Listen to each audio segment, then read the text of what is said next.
Welcome to the Nomad Network, your first stop for complete and comprehensive Chicago Bears football coverage. Dive deep into analyses, updates, and all things Bears. Subscribe to our YouTube channel today and never miss a beat.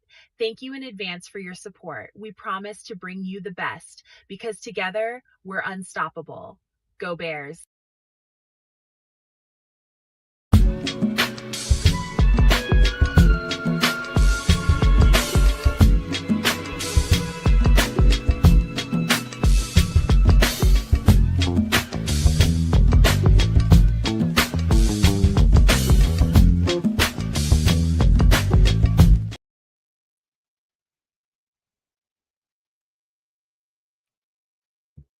All right, man. Put your chair in the bed. Yo, yo, yo. Welcome to an extra sauce episode on this Wednesday night. Good show for you guys that we got planned, man. We're going to talk about everything. Of course, Chicago Bears, some food, some drink, one movie review, and a couple of record reviews. We got a lot to talk about there. And, we got to get into some doomsday survival today, man, because there's some news that I'm pretty sure everybody would like to hear about and discuss, man, because every time it moves, we need to move according to what I see, how I see the world. But hey, welcome on in here as you guys start to fall into the chat. Thank you for being here. Thank you for being here. And make sure you subscribe for a second, stop for a minute. Go to Trips' channel at Sports Chicago Style. Make sure you jump on in over there at Kez's channel at Kez Canuck, even though his ass ain't here right now. We're going to still support him. And, of course, make sure you do what you got to do over here on this channel. But yeah, man, we got a bunch to talk about tonight. Should be a fun show. I'm in a little bit better place than I was the last time y'all talked to me Sunday. I was salty about the move with the Indiana stuff, man, and it definitely came through on the screen. Man, I'm in a different place, but I didn't want to do that show. I just wanted to produce that show, but these guys talked me into it, particularly kids, and I went on ahead and did it, and I just got my saltiness out on the air. Hope nobody took that personal because it wasn't. It was just about how I felt about the whole idea of going to Indiana with that C on that helmet, man. I was salty. No doubt about that. I won't deny it. But here we are on Wednesday night. I'm in a better place. A lot more going on since then, man, all across the world and, personally with the Bears. So they are in the middle of another session of OTAs right now. Sounds like it's going good too, man. But let me bounce past this on over to Triple R and see how he's feeling tonight. Yeah, cool and welcome everybody in. Whichever channel you're tuning in on. Peace to everybody, and hope that even though there are no shovels going in the ground yet, nothing's locked down, that everybody is settled in and excited for whatever the possibilities are, because not to get too deep into it, but no, Matt, you saw that the Chefs extended Mahomie, right? Oh yeah. 500 million. Yeah, I saw that. Right. So now, and then other teams like Lamar Jackson, pay their quarterback, Allen up there in Buffalo. So the question is, oh wait, the kids is there in the chat. He's saying he's having system issues. He'll be with y'all in a minute. And by y'all, I think he means us, and by system, I don't know if that means diarrhea or computer. So we'll let him get here to figure that out. But the question I have is, not to get too deep into it, but aside from the salary cap, the McCaskies don't have that operational fund to turn bonuses, into cash. You know what I mean? And that's been one of the detriments about the franchise, mom and pop operation. But as Nomad always says, you got to have some a-holes on your team. And the said, hey, we don't have any a-holes in here. Enter Kevin Warren. And Kevin Warren's that a-hole pissing people off everywhere. But he's getting it done, y'all. So just y'all be patient. Y'all don't worry about it, and just let it happen. It'll be okay. And I'm sure tonight we're going to be talking about some of the minicamp stuff, and that's a reason why going forward that aspect on the gridiron will be okay. So that with all of the other topics and subjects planned, let's rock it. Hey, by the way, too, man, I'm hearing just checking out different outlets, different people, different legislators talking about this and that, and it sounds like to me it's a good chance because they might not be I don't think they're even back in session until fall, and so like a legislative session, and it sounds like it's moving towards because the Bears have been making calls to Illinois, and different legislators have been feeling them, and they starting to get together. And it sounds like they might call a special session at some point here before the fall. Yeah, that's crazy because it's been 3 years or 4 years, and now Governor Jelly Belly, is like, oh, well, I guess the NFL team that's the only game in the state possibly leaving the state. Maybe we should do something and possibly prevent that. I could see that. Because it's like, well, the Bears need to, Georgia needed to go to Springfield and work the halls. And I'm sure at Hallis Hall, they was like, what? Get the fuck out of here. We ain't doing that. We are literally the only NFL franchise in your damn state. Not going to kiss your ass. Man, listen, dude. Listen, let me tell you something. There's one thing I can't take the side of a billionaire. That's not in me. And I take the side of Chicago. And I'm talking about the city. I take the side of Illinois, the state, and I also take the side of the Bears players who I support. But a billionaire, that whole thing, I don't even want to get deep into it, man, because it's got to be some kind of. Now, what I'm hearing lately is they want to try to work some kind of tax break for them, property tax break for them.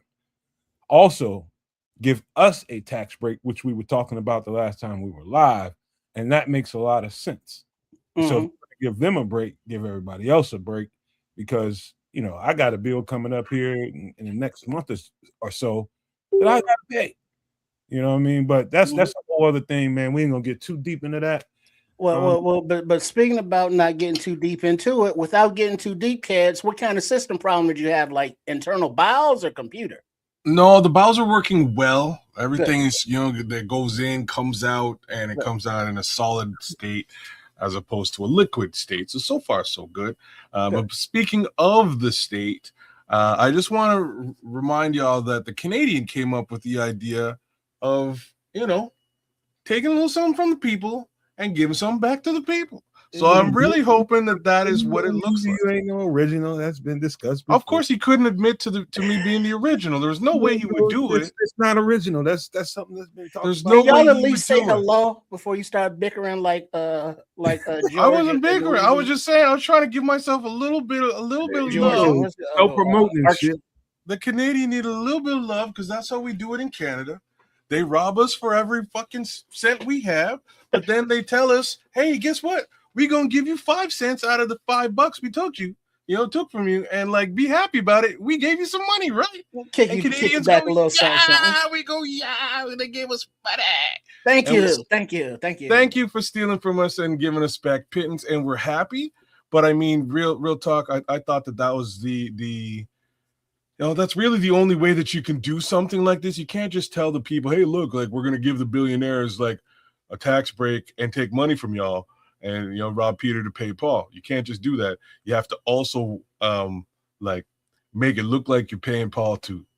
That's how these things work. So I'm glad to hear just a little bit of this is starting to look like maybe the Bears might be in the great state of Illinois the way it should be. It's weird over here, right? Because again, like that whole state and or city thing has nothing to do with football over here for us. You know what I'm saying? So we Canadians tend to just sort of line up where they line up. If you're real close to and like London, London, Ontario, that part of Ontario. If you're real close to Detroit, you kind of wind up being a Lions fan. It's just how it sort of works. If you're a little bit further, proximity does help. If you're further removed, you might be a Buffalo fan because Buffalo is relatively close to the GTA, Toronto. And then outside of that, all bets are off. You could be a fan of whoever you might be a fan of, like yours truly. I'm not really close to Chicago in any capacity, but I'm a Bears fan again because for some strange reason, as I was saying the other day, so much of my childhood just revolved around Chicago. There's something there for me, and that's what it's all about. In any event, I was my boy was hollering at me. He's a Lions fan. He was also my son's coach many moons ago, and he was just throwing some shots at the fact that he sent me a picture today, and it was funny of an AI generated Madden cover with Caleb Williams on the back, like throwing it back, or on the front throwing it back. Right, that was like the picture, and he was like, "Ha ha, this is the new Madden cover." And I was like, "Oh, okay, but look, you're gonna be staring at Caleb's butt, and that's about the only thing you'll be seeing with respect to the playoffs. You won't be seeing the playoffs. You'll be seeing Caleb's butt. You won't be seeing the Super Bowl. Mhm. You'll be staring at Caleb's butt. So that's where it is." He goes, "Well, but Illinois won't be seeing none of that either." And I was like, "Oh, damn, you might be right. I got nothing for you." And then I kind of heard that they're trying to move heaven and earth now because they look dumb. To save, to save the Chicago Bears and keep them back in the great state of Illinois. So fingers crossed to all y'all. Shout out Sarah, thanks for coming through, and we'll see how this all shakes out as we go. All right, man. Look, let's get personal real quick. Is Indiana closer to me? I don't know. Kid, shuffle us around, man. Let's get our normal order just because. All right. Sorry, Trip. I mean, it's okay, Trips being there, but it's just. No, he don't like you next to him, man. He's worried about you staring at his feet. No, I smell his. That's the problem. No, but hey, what's been going on this week, kids, man? Tell me about it. Man, I don't even want to tell you, man. This is what we do, man. This is out there. I know. I'm trying to. I'm gonna go. I'm gonna leave certain things in the hopper. But right now I'm a little disappointed with the corporate side of things for me, man, because basically I got email a couple hours ago, right to what it might have been 5:25. You know what I mean? Like work's done and you're signing off, you ain't paying attention. I got an email that just kind of came in. It was like, whoops, we paid you too much, so we're gonna take some money from you over the course of the next 6 months. See ya. And it was just like, have a nice day. Have a nice day. It came out of nowhere, and I was like, what? So you're telling me y'all screwed up, and I gotta deal? Like I gotta pay the piper for this? I don't have money. Like, you know what I mean? Like, how is it I gotta pay for this? How about the business says, man, right? We screwed up. It was our fault. We gonna just like eat this. It's an unfortunate reality. You enjoy that, kids. That was our bad. That was our bad. We screwed up. If it was me who screwed up, I would have been like, hey, I understand that you're taking this thing from me. It was, I messed up, man. You should take this from me because it was my fault. Well, Crimson wants to know, you didn't notice that you was getting more than you should have been? What, bro? When the money hits the bank, we spend it. There's a whole. So you don't do time sheets, or there's a whole 2 Chainz song about this. I'm sorry. But don't you got to put in like your hours or your commission? No, this is a commission thing. I don't do the commission calculations or send out the commission's checks. So the checks that come to me when they show up, I go, damn, that's a nice looking check. So it don't give you like a breakdown. It's like, this percentage came from that and that from that. Sure, and it looked good to me when it came in, but they saying they messed up, and it's all their fault. And you know what else they said to me? And I was like, man, I should really respond with some primeval, but it's 5:30. I'm just gonna go get some. Damn well you're supposed to eat, shit, quit. That's it. Yeah, something like that, man. That sounds about right to me right now, because they said, we screwed up, but we gonna send you $100 gift certificate to make up for it. Gift certificate to what? I don't know what kind of gifts I'm supposed to be getting, because the robbery of $200 a month for the next 6 months don't add up to $100 gift certificate. Wait, so they we fucked up and overpaid you $1,200, but here's this gift certificate for some soft serve down the street. So remember what I was saying about remember I was saying about the Canadians and how they take money from you and give you like a little bit to make, yeah. So this is exactly the same thing on another grander scale, except this is my employer doing it. So shout out to my employer. Thank you very much for stealing money from out your employee's pocket. Dog, I saw some news. It got a little bit separate from what you're talking about, corporate America. It's corporate America, but and I know it's always been going on, but the level of let's just say fake credentialing going on in corporate America right now is at an evil level. Like India is just now opening. They did an audit and basically busting America out, basically showing how many fake, degrees for doctors, lawyers, and accountants, and all kinds of different people that they've given out fake credentials. They're making official looking credentials for people to get money. Time out now. So are you trying to tell me that Indian people are scamming us? Well, I mean, they ain't scamming. The actual people that are using that Indian, Did you know that birds fly? I mean, come on, man. Like I can think of some people just thinking about it right now. I'm knowing damn well you ain't got no fucking degree.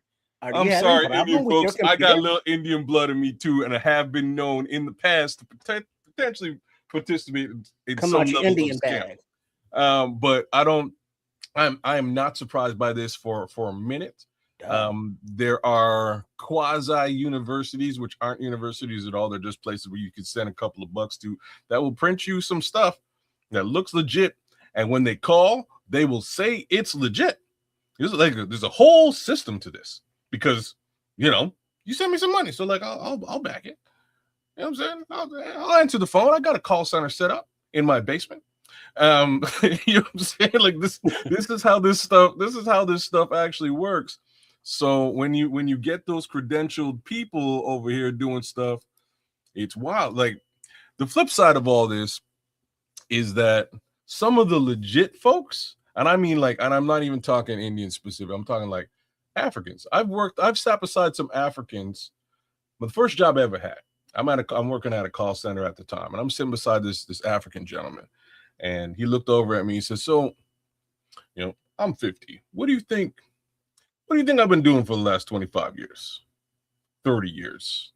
I was like, "I don't know, sir. You've been selling. You've been, you like, we're at a call center. You could have been doing anything." He says, "I'm a licensed and trained doctor. I've been a physician for 30 years. I was like, "Doc, you're working at a call center, bro. You know what I mean? Like you're clearly in the wrong place." And this is when I was 20, right? It's like, yes, I am in the wrong place. I decided to come to America. I came to North America, and they refused to accept any of my credentials. Like, oh, it's non-transferable. It's non-transferable. I got to work here and hustle and bust my ass just like you. So sometimes those credentials just don't fly or come over at all. So it really depends on what we're talking about. Yeah, those don't transfer. Yeah, if we're talking about like IT stuff, A+, MCSE, like those regular certifications that you can get, they can fudge the hell out of those, and there's really no way to trace it outside of calling the number on that certificate. And yeah, they have it set up so a dude will answer the phone. Hello, how may I help you? It's a man, and people wonder why so many people who are dumb as a bag of hair running around with high paying jobs, good lives as far as finances go. And no, maybe JC. It's a lot of people. I mean, there's a lot of people I've run into that I know ain't really credentialed, but somehow they got them. And just then you keep going in life. I just keep going to the next thing. In fact, one time I was in an interview with a job that technically I'm underqualified for, but super qualified for, but didn't have the credentials to back me up. And during that interview, I remember this is probably about 12 years ago. And I can remember the person that was interviewing me that liked me so much realized that I didn't have the credentials. And he was just kind of hinting to me like, hey, can't you figure out a way to, make that happen? I mean, he was trying to say that, but without directly telling me to do that. And I'm just like, at the time, I'm just like, fuck are you talking about? You got him or you don't. I can't make that happen. Fuck you. Who you think I am? You know what I mean? But there's a whole underworld of that going on, obviously, that I just wasn't aware of. You know what I mean? It's just how it was. But man, if I had to do over again, I don't think I would do it. I don't think I would because there's some kind of fraud involved in that. You can get in some serious trouble about it. So I wouldn't do it. You could you though? What's the worst that's going to happen? Well, you got to look at some of the legislation here. I don't know what would happen to you in Canada, but here I'm sure there's some fraud tied to that. Man, I'm not saying that you're wrong or anything like that. I'm just saying that, like, again, what's the worst that could happen? Oh, hey, you're foolish. You know what? We're gonna let you go. You're fired, and you walk off into the deuces. You walk off into the sunset. The upside is, for at least some period of time, you're probably making a take that you likely weren't going to make if you did not have those credentials, right? That were fudged. So I don't know. Yeah, fair enough, Cribs. Like I don't know, man. I don't know whether I'm a semi moral individual when it comes to things like this. I try not to BS folks. I try to keep things a buck. And I'll tell you right now, if I had fudged some credentials over the course of my career, I could be making a lot of money. I'm just saying that right now. Yeah, I bet you. Definitely pull some shit. Yeah, man. Because the most official thing I remember having to do was when you had to prove your graduation, by getting the official transcripts, notarized and such with a little stamp on there from the school. And it's like, well, how do you fake that? You buy a stamp and you buy a paper imprinter and put your made up school name on it. You get the documentation, you go, ooh, now it's official. And that was the only verification. It wasn't like the employer contacted the school. They just look real, don't it? The transcripts. It's not like notary. It's not like, I don't think your average person would never, especially if you're actually qualified to do the job like I was. Like, so long as I was tearing that job apart, nobody would have gave a F. But the minute somebody saw me the wrong way, or I rubbed somebody the wrong way, then things like that, the Pandora's box gets to open up a little bit. You see, like, and so you and I argue all the time, but this is one of those times where, like, straight up, I'm the same as you. Like, I would just expect that somebody would, you know what? Let me go look at his credentials and pull some files and try and figure things out. The reality is, this never happens, and that's why this works. Nobody actually, like, in the realm of give a fuck, nobody gives a fuck. And the agencies that are contracted to do the background checks, they do the drug test, the urinalysis, they do the fingerprinting and your background check, they do the credit checks, but they don't really do any in-depth verification of your documentation.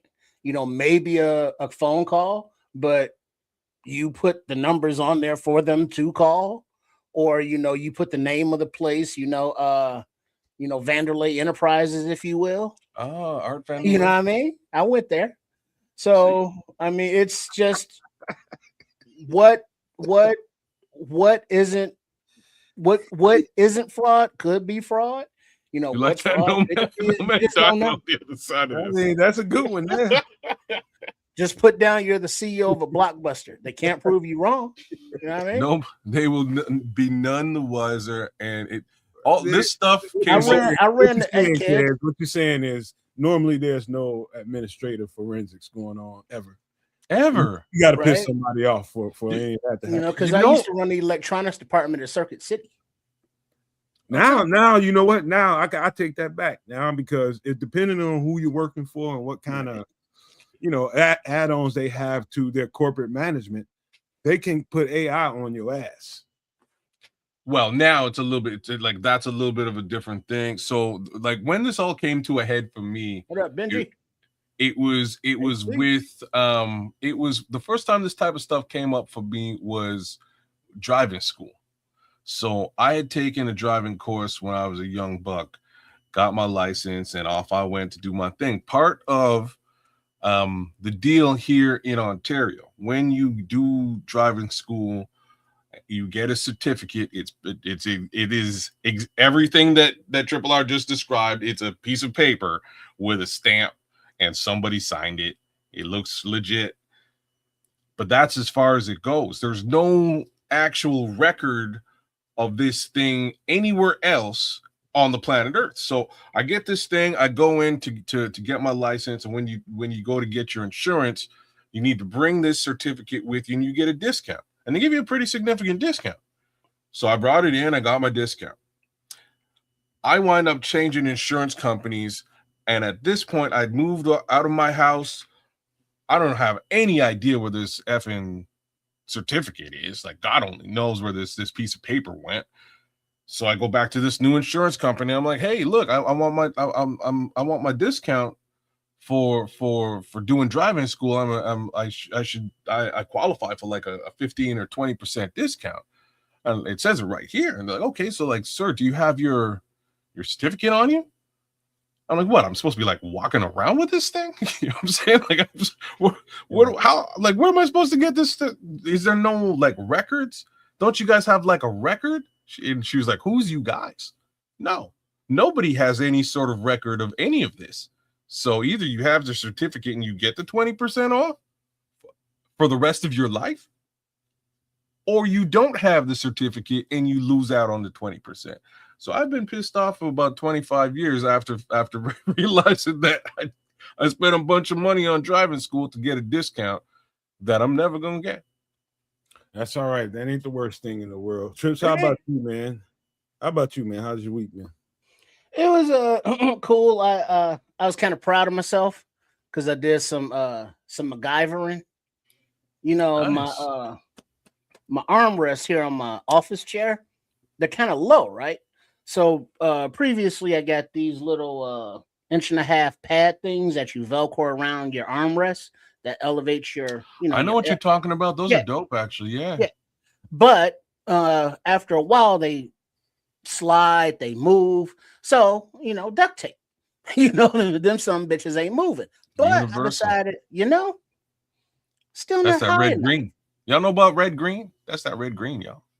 That who? See, y'all don't know about no red green. All right, it's cool. Keep going. Right. This is just an old man who has a TV show basically where he duct tapes everything. Like the whole TV show is based around him broken stuff. He's just an old white man in his yard, and he'll find some broken stuff and he will repair it like a lawnmower. Duct tape. Back in business. There you go. Yeah, duct tape is a beautiful thing. But anyways, I wanted to raise the height a little bit more, so when I'm sitting here in the chair, my arms are higher, because the armrest is still too low. And so it's like, what else can I use? Because this is a very specific size, the width of an armrest and that little length. So it's like some styrofoam or no. Hey, then I came up with something. Okay. Swimming pool noodle. Brilliant. Cut it the same length and then duct tape it to the armrest. And then, or what I was thinking about doing also, I'm going to get the noodles tomorrow, but double the noodle and tape those together and then tape it to the armrest. So now I got so kind of my arms like this all day. You should have split them open. Should have split them open first. Well, I mean, I still can because I got other noodles that I'm using for other things that I don't want to cut or destroy.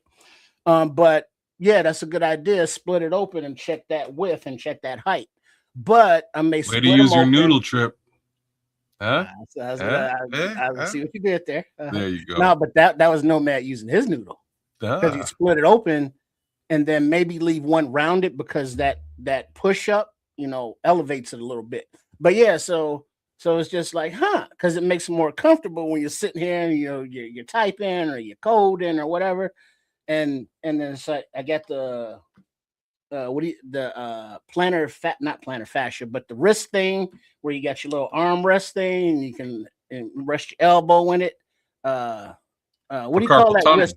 Corporal Carpal tunnel. tunnel. Yeah, Yeah, I buddy. got one of these things. So it's like, so I was just kind of proud of my rigging up my red and green activities.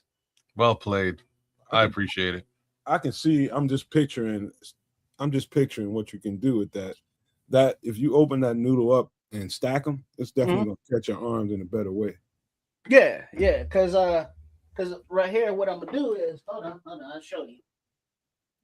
Because I got these noodles right here, which is the same size. But yeah, when it's round like that, that provides good cushion, bounces it back up. But if you cut it open, obviously it's half the size, so you can cut it open and double it, if you will. Mm-hmm. And then, nice, soft, cushiony rest for the arm. It'll catch your arm a whole lot better. It'll catch more width of your arm. Mm-hmm. So it's like even, cut out to the, what the length of the rest is this long. So you cut that much, then cut that in half and double it up or triple it up if necessary. So yeah. Mm-hmm. Getting the MacGyver on, kids. See? Now you're thinking, using that noodle. That's cool, man. I bet you them shits cost penny on a dollar when you order them, didn't they? Actually, you walk in the Dollar General and they sit right outside by the shopping carts. They got a big box of them, $1 a piece. No kidding. Brilliant. Mm-hmm. Well played. Oh, and multicolored too. Mm-hmm. Kids, I had a girlfriend that had, she couple little girls, man. And like she not only did she give them a whole lot, their father gave them a whole lot. I bought them a whole lot of shit. And the simple toys like that, that's the shit they want to play with. And it won't break. They beat the shit out of each other with it. Windy P4K, man, with the chat of the day so far. Y'all gonna get banned playing with your noodle live on here. Hey, settle down. Hey now. I got a little something to tell y'all, man. So I got a homie.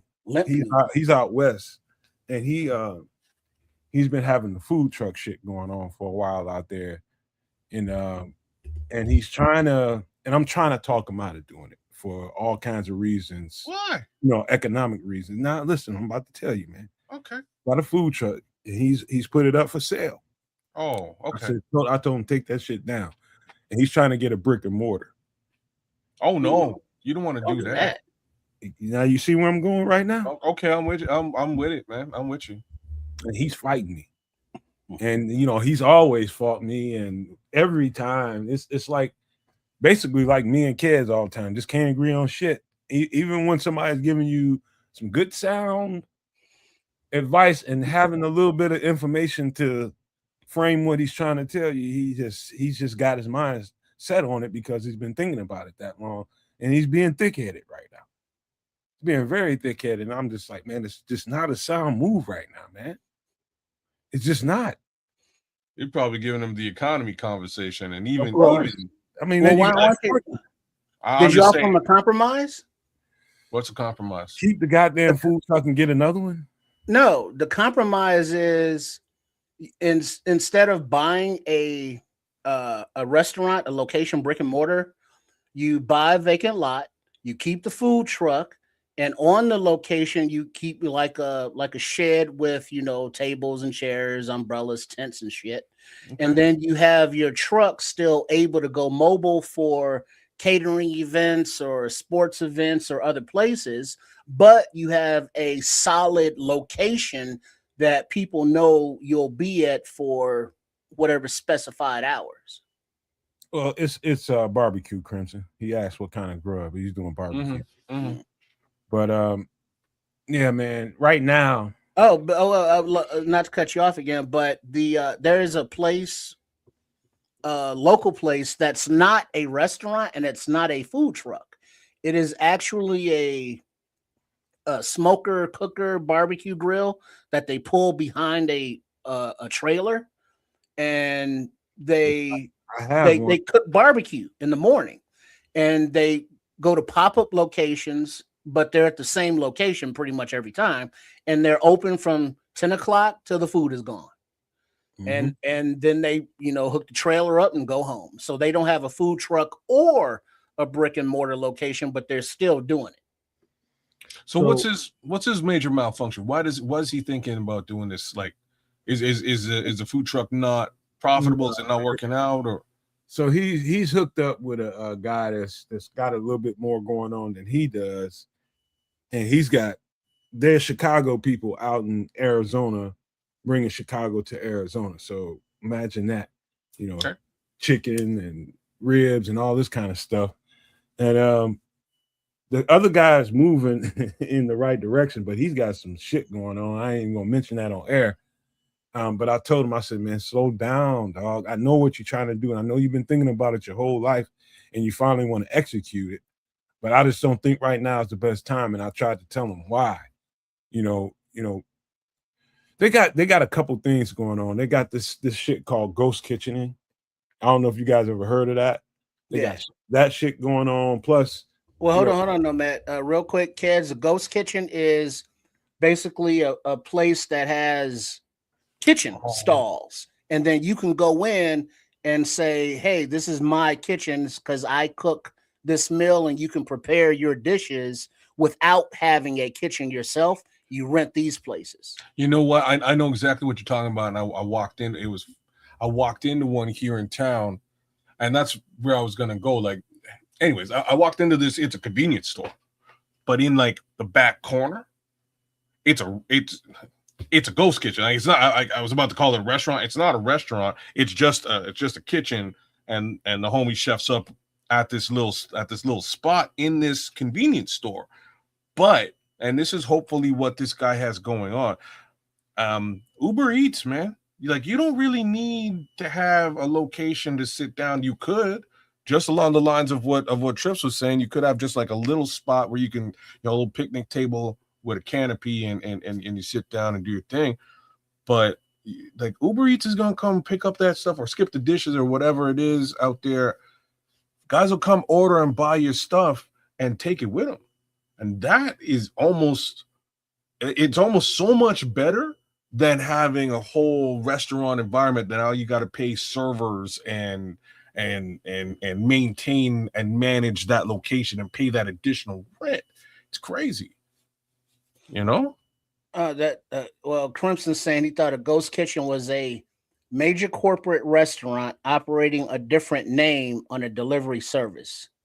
That happens too. Yeah, I think that's a different terminology, maybe. No, I think that would also it would also work as a ghost kitchen too, like a same general term. I've seen the exact same thing, and it was one major restaurant. I can't remember which one it was, but they do not specialize in chicken, and underneath they have like a sub restaurant that just does chicken in the same restaurant. Mm-hmm. Right, and it's just for delivery only. You can only order it through Uber Eats. Yeah, well, along those, because the one I went to was in Vegas, and it was like a vegetarian spot, like an African spot, and it was pick up or delivery only. And outside, it didn't look like a restaurant. Didn't have any restaurant names. It just had an address, and it was like XYZ Kitchen. And then you go in, there's just different stalls, kind of like the food court at a mall, but they all rented those spots. And so if they decide they didn't want to rent anymore, they would move out and they would, somebody else would just rent that kitchen. So they were just kitchens. with no particular owners. Well, let me tell you guys something I learned when I was in Atlanta. This is before I got any kind of social media experience at all, but I ran into somebody that was real savvy with it. And I went and she talked me into going to this festival. And it was like a festival over in Alpharetta, Georgia, where they basically everybody around the city came around to, basically serve what they brought to the table. I was bringing barbecue and a certain kind of barbecue. I did chopped beef instead of chopped pork, chopped barbecue beef sandwiches. And I did hamburgers. And I think maybe one more thing, but I won best entree. She said, if you show up well here, so you go to that place, you pay to get involved. It's basically you pay to play. Mm-hmm. Pay, you get your shit lined up, you get your little area, and people come, they buy tickets, and they come get your food. Man, I got rid of those burgers and that beef so fast, man. And she was like, if you do well here, I'm gonna show you how you can really trip this out. But you're gonna have to get yourself a pool trailer. So I didn't have to buy a food truck. I bought a smoker on wheels. And that's what I did. I did well, won the best entree, and she basically set me up on social media, just like this. They do this now. It's like, hey, he's gonna be in Buckhead from Pop up. And you're gonna sell everything. You're gonna sell everything. So I'm telling him, I'm trying to impart that wisdom to him, but he's just Is tired. food good? I mean, I know what it was when he was here. That's all I can speak for. I never had his food out there. I mean, but does he have a following? Do people like it down there? I don't know. I can't give you anything concrete, man. All I know is what he tells me, and sometimes you can get a little fluff from your homeboy, But that's what I try to tell him. I try to part that on him. You just got to move around, get somebody social media savvy to help set you up, give you dates, give you times, and boom, people will show up, and you ain't got to spend all that time, sitting somewhere for 8 to 12 hours trying to make your money. You're gonna make your money in a shitstorm. But I was in Portland, Oregon, and they had a setup to where it was a vacant lot. Unlike like in Chicago downtown, they would have lunchtime, food trucks lined up, along the street in front of the skyscrapers and shit. But out there in Portland, they had a lot, and basically somebody owned the lot, and they would lease out spots like a ghost kitchen, but the spots were for food trucks. And so you could go to this, this lot and go like in a food court mall, but go from food truck to food truck to food truck to decide what you want. And they would lease those spots, and they would go home at night, or they would leave them there, depending on, whatever deal they got. But it was a variety of trucks that could come and go, different restaurants, but it was in a set location.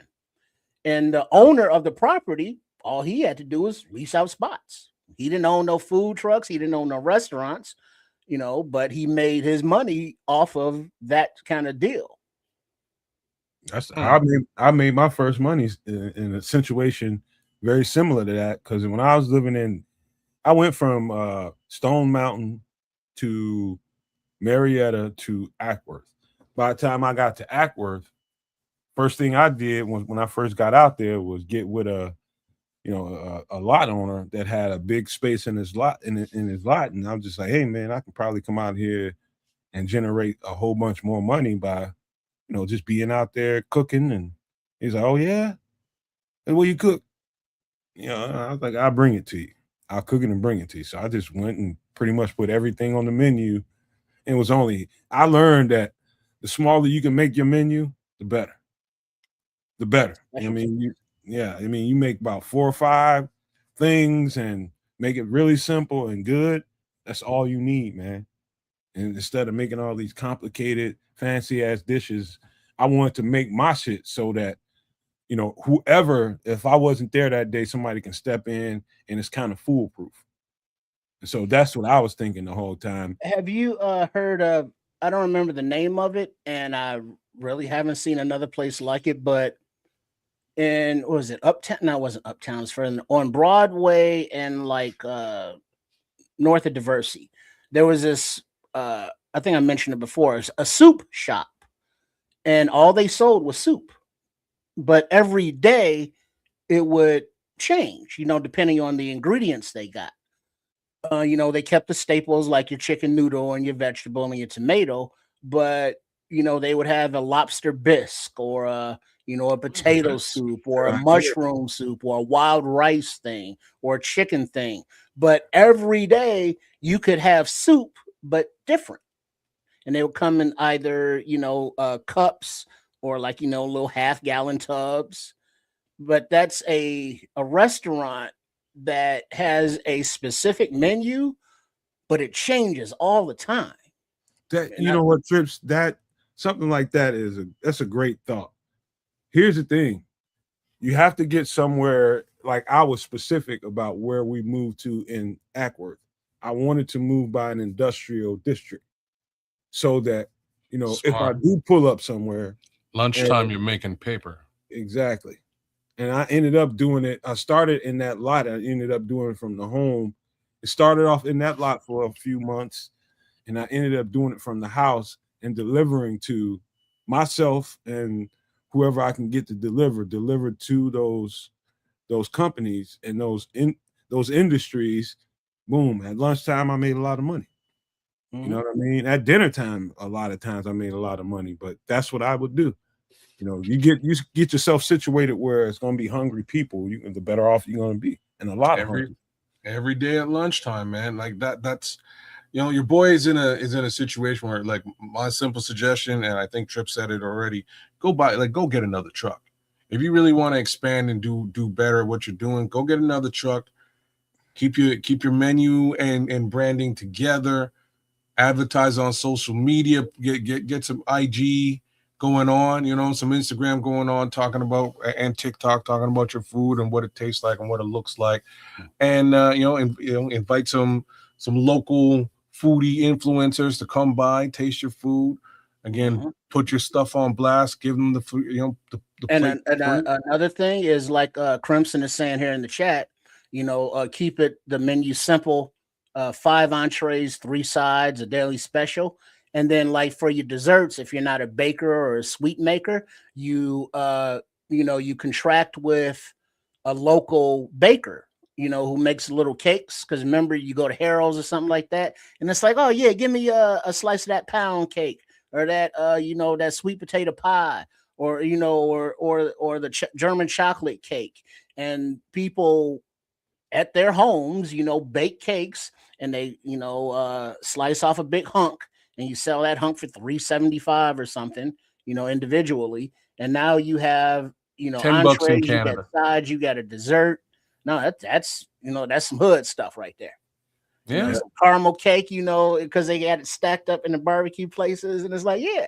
And then now you got some desserts too for those with a little sweet tooth, and it's something that he doesn't have to make or purchase. You just say, hey, Miss Mabel, you want to sell your cakes in my truck? All right, I'll take a percentage. I'll give you the rest. Cool. How big up is the food truck game out in y'all neck of the woods? It's pretty tough at this time of the year. Yeah. Okay. It's out here that they're like the softball courts, not courts, but fields, the little league fields, the soccer fields. Always food trucks pulling up. It used to be just ice cream trucks, but now it's actual food trucks. Yes. Especially this time of year, man. Yeah, you can make a good amount of money, man. People are always moving around the city, and people stop and eat. People just it's a good place to really, really you can make enough money in the summertime, in the spring and summer, and in the fall, to where you can chill for a couple months in the winter, 2-3 months in the winter, and get back to it. Well, look at Crimson. They're crazy here, man. Look at Crimson. Not that one. He works at a robotics company filled with hundreds of well-paid engineers. They're paying $20+ for a mid burger every day. He wants to buy a truck, pull it into the parking lot for 3 hours, and clean up. Those are called roach coaches.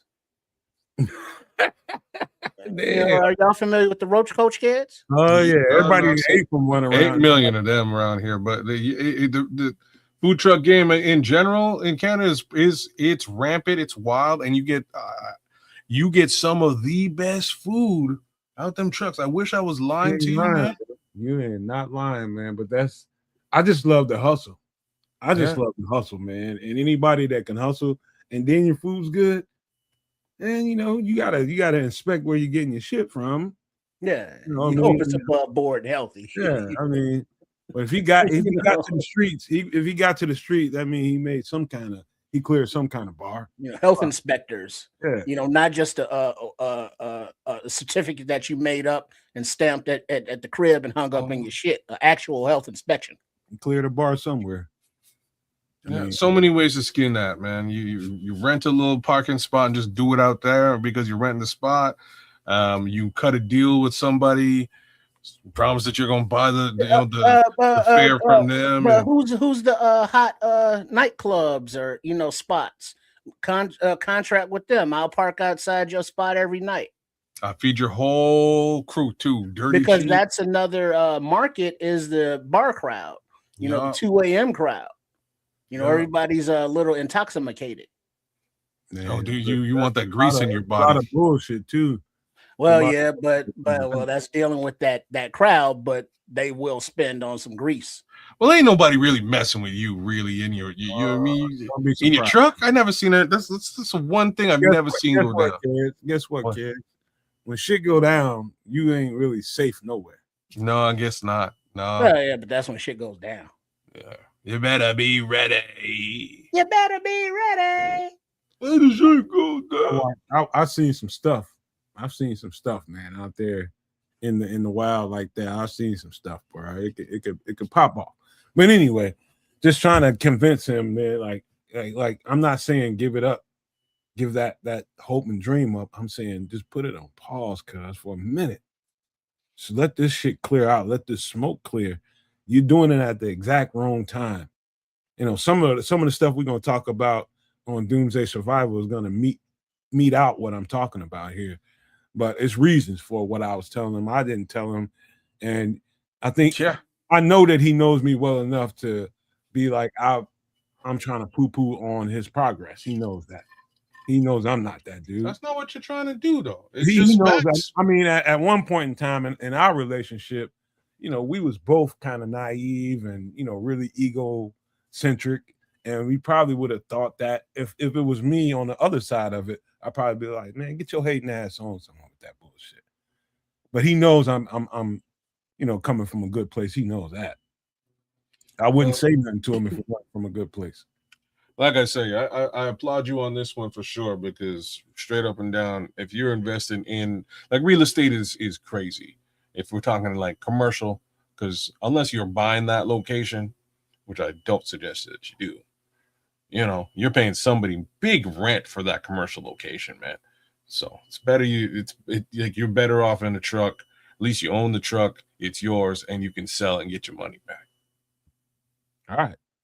I had a couple hot topics for y'all, man. I wanted to just quiz y'all real quick, but we can either do that. I'm telling you, I think y'all will enjoy these questions, but we can get right to the drinks and the food if y'all want to. Or we can hold the drinks, until next week and do the questions now. Because let's do the questions. I like hot topics. Me too. Yeah. All right, kids. I'm gonna do the question now. Okay. Hey, man. You fix your goddamn mouth before you answer this now. Uh-oh. Just know that. I'm already worried. You should be, because this particular, you should be. All right. What's the worst thing? What's the worst thing about being in a relationship, bro? Having to consider somebody else's feelings and compromise. Opinion. Really? Yeah. That's called living, motherfucker. You got a problem with that? No, I don't have to. Whose feelings do I have to consider? Everywhere you go, you're gonna have to consider somebody's feelings and thoughts. Oh no, hell no! Are you crazy? No, Yeah, you do. No. Says If you who? do, Go if you to do, the nearest establishment and start talking crazy to somebody. well, that's not really considering people. I'm not. Look, I'm not out in the streets wilding, cussing people out for no good reason. I like the answer, kids, because you didn't say no too ridiculous. But when you think about what you just said, simply, It's true. that's ridiculous, man. No, it's not, man. It's not, because, and I'm talking about just when you're conducting yourself under normal pretenses. Now you have to stop and go, wait a minute. I would just go on in sorry. A little just Jamaican just slid out of me there. Guan just means move or go on. I would conduct myself in a manner that I know is not going to offend or hurt other people, because there's nobody else around. Mind you, when there's other people that you have to relate with under normal pretenses, you may have to just simply conduct yourself a little bit different. Well, Like, how that here's a gets quick, solved, easy yeah. for instance, and it's a for instance that you gave the other day. So you can't just walk into a room and fart. You could. You know what I'm Or saying? you can. But this is what I'm saying. Yeah, you can, but you might offend the entire room with respect to that relationship. So you may want to walk outside and do your business, or go to the washroom, Or you don't care about offending the room. or you care not about offending them. Because I mean, is it being considered a feelings being rude? Like Says who, Paul? like kid, welcome me into a restaurant, kid. Say, good morning, welcome, can I help you? Yeah, welcome. Okay. Now, should do you have to say good morning? If they say good morning, and it's like, give me my coffee. Well, say please. I don't have to say please. Give me my fucking coffee. I'm paying for this. Right. Now that's not being considerate of their feelings. That's not being courteous as a human being, but nothing says that you have to.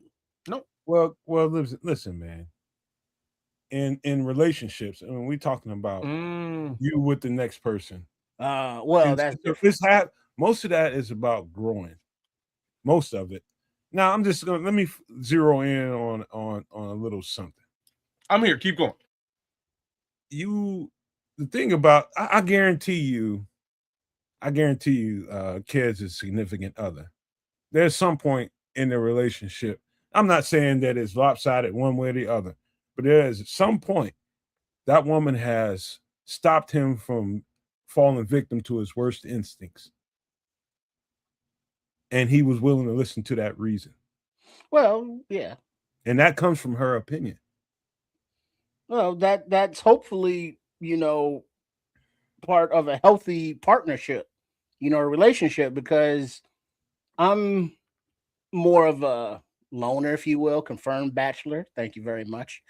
Because I understand that to be in a relationship, you have to be willing to give of yourself when sometimes maybe you don't want to. You have to be willing to take on your partner's, stresses and burdens sometimes when you really don't give a fuck. And I just find myself not giving a fuck more than I do wanting to give a fuck. So I remain single, because I'm not going to bring somebody into a situation where I'm not going to give them what they need and be a good partner, because I recognize I'm selfish son of a bitch. I'm not a good partner. And, I think a lot of people would be a lot happier and not having gone through divorces if they just admitted that to themselves. But then there are a lot of people that just can't be alone. So, I'm not that person. So I understand what goes into relationships, how to be a good partner. I just choose not to do all that bullshit. There's another side to that, what you just said, Trips, and I understand that, and it's good that you can acknowledge that thing about you. But there's also another side to that says, okay, if I enter this relationship, it means I'm going to have to evolve from some of the, bad habits that I do have, and some of the personal persnickities that I have about myself. You have to own those things. And if you think you suck as a partner because you're selfish, that means you start getting better. And that's what a relationship has done for me. You know, I was a very egotistic guy. I'm gonna tell you right out the top. No. It was me. No, it's not what you think, kids. It was me feeling the need to conquer all the females, man. Aha. That was my biggest hang up. It was like giving up all that to be involved in a relationship. What? No more strange. Yeah, it was all that. And that was a big ass deal, man, because females dominated my life for so long. You know, just the next one dominated the way I thought.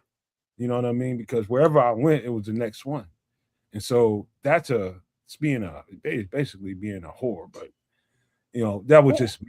That was just me. But when I decided to commit to this relationship, I had to I had to let that shit go and listen. You know, and I became a better human being and a better mate to somebody that really needed me to be a better person. And I was.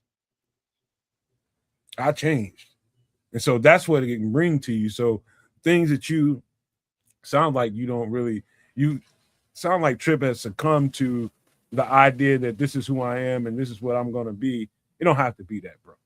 Well, but I'm actually happy, so why not? Look, there's nothing wrong with that, and that's sort of what I'm trying to say is like I would conduct myself as a single human being a little bit differently, and really I have to consider the feelings and opinion of somebody else, and that's truly, in my opinion, what a relationship, that's really what it boils down to, because I don't want to, hurt the other person, and at the same time I also want to take into consideration their thoughts. And it might not be like, feelings, but sometimes they're just flat out right. And when I take into consideration that opinion and weigh it against my own, I may move differently. I might conduct myself in a different manner. So that's truly what it is. It was very hard. As Nas says, born alone, die alone. I peep my style alone. That's how I've conducted myself for many years before being a guy in a quote unquote relationship. Once you get into that, you stop and you're like, okay, well, it's not just me I'm moving for. I have to make movements with her in consideration. I have to make movements with, you got it, with the kids in consideration. And those are, that's family. That's the relationship I'm talking about. But now don't get it twisted that I'm not anti-relationship or I'm happy. But if I met someone who now it's not a chore to want to listen to, their day, it's something that is like, hey, I enjoy actually your time and I enjoy sharing my time with you. If that situation would arise, cool. But it's not something I'm looking for. It's not something I need, but I understand what it is. And it's like, if I wanted it, I would go get it. But it's like, yeah, I don't need all that. I'm with you. Something else I learned about being in a relationship is really, it's hard. It's hard sometimes to want to listen to what the other person is going through and her personal thoughts, whatever is going on with her. Sometimes your mind is just in a totally different place than where hers is at. And then you have to discipline yourself to say, you know what, forget whatever I'm thinking and feeling like today, her shit's important too to her. And so that's where the compromise comes in. It comes from a mental and a spiritual level. You got to stop yourself from thinking about yourself, being kind of narcissistic, and being somebody that's open to listen. We all. Well, I'm open to listening. Some kind of narcissism. Yeah, I was just gonna say, I suffer from a little bit of that. So, I'm definitely open to listening. It doesn't necessarily mean that I'm always open to doing. You know what I mean? Like I'm born alone, die alone. You know what I'm saying? Like that's. to be honest with you, we deal with it behind the scenes, just being as friends. You know what I mean? Just being boys, and we all do this stuff together. And we all push and pull in different directions, and don't like this, like that, and we all do it every single time we do something. Yeah. You know what I mean? So it's not it doesn't end at your personal relationship with your mate. It extends. You know what I mean? That's going to go into whatever you do, whether it's this, whether it's your workplace. It's always a push and pull, give and take, all the time. You know what I mean? So it's not always going to be about you, ever. And Yeah. so that's I bet you think you got to work with that every single day. I got another question for y'all. All This right. is a little bit more fun. And this is an easy answer for me. I mean, so easy. I can start with it, but I'll let you guys go. What's your worst day as a Chicago Bears fan? What's the worst day? What's your worst day as a Chicago Bears fan?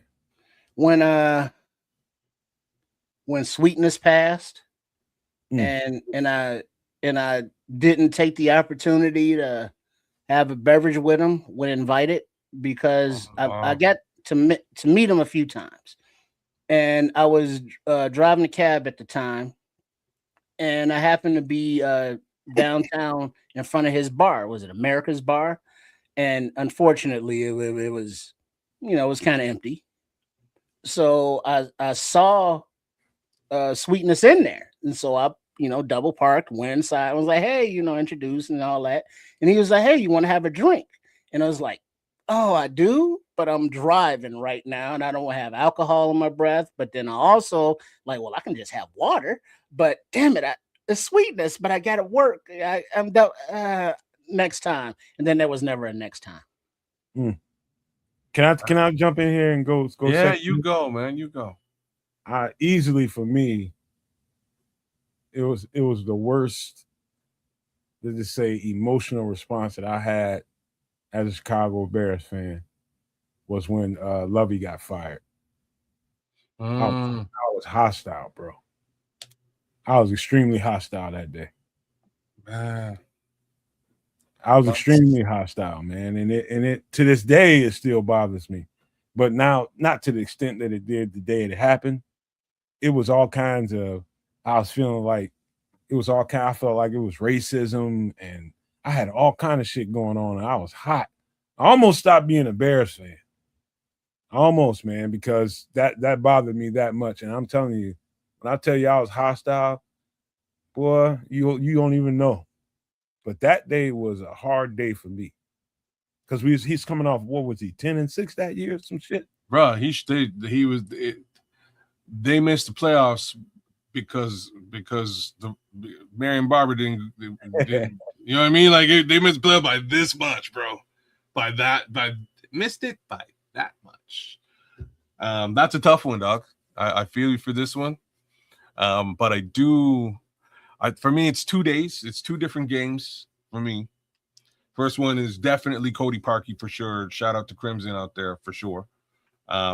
And why I say that is like there's footage somewhere on the interwebs of me just ass, like people were worried. I was just ass out on the floor in my place. People thought I had an HA. They were very worried.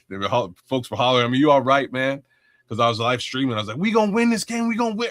Oh no, Lord, no. And next thing you know, I was just prone on the ground. And people were hollering back at me, going, "Dude, are you alive? Are you okay?" And like, yeah, I'm all right. I'm here. But then there's also that Pittsburgh game, and I don't know if y'all really remember the Pittsburgh. What year? Before you got to start with what year? Oh man, I gotta guess like maybe 2023, maybe. The one where my man got bumped into the ref at the end. You know what it is? Kung Fu Cassius Marsh. Hold on, I'll be right back, fellas. I got to run to the door right quick. Okay, and like we were set up to win this game. Indeed, we were winning this football game. We were beating up on the Pittsburgh Steelers. I don't give a damn what anybody says.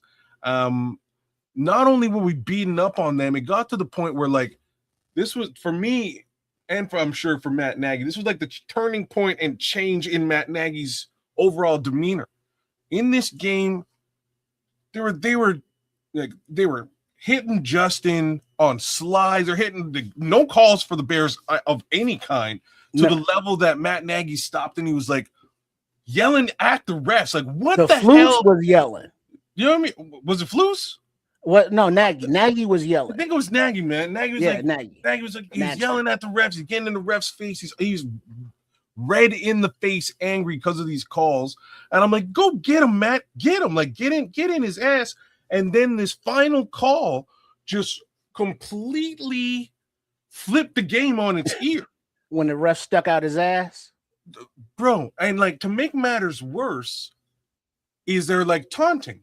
And maybe it was either just before this play or it was before. It was before this play because TJ Watt sacks Justin Fields. And when he gets the sack, he runs over to the Bears sideline and double birds. All right, so he's flipping the double birds to the Bears sideline, kisses them, and then turns around and he goes off. No taunting. This is somehow not taunting. My boy does a kung fu kick, spins around, and leaves. Flag. I'm not even saying Marsh was in the wrong. You will never hear me say that. You know what I'm saying? I will never say that. Marsh did a kung fu kick, spun around, and left. He maybe mean mugged in mid-spin. No, but the flag, remember, it wasn't for the kung fu kick kids. It was for assaulting the ref. No, running into the ref. The ref. Like, what's funny about Tony? I'll never forget this homie name either. Tony Correnti. You know that's some Italian shit. You know what that is. You know what I'm saying? Anyways, Tony Correnti. When they went back, because that's what I was like. Yo, like I ain't never seen a ref like heat seek the beef before. You know what I mean? Like he stepped into it and butt checked the guy and then said, "Oh, like you hit me." But that when they asked him about it, they're like, "No, it's taunting." I was going to give him the flag regardless for taunting for kicking, and I was like, "But why didn't you give it to TJ Watt who did the same thing?" Well, there is a league-wide thing that we are pressuring with respect to taunting. But TJ, no. So just taunting, and like this for me is when Bears tax became the realest shit ever. Right there in this particular game, it was pretty wild and crazy, man. But things to be said. F you, Tony Correnti. That penalty always seemed to me like those two knew something about each other. Who, the ref and Cassius Marsh? Yeah. Or Nagy? No, this is what he was like. Check it out. You nailed it, Trip, because Nagy was yelling at Tony Correnti for missing the like 2, if not 3 late hits on Justin. Yeah, you know what I'm saying? Like Nagy was losing it, and at that point, Tony Correnti was like, "Yeah, you gonna get in my face and yell at me, bro? Guess what? Oops." You know what I mean? And that's what it was. And that was a direct leading causation to losing that fucking game. Game was over. We were winning that football game handily. Just Fields had one of the best rushing like stat lines of his career in that football game. Handily, we should have won that game. And out of nowhere, all of the oxygen was sucked out of the stadium, and it went the other direction. It was crazy. Yeah, but that one hurt me, man. That one hurt me. Cody Parkey, F you too, but that one hurt me. Doinkage. Oh, dog. But that one hurt me, man. That one hurt me. I think Levante hit it though, man. The second thing was that Super Bowl. Oh, you mean the one where it's like first play, Devin Hester takes it to the house, and it's like, here we go, Bears, here we go. And then that was the only highlight from the whole goddamn game. Man, I knew we was in trouble the minute it got wet out there because the defense is predicated off of speed. Yeah, that's a rough one too, guys. That one was rough too. What up, Deuce? What up, AC Adam? Hey, what it do, Deuce? Paul Rodriguez, everybody that just fell up in here. What up? What up? What up, everyone? Yeah, Yeah. that one was rough too, guys. That one was a rough one too, man. All right, one more question before we get to some drinks, man. Wait, what was yours? He said Lovey getting fired. Oh, the Lovey firing. Okay. Lovey, like Lovey was like in the first place, the fact that we hired an African American coach, that's one thing. And then they were successful as hell. Kept drafting well and they kept being competitive. You know, they had their hiccups here and there. You know, Lovey has a stigma about him, about not wanting to change, but what they did worked. And it was exciting to watch. And I just love that whole era of Chicago Bears football. I played in that style of football. You know, I just knew it. You know what I mean? Blindfolded, I can probably tell you what the next thing is going to be, especially defensively. You know what I mean? But it's just the way it was, and I almost couldn't forgive the Bears for a long time for that shit. Man, like for me, like I like and AC Adam is saying it in the chat. He's like, you know, rest in peace to Marion, man, Marion Barber. I put a lot of that on that single final play, man, because I really have to say, and maybe I'm dead wrong on this one, but you think let's have that discussion for a minute. Do you think Lovey would have got let go if they made the playoffs? No. How do you let go of a coach that's in the playoffs? You know what I'm saying? You know what I'm saying? Like, that's why I was like, man, Marion, like, I think the better question is who you think was behind that. Oh, Ryan Pace, no? No. Was Ryan Pace not in the play? I would say Ted Phillips somehow, some way. Oh, that's not crazy. He had a guy that he had in mind. That's not a crazy thought pattern. Ted Phillips did a whole lot of bullshit to this organization. Yeah, oh, you mean the guy who bought Arlington Park? No.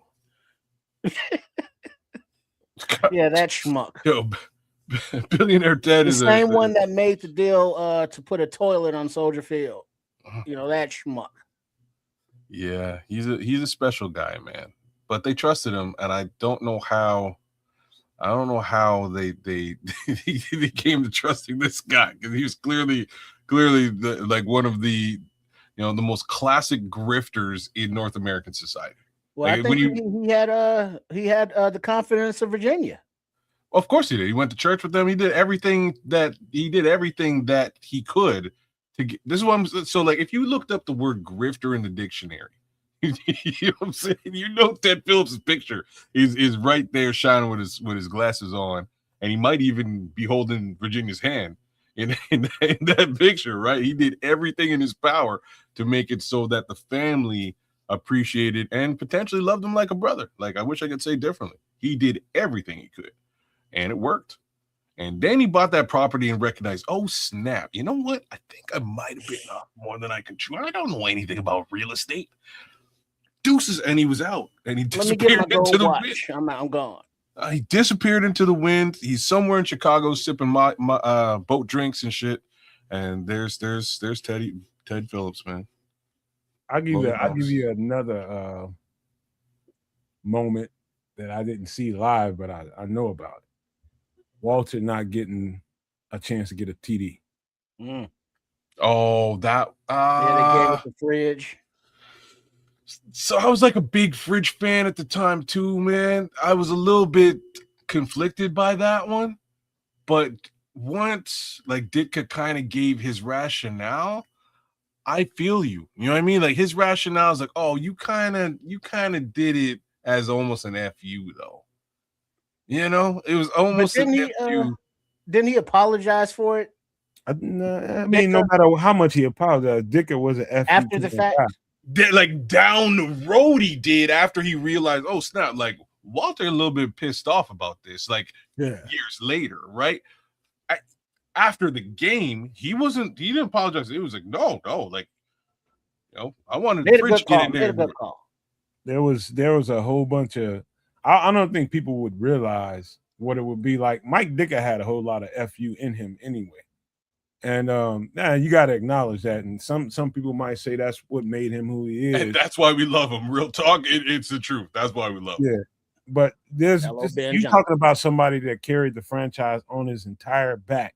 The whole surface of his back had the Bears organization on it for years on Walter Payton. All of a sudden, this guy comes in and whatever habits Walter had when Mike Ditka got there, he wasn't going to change because Mike Ditka was there. He was going to continue to be the Chicago Bears running back. And Mike Ditka, you had Mike Ditka in one space, and you had Walter Payton in another. Like, I don't care who Mike Ditka is. He ain't going to come in here and tell me what to do. This is my locker room. I think there was some of that going on. And by the time they got to the ultimate event, that was one way to kick him in the nuts. I don't know if that's, I just, if you know how locker rooms work, you wouldn't. No. Just follow where I'm going with this. I just don't know if that was Walter's demeanor within the team. You know what I mean? Like, Jim McMahon, absolutely would be like, hey, like I'm just not. No. I'll tell you where it gets different, kid. This is something you probably wouldn't pay attention to, but when it comes to being at the stadium, being there on time, coach said, be here ready for this, be at the film room for that, be in the whatever. We need you to stay after practice for this, and we need you to be here at mini camp for that. And some of those shits, Walter was just, I'm Walter Payton, man. I ain't showing up for all that shit. There's some of that kind of shit that goes on that people don't get to see. I don't know. For me personally, he just seemed like really the consummate professional with respect to even showing up and showing out and showing up at charity situations. Like he was really out there, man. And that's part of the reason why I love this guy. Jim is a little bit of a different guy. Jim was a much more of a you run your mouth. I'll do what I'm gonna do, and we'll see how it works out. I'll do what I'm gonna do, and I'll take the lashes later on if it screws up. I'll also take all of the praise if it works. You know what I mean? Like, and that's Jim to me. Walter just seemed like such a class act, man, that even in situations where, Dick is running his mouth, you seem like the type of guy to just let it roll, roll down his back and not really give two shits. He wasn't all as sweet as everybody think he was all the time, man. Walter was fucking tough, man, and he had a personality to him that on the field he had a persona, but in the locker room, people, that was Walter's locker room. It was. That's whatever Walter said is the way it went. And there's always going to be a divide when you get a new coach in there, comes in there and try to change up some shit. And so I can definitely see that. That might have been some shit that Dick had carried with him until that game. Well, rest in peace to Sweetness, man. Long story short, that's a raw dog call, Mike. That's a raw dog call, coach, man. I don't know what else to say. And for what it's worth, I saw that he's not doing the best in the world, he being Ditka. So hey, aging as it is. I heard too many people say they didn't like that guy. Well, I don't think he was, and again, this is why I like him. There's a certain degree of, to each and every one of us, of like, I guess what I'm looking for is just general give a fuck. I don't think he really gives a fuck what anybody thinks of him at all. Yeah, he was I would describe him as and I mean this with love and affection, not disrespectful, but he was kind of like a typical Chicago Pollock. And it's like he was good at what he did, but he could be abrasive. He could be short. He could just be inappropriate. But he was cool, because had the opportunity back in the day when like the first iteration of ChicagoBears.com, and they had message boards, and you talk enough shit, you build a little community on the message board. and Ditka, who at the time owned Ditka's restaurant, and he invited, or somebody from the message board got him to invite the posters, the fans, to Ditka's restaurant to watch a game, or was there for something. Gave us lunch and shit, and then signed little souvenir balls I got up front. And he was sitting there, chilling with his wife and a former player, offensive lineman, big dude. But he took the time to, talk to all of us and, be personable. And it wasn't because he was getting paid. He was just appreciative of the fans being appreciative of the team. Yeah, and again, you can kind of love. I don't know. He's an acquired taste. I think is what we can all sort of come to. He's not for everybody. He's not for everybody. You're Right. damn straight. He's an acquired taste. He's not for everybody. But for Chicago Bears fans, for those of us who do understand sort of what he was trying to do, I think we all love him that much more for it, man. One last thing before we get into some drinks. And every time I have this conversation with somebody, and this ain't the first time I had this conversation. I had with a lot of people. But I get to thinking about me and my personality and how I react to people like a Mike Ditka. That old school approach, that old school hollering and yelling and screaming and spitting and name calling and all that old kind of shit, and effing you and all that kind of stuff.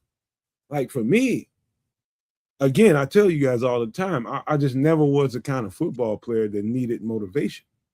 And I know that sounds strange to the person listening to my saying that.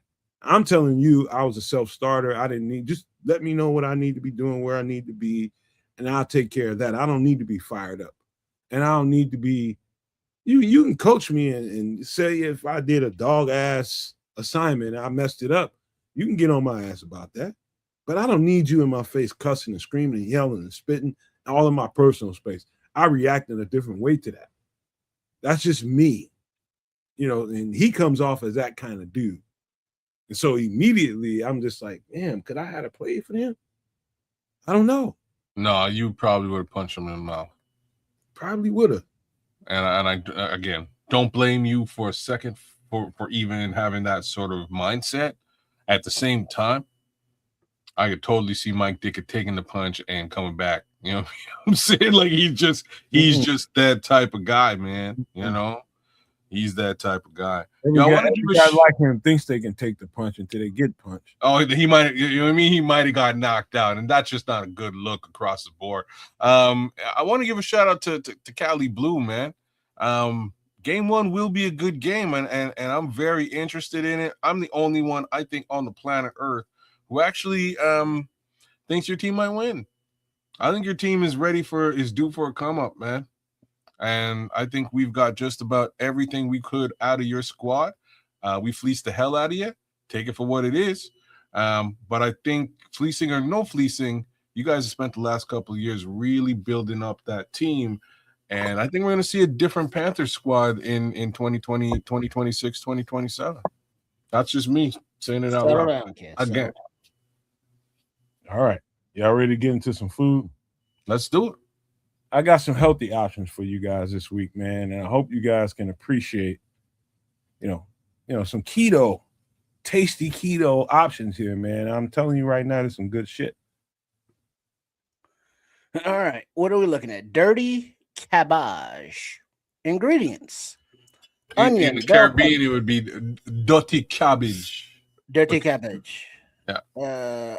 Onion, bell pepper, garlic, Creole seasoning cabbage, chicken broth, ground beef, tomato paste, and andouille sausage.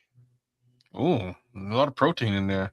Okay. One of my friends would cuss you out right now, calling it andouille. It's andouille. Andouille. That's en français, monsieur. Oui. Yeah, no, this looks good. This is totally something I've had sort of variations on this without the to be honest with you, just without the sausage. So I've definitely had this. This is a really good keto meal for the most part. No sugar of any kind. Very, very low on the carbohydrate, starch case scenario. Cabbage is great for that. Onions, bell peppers, garlic, all great for it. The Creole gives it a nice little flavor profile and a kick that mixes well with the sausage. But again, like I said, last time I had this, it was just ground beef, chicken broth, and the tomato paste, and it was delicious. This is a great way to nyam up, as we would say in the Caribbean, which just means eat good food, and keep that sugar content low, that carbohydrate content low. You Would know you what? add carrots? Because I'm not looking at carrots and not seeing them in the No, ingredients. that's Look the at the sausage, pepper. bro. That's the sausage. You're looking at some red sauce. That's pepper. Oh, that's the andulis. He's looking at in the corner, left corner. That's pepper. Oh, okay. Okay. All right. Yeah. No, I can see adding some really finely sliced up carrots in this. You can probably pull that off. I would be exactly that jerk who put carrots in this and had somebody, yell over my shoulder. Now that's not keto, right? And that would throw the whole mix kind of. Oh, come on now. One thing about keto, man, I'll tell you Get to this the from Italian. experience. Once you get deep into keto and you start realizing, like, damn, I can't have but certain things. Like, how am I going to maintain this? You start to get creative. Oh, brother, and the creativity is gold. It is. You're right about that. I mean, once you start realizing that this is, if you buy into it, if you just decide that you're going to be disciplined and buy into the process, you got to get creative. You have to. There's only one way to be about that, and just get creative about how you cook. That's it. And something along these lines that's just similar that we, from a creativity perspective was just egg roll in a bowl. And we, you take off the crispy batter that you would normally use for an egg roll, but you put everything else in that bowl and you eat it. It's basically cabbage and some ground pork and things along those lines, whatever you would normally get in an egg roll. Put that all together, fry it up, and eat it on some lettuce, and you're good to rock. It's good. You can easily substitute this cabbage for any other green vegetable you want. Yeah, and make but cabbage is probably cabbage works out for keto. It kind of does, and it grows on you over time. If you're not like a cabbage fan, it kind of grows on you after you have it a couple of times. So I like this. I'm showing you the image of what it looks like pre-mix. The ingredients to it pre-mixed. And once it comes together with the broth, the Creole seasoning, the tomato paste, it's a much better looking dish. Yeah, Crimson's on that delicioso, bro. Hey man, delicioso can get your waist big, goddamn it. Yeah, all that bread. That's like the first thing you're trying to dodge bread and bread, carbs, right? Like all the fun stuff everybody loves. You know what I mean? Bread, carbs, rice. Well, but the key would be like Nomad does with his girl. Make her eat something and don't tell her what it is and just kind of sit back and then be like, oh, you like that? Oh, it's good, huh? Well, guess what it was? Not what you thought. And somebody needs to have Crimson over, and instead of actual pasta, spaghetti squash.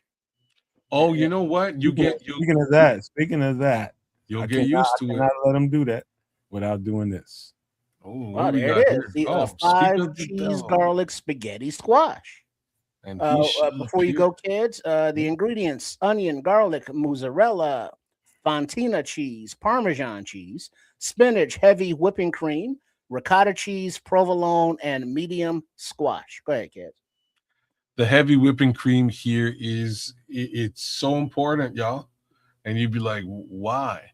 So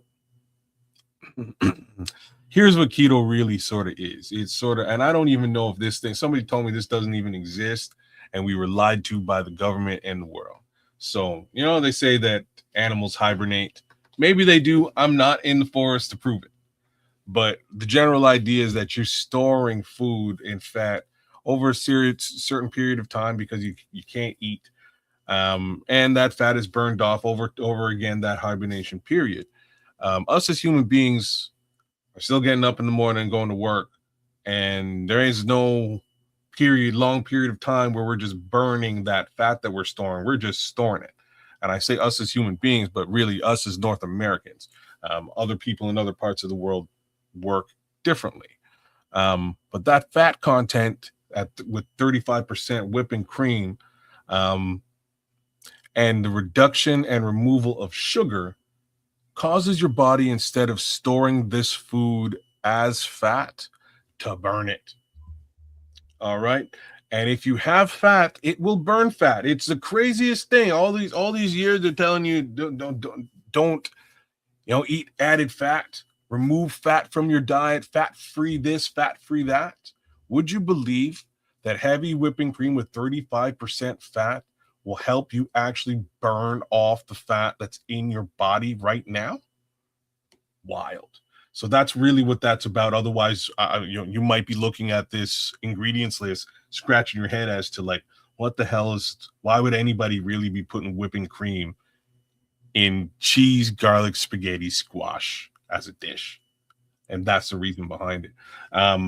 Anyhow, spaghetti squash, strangely, again, all those things that you love are removed in the keto diet. Pasta being one of the biggest ones. So pasta, rice, bread. And these are like the three things that I think every man, woman, and child on the planet loves the most. From the Caribbean, we eat rice with everything. Italian, Crimson eat pasta with everything. Africa, strangely, they eat pasta and rice with everything. It's crazy to remove it, but once you remove it, your body will not be storing, turning carbohydrates into fat. It'll start burning off the carbohydrates with fat intake, just as I described before. But you replace that pasta with spaghetti squash. The first time you eat it, you're going to be like, huh, what did I do? And as you're eating through it, the cool thing is that the spaghetti squash is just a little bit sweet. And that slight sweetness, especially in a situation where you've removed all sugars from your body for a long period of time and you're in ketosis, it's fantastic. All right. Like it really kicks you, actually taste the sweetness of the squash in this meal. And like I'm saying, it is so much nicer than you would expect. If you get you, all I know is I didn't know how good it can be for a substitute until I knew how good it can be for a substitute. Mm-hmm. It's all I can tell you. Now, when you start dealing with squash, here's the best thing you can do. If you want to get some spiral squash or you want to just slice them and make your own diced up pieces of it, best thing you can do is put it in either you have a strainer or some kind of cheese net or something and get the water out of it. Because once you add it to the sauce that you're making, whether it be this 5 cheese sauce or some actual pasta sauce, it's going to make everything come together better. It's just going to make it, if you put it right in the dish, it's going to make it a little bit more watery. Yeah. And so I told y'all, I'm just now starting to do this in the last handful of years. And I'm telling you now, squash is a very underrated vegetable when it comes to you trying to reduce your carb intake. It's probably, to me, my favorite vegetable. Maybe cauliflower number 2, zucchini number 3, when it comes to this kind of thing to help you get away from some of the pasta. And all bread. three of those are key. The other two, there's a lot of them, man. So just straight up lettuce. What I started to do is I started just making sandwiches on lettuce, no bread. You know what I mean? Just lettuce. You fold up the lettuce, you put your meats in there, add your condiments, whatever it is that you normally have a sandwich with, and you eat it right off the lettuce. You get a nice crunch with it. It's actually really tasty. And yeah, you miss the bread, But if you make your sandwich right, it's still a badass sandwich. Well, I gotta give a shout out to the kids because today I made a couple burgers and I used I No guess bun? hold on, 2/4 Okay. pound patties, right? You know, Mhm. so like a double. And I had I took out some whole wheat bread and put in the toaster. And I was like, do I want to do a double? It's like, nah. So I'll just do 2 single open faces. And then I sauteed, an onion in there and put that on top. And I made, some burger sauce and put that in there with the melted There you cheese. go. And so I had a couple open faced burgers as opposed to, closed sandwiches. See, that's It would have been just 4 pieces of bread. You cut it down to 2. you cut it down to 2, and like that alone is you progressing towards reducing the carbohydrate intake into your system. And the more that you can do that, the better. The less your body is going to want to store those carbs and turn it into fat for future use. That's how the body works. It's like, I'm going to hold on to this because you're going to need it down the road, except you might not actually need it because we're still, we're going to put more bread in our body, more carbs in our body. So it's a little bit of a trick and a cheat code, this keto thing, man. Trust me. Yeah, You it know, is. there's another suggestion from Crimson, like zucchini Mhm. is number 1 for squash, but eggplant is number 2. And I always forget that eggplant's an actual thing and not just like a derogatory name that people get called or like a sexual thing, but it's an actual food. Wow. Yeah, you went both directions with this one. Yo, let me steer away from that a little bit. Thank you. You will. I just say this, man. When you start talking about carbs and talking about pasta and bread and all that kind of stuff, Kiss is trying to explain that you're just storing bullshit in your body if you ain't gonna use it. It's basically what he's trying to say. If you're not an active person and you know you're not an active person, but you know you need to be a little more active person, these are some of the options you probably should choose. I'm talking about for your overall health and well-being, man. Because if you're not an active person, the minute you eat them carbs, you get sleepy. The itis. That comatosis that Crimson was talking about a little bit earlier on in the chat, but that's exactly what winds up happening, man. That's you nailed it. You have to either be a relatively and regularly active person with a decent workout regimen on virtually a daily basis, or attempt to again remove some of the things that may turn into sugar itself, obviously, but things that may turn into sugar in your body, because your body will turn those sugars into fat for storing. And that's just, that's the hibernation case scenario. That's really what winds up happening. And what happens during hibernation? The big sleep. You sleep, right? You sleep, and that's where all that comatosis, quote unquote, actually comes from. Another thing about this dish that you would like if you try this is the taste of the ricotta cheese and the spinach. It's a very, very good combination in this dish right here. Now, this is something you mix up. You basically gut a medium squash out, and you put all this other stuff together. You get it all whipped up and put together. It's almost like you're making a big giant deviled egg that's going into the oven, though. With all that cheese in there, you get it all browned up on top, as brown as you like it. But man, you can literally almost eat this entire thing, almost including I never peeled my skin off my squash, but I just made it just like this. Now we make the like there's different kinds of squash out there, and we make the bottleneck squash. We grow the bottleneck squash, and so mostly that's what we get in our garden. But you can do stuff with that too. You can make stuff with that too, but every once in a while we get a seed that we didn't plan on getting, and we get a squash that looks like this. And so there's other ways to do all this stuff. Another good vegetable for, and Crimson mentioned it too, is the eggplant. Is great for, that's probably my favorite thing to do when it comes to like lasagna type casserole dishes. is an eggplant.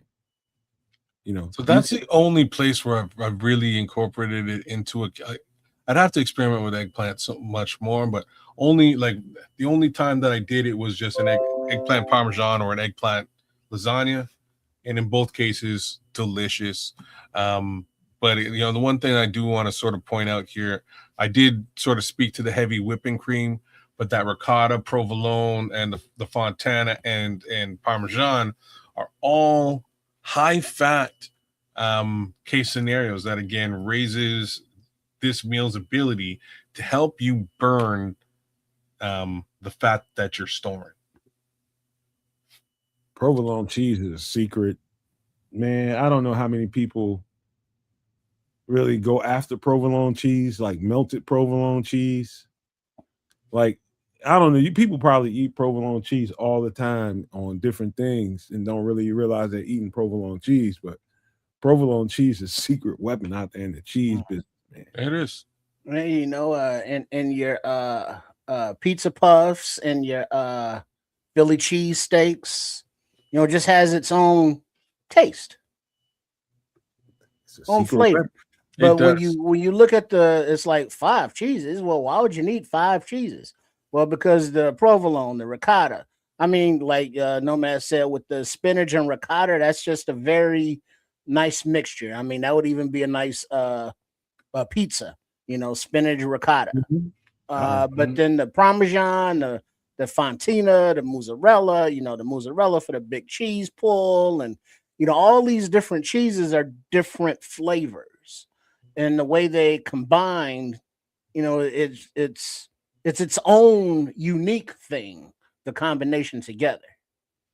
And I also would say, man, this particular dish, you can look at its ingredients right now, and you can privately imagine how you would do something like this. Like for me, I'm definitely adding some kind of ground Italian sausage or something like ground beef, or or a very light spaghetti sauce. So I would have some red sauce on this somewhere, because I don't know, but just the flavor of red sauce and the squash goes together so well, brother. So that's my little 2 cents on what you have there. But yeah, big shout out to Smitty Q, man. He says he's in Olympic Hills, man, out living there in the dream. Fraser Crane land.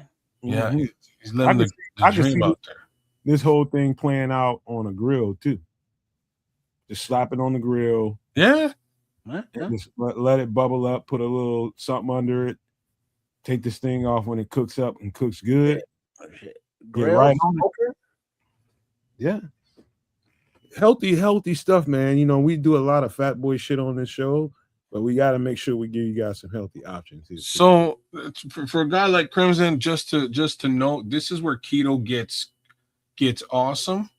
Yeah, you're sacrificing that pasta, that those breads and that rice, but the flip side of this coin is you can replace it with all the meats that you love. Carnivore. And this is where things get awesome, because walking into that diet, I was like, man, I don't know if I can really do this. And then I realized, wait a minute, I can eat bacon and steak and sausage and chicken. All that shit. You know what I mean? I can eat that with impunity. I just need to sacrifice these 3 things that I love to get full. And basically, I spent initially I spent the entire summer just eating steak. I ate steak in the mornings. I'd have some eggs and bacon, nothing beside it. That's it. Eggs and bacon, or eggs and sausage, and any different type of eggs, all different types of eggs. But that's what I would have. And at nighttime, I'd have steak and or chicken wings, sometimes accompanied by corn on the cob. Corn on the cob is not keto, but I would slather it with butter, which is fat, and it would work. So I kept doing it.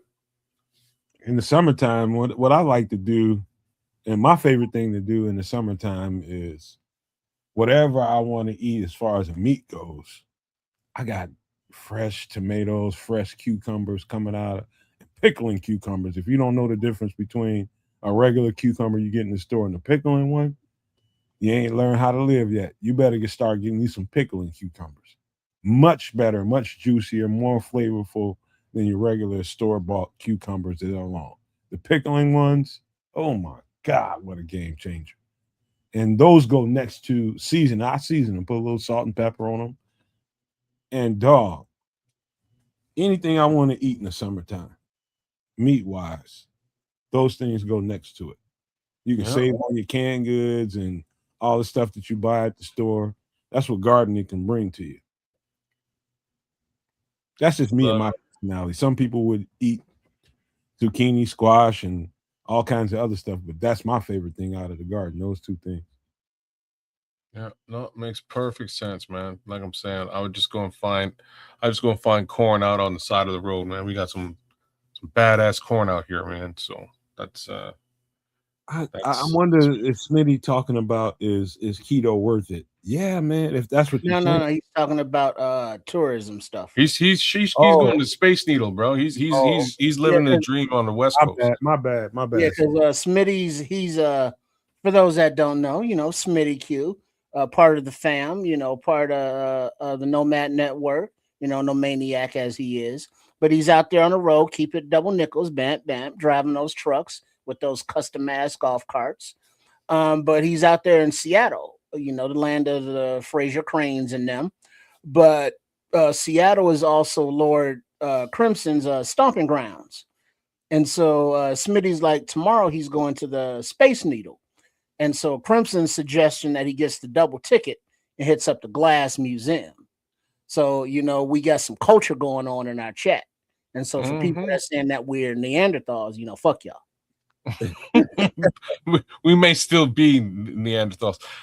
Shout out to Deuce, man, because Deuce ate this. He ate keto pizza at my place, and we just flatten out some chicken bread, like flatten it as thin as you can, and then dress it like pizza, man. The rest of the pizza case scenario is all edible. Cheese, pepperoni, or whatever meats you want to put on there, tomato sauce, etc.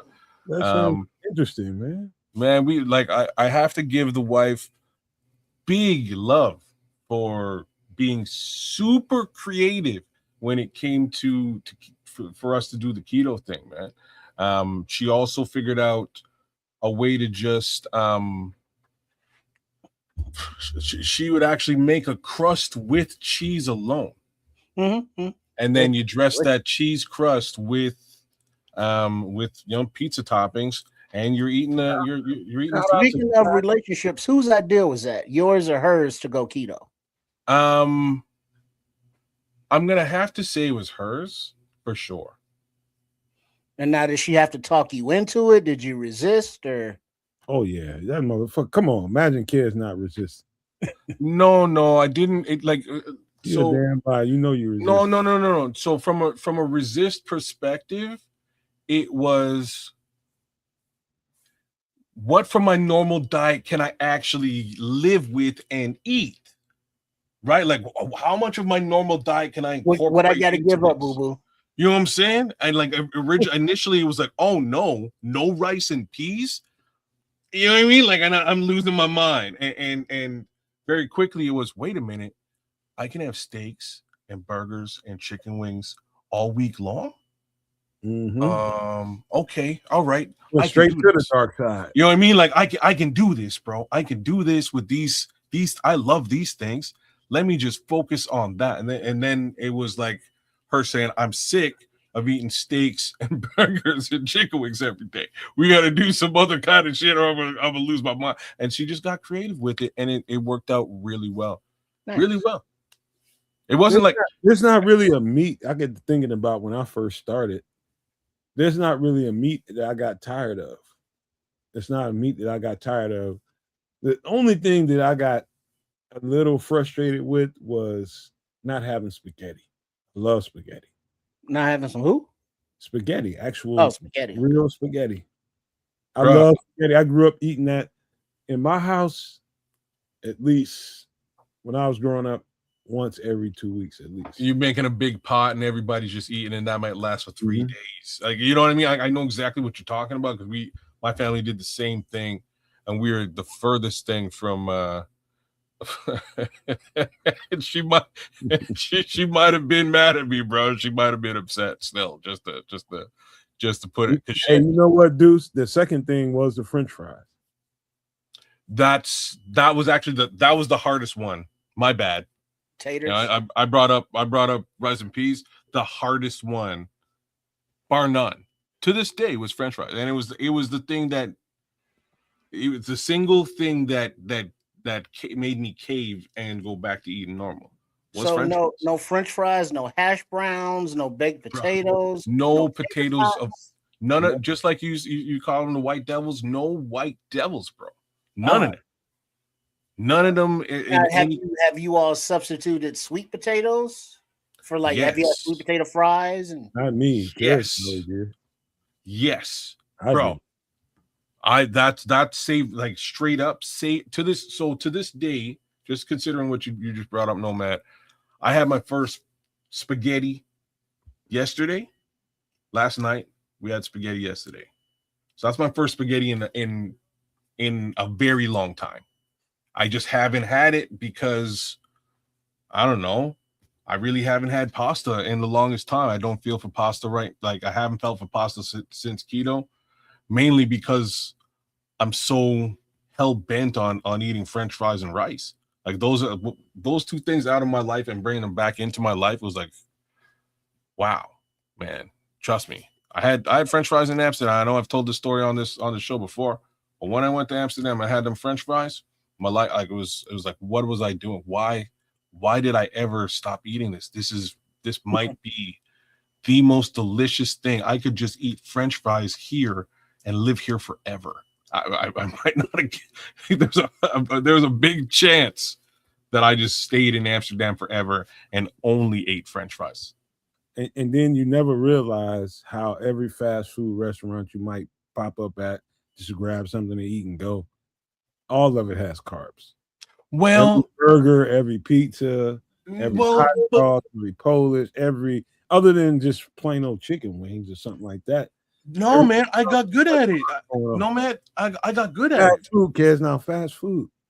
But wait, it's not just fast food. It's how you intake the fast food. So if you go to a fast food joint and you order, just like Trip was saying today, you order 2 burger patties with bacon, no ketchup, no relish, mustard, mayo, and double cheese, no bun, lettuce.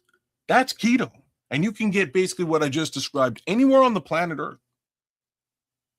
Right? It's really a question of whether they call it a wrap.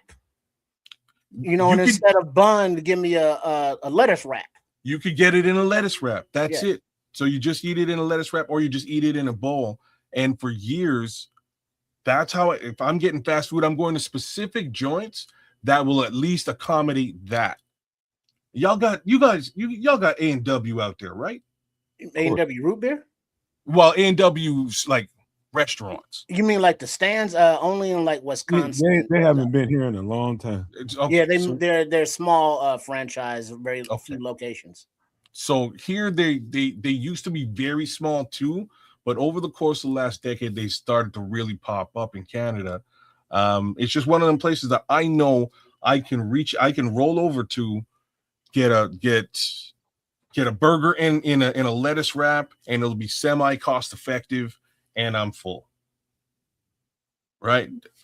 Fast food, that's my go-to. They also have sweet potato. So like if I gotta get fast food, if I'm out and about, it's sweet potato fries, double burger with bacon and double cheese in a wrap, no ketchup, no relish. Let's go.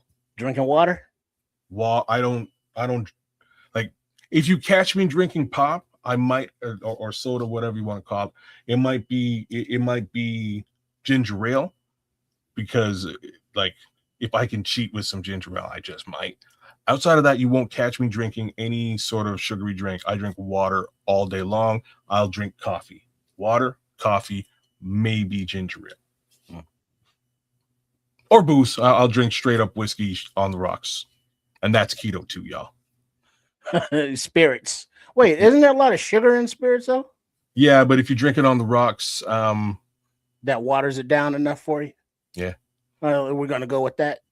Yeah, sure. You know what I'm saying? Like that's about as keto as you're gonna get with straight up booze.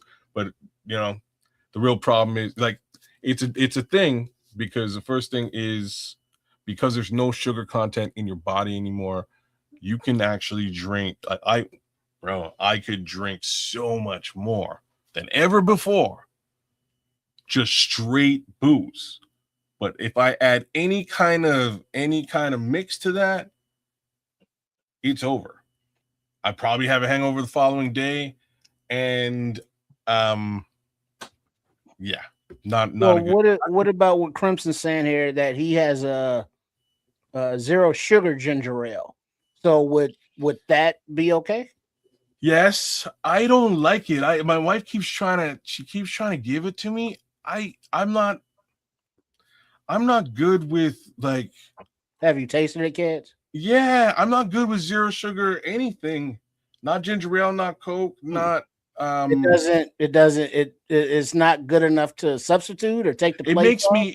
It makes me angry because I know what real ginger ale tastes like. I know what real Coke tastes like. And like if I'm gonna have it, I'm just gonna have it. I'm not gonna half-ass my way through drinks. It's either I just blow it out of my my daily intake, which is really where I've been. I haven't, I haven't been drinking sugary drinks or I'll give you soda for a long time. I give you a thought when it comes to. I think people need to put liquid beverages in their place. Question is, why do you drink them? What is it about that drink that makes you want to go get another one? Some of it is just flat out taste. I just love the taste of this. I love the taste of that. But now it makes my head feel light and bubbly. I get pretty gassy off of some of the fresh vegetables and stuff that I eat. And you need something to release the gas. So I keep 7-Up. But we recently I love the taste of Barks root beer. Love the taste of it. And I just like having that around for once in a while, get one of them and just drink it because I like the taste of it. When you put it in its place, you put it in perspective. So you just have to decide, why do you like this thing? Can I just drink water instead or something like that or whatever it is? But it's just many a times when you've been drinking those beverages when you just could have got some cold water and called it a day. It's habits, man. Well, also the thing is, anytime that whether it be coffee, tea, any kind of soda pop, if you down it, it's like, fuck, I'm still thirsty. Then you drink, a cup or a bottle of water, and it's like, now I'm refreshed, I'm quenched, because your body actually needs the water, and then the flavor aspect of it is something separate. We want to taste and enjoy the flavors because Nomad said Barks. I always thought Barks was just a little too sugary, but the aforementioned A&W was some good shit. Yeah. And especially from the fountain, and the different manufacturers of root beer, they all taste a little bit different, until you have that one that you find, it's like, oh yeah, this is my root beer right here, but they're different than the others. So it's like, I get it. And then sugar free, it's like, yeah, it's kind of like this, but it's not right. You know what I'm saying? If you got that willpower to be like, well, instead of a substitute that makes me mad and just straight up do without, that's better for you, I guess. Honestly, it had everything to do with water filtration for me. Because like, I'll tell you straight up, I was not one to drink water at all. Like I really was not. And there was one day I went to my sister's. I think it was my niece's birthday. And my sister brought me a glass of water. And heavy hit on this glass of water. And I looked at her and I was like, damn, like your water tastes so good. What are you doing with this water? And she's like, nothing. I boil it. And they say that was her answer to me. Let me tell y'all, man, I've been boiling my water ever since. It's delicious. It's the craziest thing for me to say. It is refreshing. I drink boiled water all the time, and I wouldn't trade it for anything. Well, isn't that what is that? Purified? There's a word for it after you boil it. It's not Um, distilled, because no, distilled is the stuff that drips like if you had from above. But you once got it. you boil it, there's a name for it. But it tastes different because I enjoy spring water, and spring water tastes totally different than purified water. It does, man. And It purified honestly water does. is horrible. It honestly does. This water boiling thing, I don't know what it is, but I'm just letting y'all know. If you're not really a water drinker, boil some water, put it in a jug, put it in the fridge, test it out the next day. I'm telling you, my water is delicious. I've been pounding this stuff back for that. I also put a little, because I like sour, I put a little bit of lemon juice in there, and that's my drink 90% of the day outside of coffee. But if I'm out at a restaurant, I might order a ginger ale or straight shots of booze on the rocks. Like For all the That's- people who's been living life and not really drinking just water, you don't know what you're doing to yourself over time. You just don't know. You just need certain liters of water in your body. You need a certain amount of water in your body Mhm. to help everything function the way it's supposed to function. Mhm. That's just all it is to it, man. You need water. You need it. And boiled water is simply called boiled water. Okay. However, if it goes through a process of being boiled into steam, cooled, and captured back into a liquid, it's called distilled That's water. distilled. Yeah. Because boiling tap water or regular water heated to its boiling point kills pathogens, Yep. but it also still retains its minerals. Yep. Whereas purified water is made by boiling water into vapor, condensing it back into a liquid, leaving the minerals and contaminants, behind. So, like from my CPAP machine, you have to fill it with distilled Use water. distilled. Me too. Yeah, man. I do the same thing. I actually bought a distiller to do it, and sort of went back to just, like, my thoughts on the distilled water thing is you really need to actually have it in like a sterilized area. So I just said, screw it. I go buy big jugs now and utilize that. But Deuce is bringing up an important factor. Like, you can't boil out fluoride. You can't. And they clearly do to all of us. My understanding is everybody got fluoride in the water. Why? I'm sure at some point they might let us know. Sure. I have no, they said it's to fix our teeth. I don't know what's they say. Whatever it is. You can't boil it out, so you need to get actual like filtration, and like my cousin goes through like 6 degrees of filtration, including boiling, just to drink water. And I'm like, I'm not trying to do all that. Boiling is fine. Kill all the impurities that's out there. If there's fluoride in my water, all right, like I'll have to live with that. But what I can tell you, boiled water and like put in the fridge, coming out, tastes so much better. Well, here's the thing though, kids. I'm with you there, because here. Oh, and do not drink distilled water. It's not good for you. Yeah, and it tastes horrible. Yeah. And I still don't understand. Like, you travel, you can put your CPAP machine with you, but you can't take water, and then it's like, when you get where you're going, it's like, where the fuck are you going to find distilled water at? Dog, you know what I'm living. You know the life I'm living clearly, because that is one of the most ridiculous. So I get on a plane with the machine. They allow you to take the machine wherever you go. Carry on. I get to the gates. I've now bought a bottle, poured it into another flask, thinking I can bring the flask on the plane and nobody's going to have a problem with this. You can't bring a flask of water on the plane.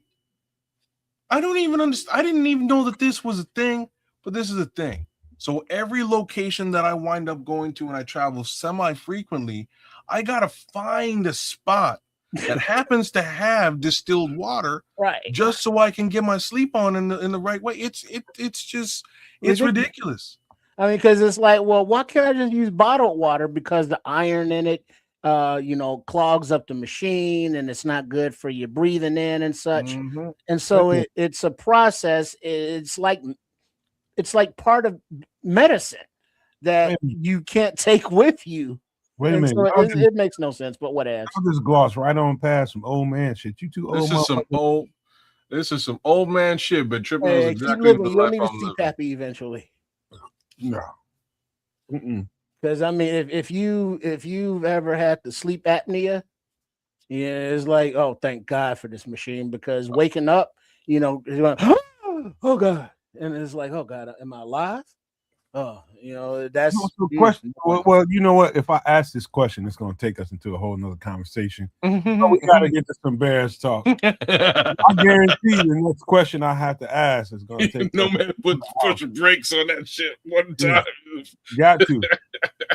We're gonna have to get into some Bears. We're gonna go in hot, man, because we took up a nice little chunk of time. We're gonna go in hot, and we're gonna talk about some of the possibilities when it comes to trades before the season starts. We're talking about once we get in the pads, a couple weeks into it. This guy's been ringing bells. You can ring in the Bears conversation. Give me a second to pull him up. Where the hell is he? Ring you guys heard any conversation about this guy right here? Alex Highsmith, 28 years old, 6'4", 242 pounds, and he's a linebacker or defensive end.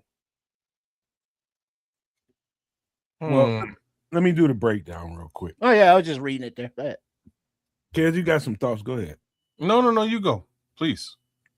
So number one, I've been seeing it a few places. I don't know how and why. I'm imagining he had something to say about Caleb Williams or something I saw. It might have been, shout out to Hayes on Chicago Bears Central. I think it might have been something that I either went past a thumbnail or can't remember if I started watching it and stopped. I just don't remember. But he's been in conversations in the Bears circle about making a trade for him. And I know this, Nick Herbig, one of their edge rushers that's with Pittsburgh, got big money. He got $100 million contract. Yes, he did. And they got some other guys around there, some younger guys. They got TJ Watt, of course. They got him signed for a couple years. And they're looking at this guy as one of those pieces that might. So if one of you guys want to pull up your little money machine so we can have that conversation on the side, I do believe he's making about $17 million a year. Now, let's just talk about fit in the first place. 6'4", 242 pounds. To me, he's a legitimate 3-4 fit. 110%. I'm not saying that he can't play in some 3-4s. I mean, 4-3s. What I'm saying is in this 4-3, based on the history that Dennis Allen has showed me and the track record that he's shown me, I don't think they make a move for this kind of money for a guy that really doesn't necessarily fit their requirements. Now, he's a beast against the run sometimes, but he's coming from a 2-point stance. He doesn't have fingers in the dirt. He's just not rushing like that. And so in a 3-4, I'm saying that he fits a whole lot better than a 4-3. That's all I'm saying. Okay. I can understand the conversation here with respect to Herbig and TJ Watt. Strangely, TJ Watt has also sort of echoed similar sentiment that he might be interested in moving on, given the fact that he will be looking for his second contract at some point. And, a lot of money went into that Herbig deal because they want to keep both of these guys happy. And it looks like, you can't keep all three happy. So this young man's got a pretty large contract right now. Cap hit in 2026 is $20 million, which I'm going to have to lean towards Nomad and say in my opinion as well, he's more of a 3-4 guy than he is a 4-3 guy. And I don't think the Bears should be spending no $20 million on a question mark case scenario like that. And don't get it twisted. I love the football player. I fucking love the football player. He's good. All three of those guys are good.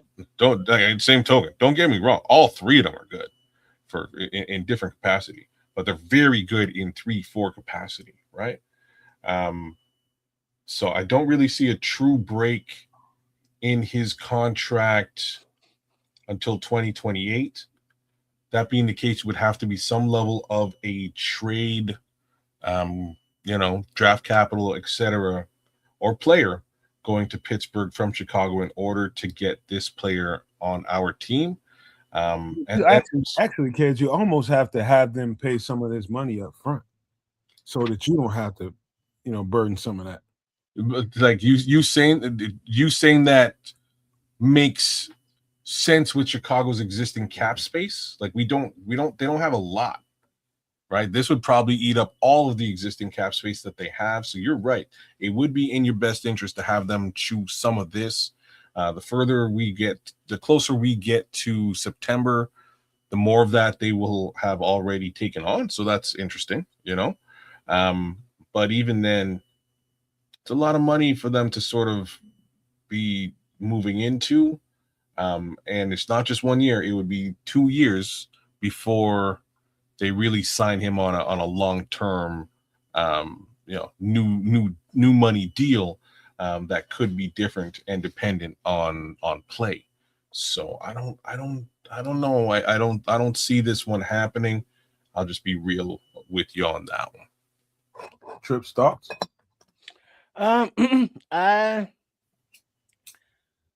To trade for him, to pay him, to kind of shoehorn him into a position, I don't know. But if they do it and he's good, cool. But it would kind of seem, trying to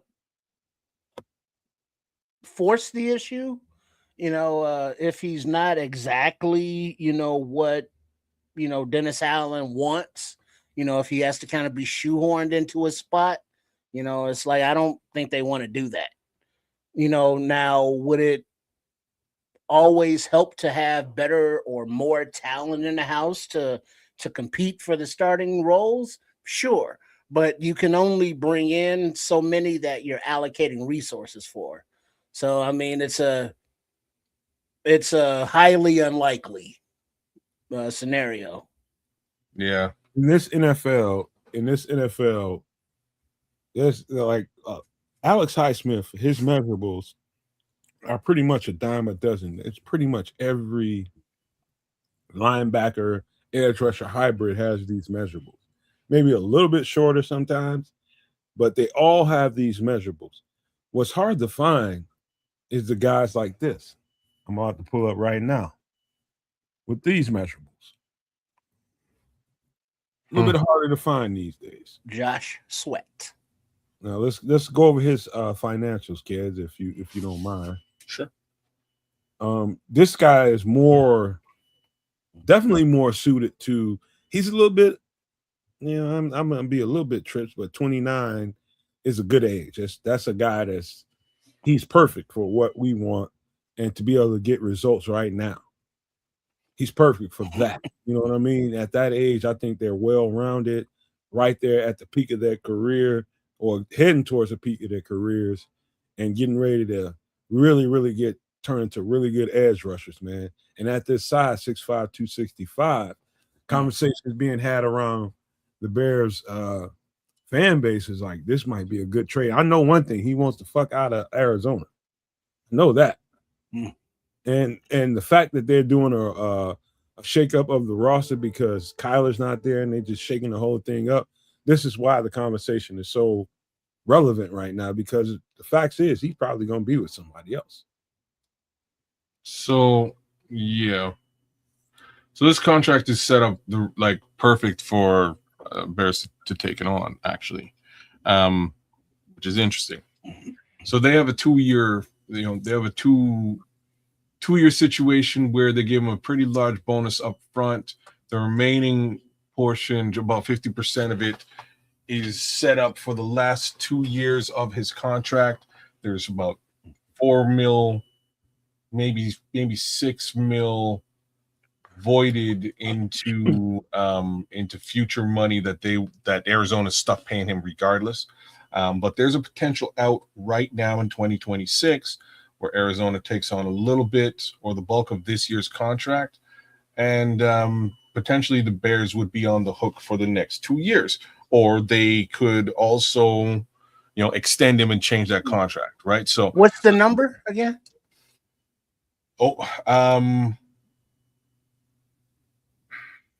It's I want to say 25. It's 23.6.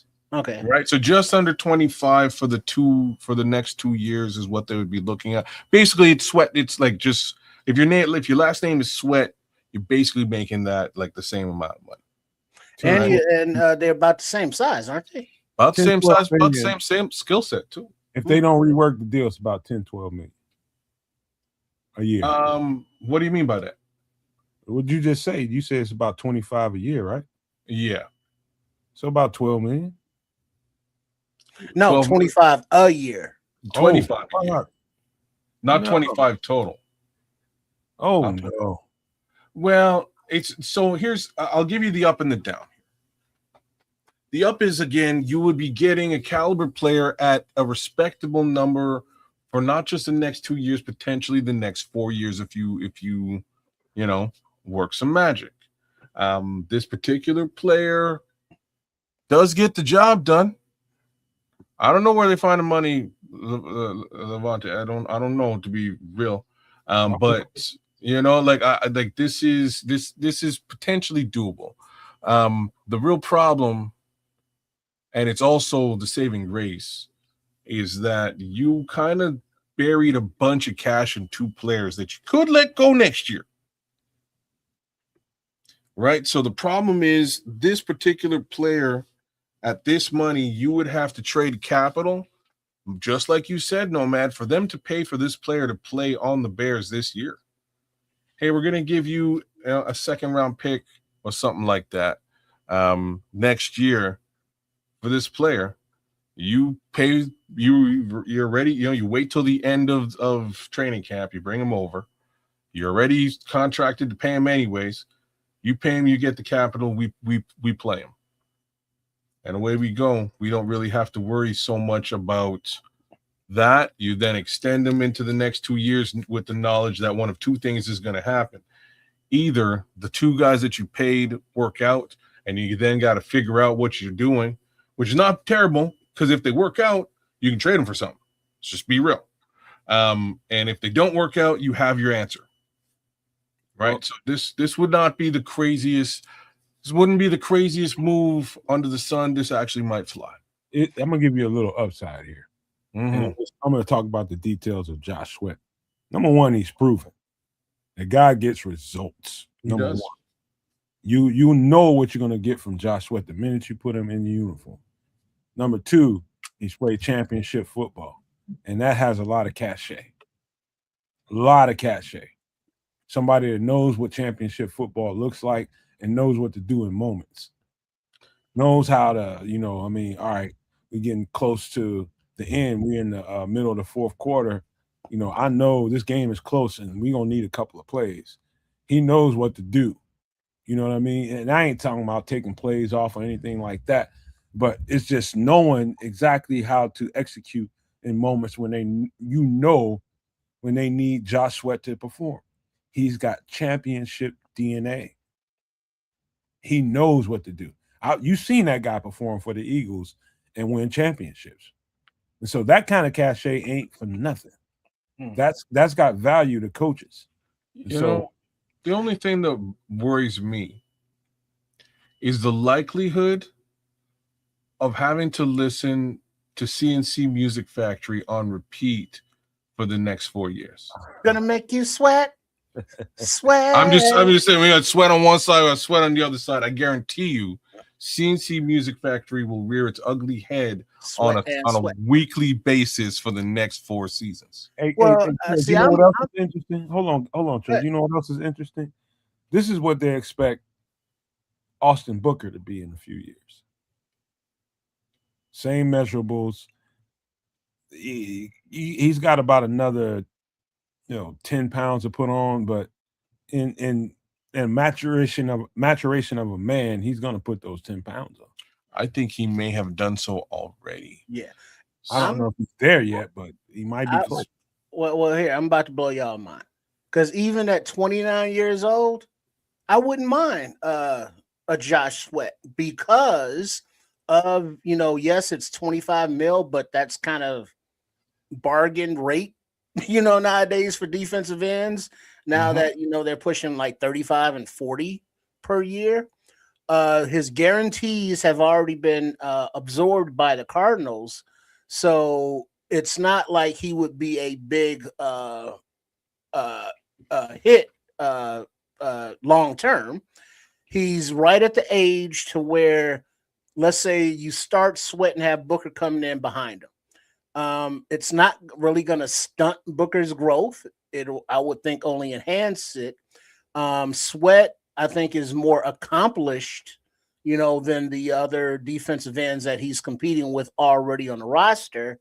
And it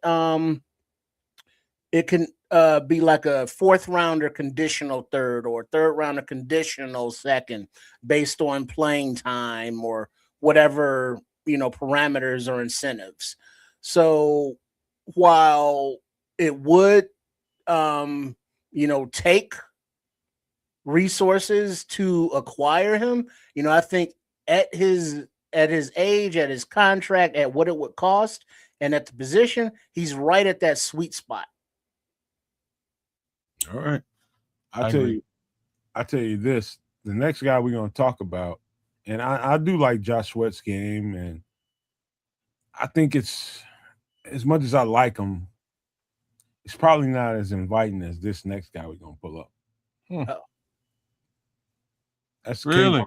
Kayvon Thibodeau, 6'5", 258 pounds, right there at the precipice of where we want a guy to be as far as size, weight, length, and that kind of thing. His game is, kind of speaks for itself, but I'm gonna speak to it directly. This guy, again, man, he's one of the very, very bright spots on that Giants defense. That Giants defense has got some front pieces, bro. When I tell you they got some front pieces, they got some front pieces on that defense. And this guy really sticks out. And just when you thought that he was going to fade into black because they drafted the other cat out of Penn State, man, this guy's game just peaked. It really peaked. And he's only 25 years old.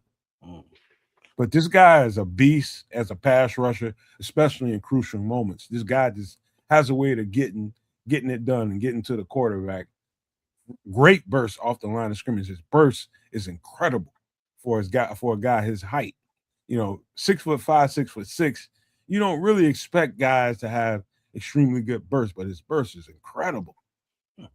And his run game defense has just evolved over time, man. You can tell that the coaches that he's been dealing with has been putting extra emphasis on make sure that you set a proper edge. And so that's one of the things that coming from college when all they expect you to do is rush the passer. And, if you can get some good, edge rusher run stops, that's great. But if you want to get to the NFL, you better get some sacks and that kind of thing. In the league, you have to have a well-rounded game. And Kayvon Thibodeau, I'm telling you, I've watched his game evolve. And he's the truth. He is the truth. And I believe he's still in his rookie contract. And that's why did he get extended? Not yet. I don't know what's going on here. So I'm looking at the contract now. I think they did his fifth year option or something. It's something weird, but they've given him, I don't think it's really the fifth year, but maybe it is. In this being his fifth year, he's eligible to make about almost 15 mil. Whereas he was making just about $1 million a year previously.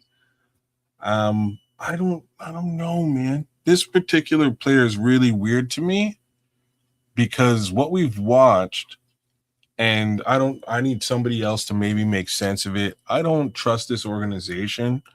I don't understand this organization, much like anything in New York football outside of Buffalo is very confusing to me. Okay, so what does it have to do with Kayvon Thibodeau and him being a potential for us? Here's what it has to do with. I don't understand. So they've gone and they've drafted, I believe, 3 huge pieces on this line after drafting this guy. And he was billed very high. He's performed very well. I just feel like they know something I don't know, you know? Like maybe this guy's a straight up asshole and they hate him in the locker room. Like I just don't. It just feels weird that not only and like so they've drafted that, and then they also went and got Brian Burns too. Like they've done some very interesting things on this line. Well, also with too, Kayvon. Also they've had now they're in their second run around with a new coaching regime. So when he was drafted, they had different coaches. So maybe it's the opposite. Maybe they just sort of fell out of love with this particular player. I don't know, man. It just feels weird to me. But that weird feeling could turn out to be, a saving grace for the Chicago Bears, D line. To be honest with you, with John Harbaugh there, he actually is the perfect fit for what they would prescribe for an edge rusher. But they also that high capital they gave up to get the guy they got out of Penn State, the next guy behind him, he's got to somehow make that work. And so they're gonna say, okay, you run this 3-4 set and you run it well with certain kind of guys. Yeah, I know Kayvon Thibodeau is, a perfect person for what you want to do, but now he wants a whole lot more money, and we got this guy on a rookie contract coming right behind him. It's just that simple. You make this guy work. And unfortunately, you might have to let this guy that you really like get out of here. That's what it is, really. Now, this guy is not being that he's younger and out of whatever his contract situation is, wherever he's going, he's gonna probably want a new one. And I think he's gonna want more than 25. So he would be like taken away in competition to Booker, I would think, more so than Sweat. So it's, you know what I mean? So it'd be kind of like, nah, because Giants aren't going to give him away. They're going to want to, some decent compensation for him, and you got to pay him more, and he's going to take reps away from Booker. So yeah, I don't know about that one. Mr. Thibodeau. I think actually this is going to be unpopular, but if a move like this was transacted, it'd probably be picked player for player, and then maybe another compensation piece for to go along with Booker. That's where I think it might go, if it goes somewhere. TBD. If I had my choice under these circumstances, I'm probably going to roll with Book. Even though I love this football player. I just, you put so much money. I mean, so much. I ain't saying money, but you put a lot of time and effort into Austin Booker, and he's emerging. You know what I mean? And what I think the fan base, the whole reason for me even bringing up these conversations about woulda, coulda, shoulda, and what can be, is so that we address it, because people in the fan base are talking about it. Hey, how about this guy? How about that guy? Do we still need to make a move on the defensive line at edge rusher and all this kind of stuff? And by the way, we lost what's his name? Oh damn, AJ Epinesa to the Eagles. They signed him, and so the market getting ready to go into camp is going to thin out a little bit. You're going to see a bunch of teams going rush and sign a couple of guys, make some moves for a couple of guys, and before you know it, some of these names we're talking about might come off the market. And so really is what I thought it was going to be the whole time. I told y'all we're going to probably have to get in the pass for a couple of weeks before the Bears execute any move. And I think AJ Epinesa was just like, just in case you're there, let's get this workout in case you're there, we might want to bring you on. But they're going to have to put the pads on. Won't be any moves made until then. Yeah. Well, we'll have to see what this all shakes up at, and I'll be completely honest here. I think we're truly in a position where this team is just sort of resigned to what they have in place for a couple of reasons, and I think we go back and forth with those two major reasons. Reason one, they've just invested too heavily in this line, and may or may not see the return on it, but they have to see if they get the return. And the other real major question mark is like, how does making any level of a deal at this point affect the trajectory of Austin Booker? You might as well give him the opportunity to test the waters and really have a full season and see what you can get out of him as well. If you can't get what you need out of Austin, I think the three of us all also deep down believe we might be able to get what we need out of Austin.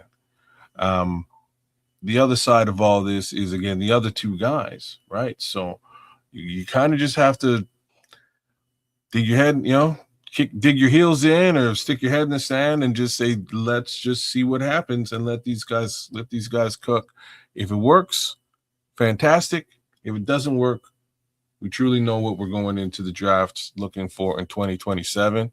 The only thing I have left to say now is, knock on wood, I probably said that last phrase for the last 3 years running. So we'll see what happens.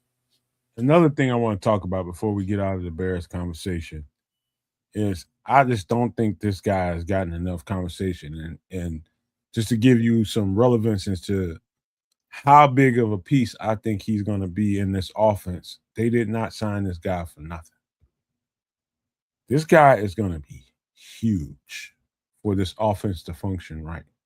I mean, absolutely monumental. Straight up, Khalif Raymond is going to be kind of pivotal to how this whole offense operates. It's about him, using him in motion, and getting him to give Caleb an indicator on what kind of defense they're trying to pull. And not just being a candy on a stick, a carrot on a stick, or anything like that. They will throw this ball to him, and they're going to throw it to him often, just to make sure that when teams go and see this tape, just know that Khalif Raymond is a real piece. He's a real piece. And again, that position player, that slot receiver player, right now, early is going to definitely be Khalif. We hope it's going to be Xavier at some point. But right now, I'm telling you right now, he's going to loosen up everything in this offense. So far in the mini camps, the reports on Raymond have been, he's got young legs. He's in and out of his breaks. He's not only lining up in the slot, but he's, doing the outside receiver stuff. And he made a big, touchdown catch in practice.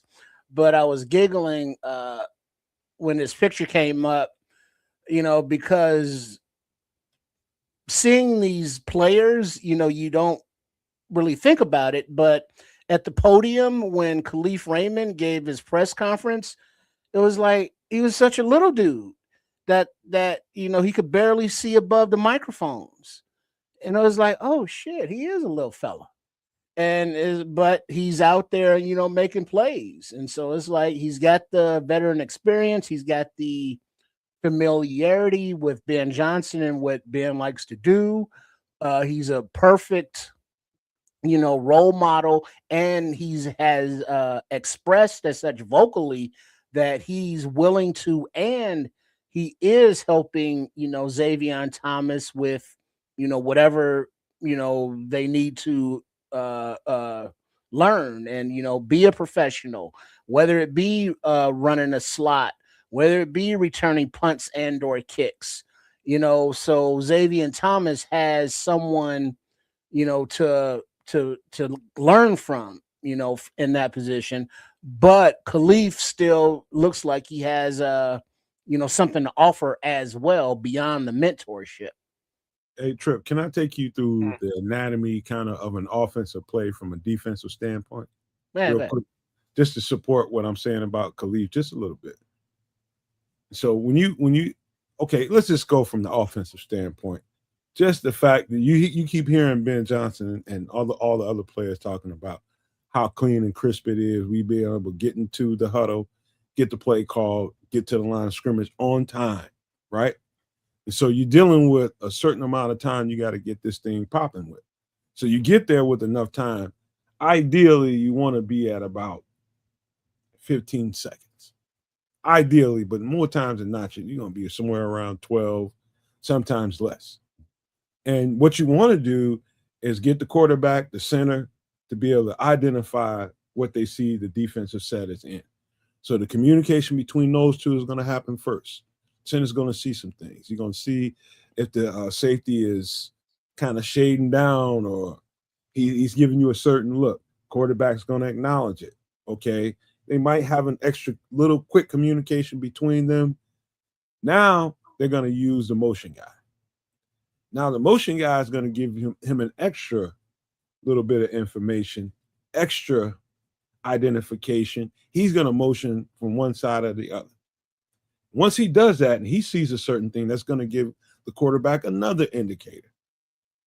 And if it's what he thinks it is, and you see them go motion, let's just say motion right, and all of a sudden he zips back left, and it looks like he's about to take a jet to the other side.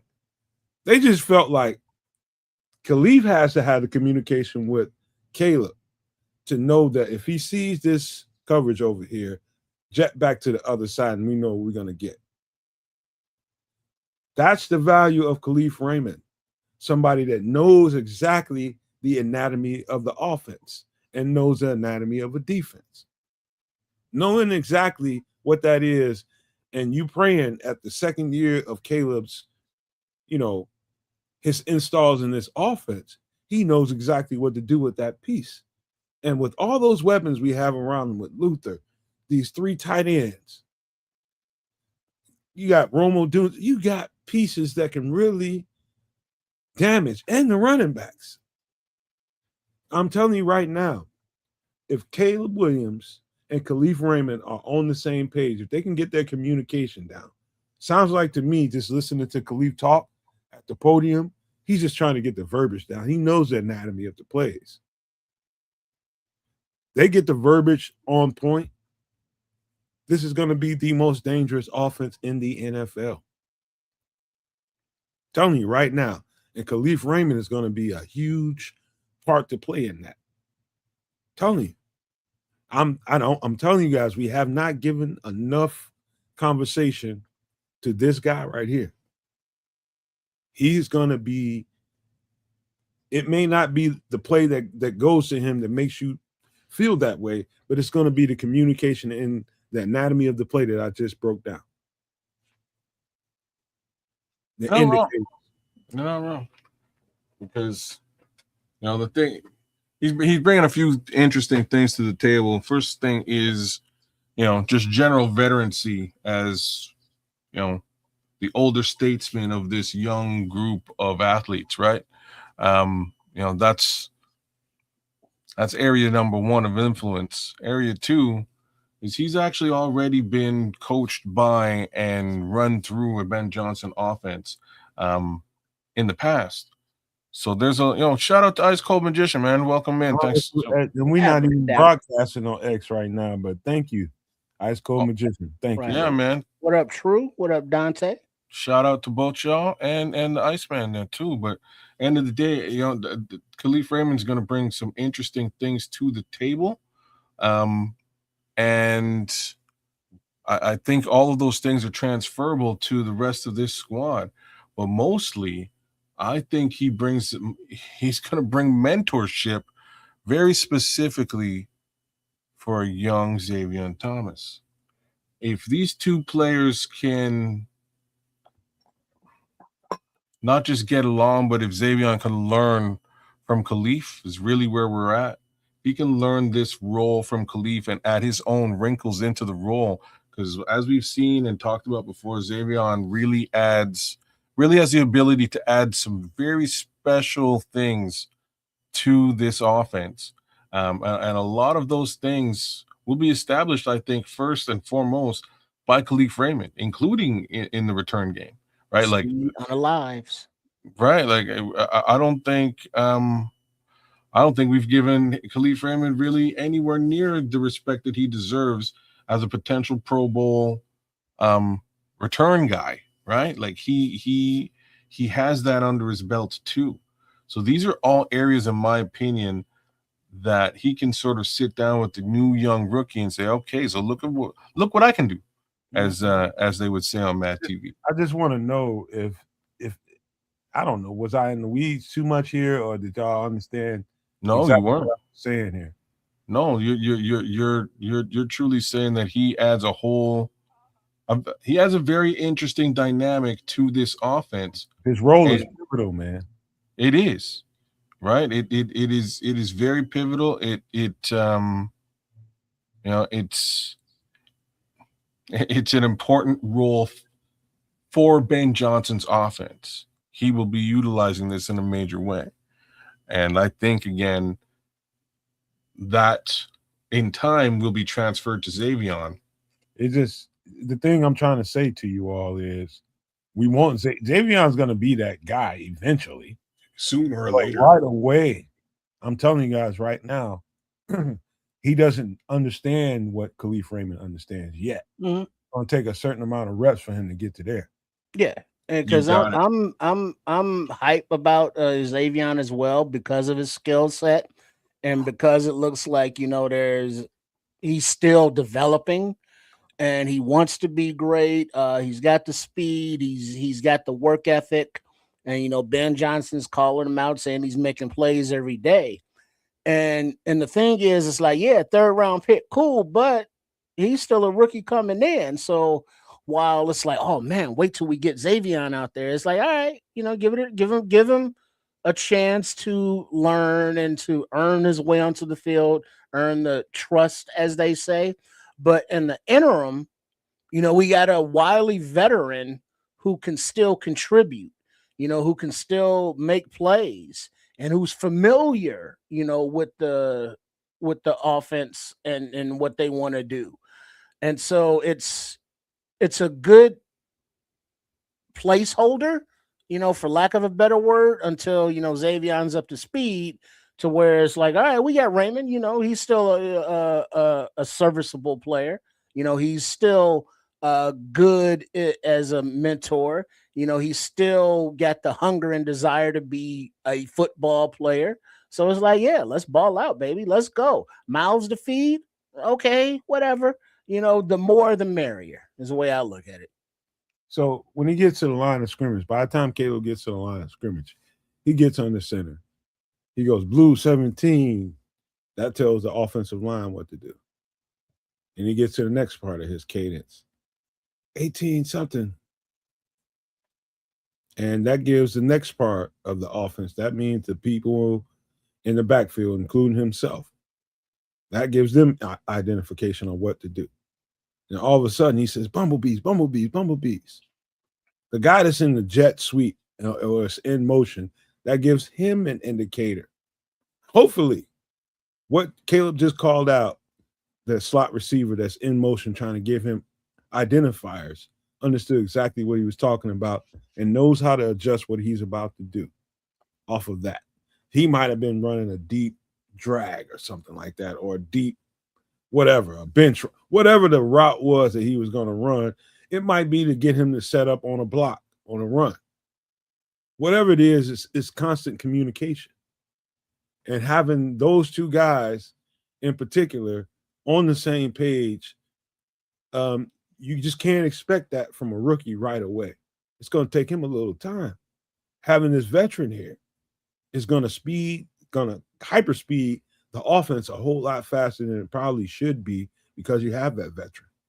Well, it's going to hyperspeed, like, and this is why I said veterancy is key here, right? Like, it is going to transfer over to the young man very quickly in the case scenario where, unfortunately, this guy might not be able to suit up for one reason or the next sooner or later in this offense.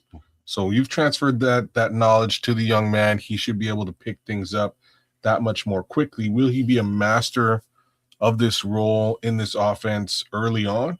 No. It's going to take him a while to get there. And the easiest way to do that is by having somebody who is fully familiar with the role in place today, willing to share that knowledge with the young man. And another thing that beyond the mentorship or whatever, Raymond is a clear upgrade, I would say, over Oz, Alameda Zacchaeus. Product knowledge. Well, just one thing to be said right there. He knows his role in this offense, period. Right? He's already done it for a couple of years. Whereas Oz had to come in and learn it last year. Yeah. Right. So you're bang on. There should be an upgrade over Oz. Let's just hope that his hands work a hell of a lot better than. That damn commies game when he hit, and that would have been a 99-yard touchdown. Yeah, but go ahead. Jeez. Yeah, there's a couple of those. Let's not live in history, man. But this is the last guy I wanted to talk about because of obvious reasons, man. I think he's one of the guys that, as we get into the offseason and get thoroughly into it, you don't realize how important his role is in this offense, man. Ben Johnson's offense, to be able to loosen up some of the other pieces that he has, that guy that's operating out of the slot really is a pivotal piece, man. When they put that slot receiver on the field, he is out there getting keys and indicators and letting the quarterback know what to do with this ball. Yeah. That's what he's doing. And sometimes the ball goes to him and he rips it up. Sometimes it doesn't, but that's how this offense is. The anatomy of this offense goes like that. When they have a great slot receiver that knows the offense that can really operate, it hyper speeds everybody else up. But yeah, man, that's any last thoughts about that before we get out of the Bears conversation? Not really. I mean, just over the last little while, I've been hearing I've been hearing that he's been performing well in these camps, etc. So again, big ups to Khalif Raymond on sort of taking on that role and doing what he needs to in that position.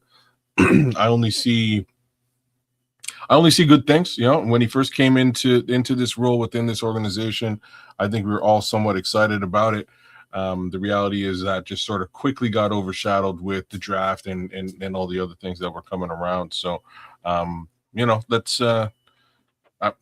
I'm excited about what this offense looks like as a whole. What's interesting about everything we just got to talking about, the thing I forgot to mention is one of the identifiers in any defense. Now, depending on whether it's a man or a zone, he's going to be able to move the slot corner. He's going to be able to move the nickel corner no matter what.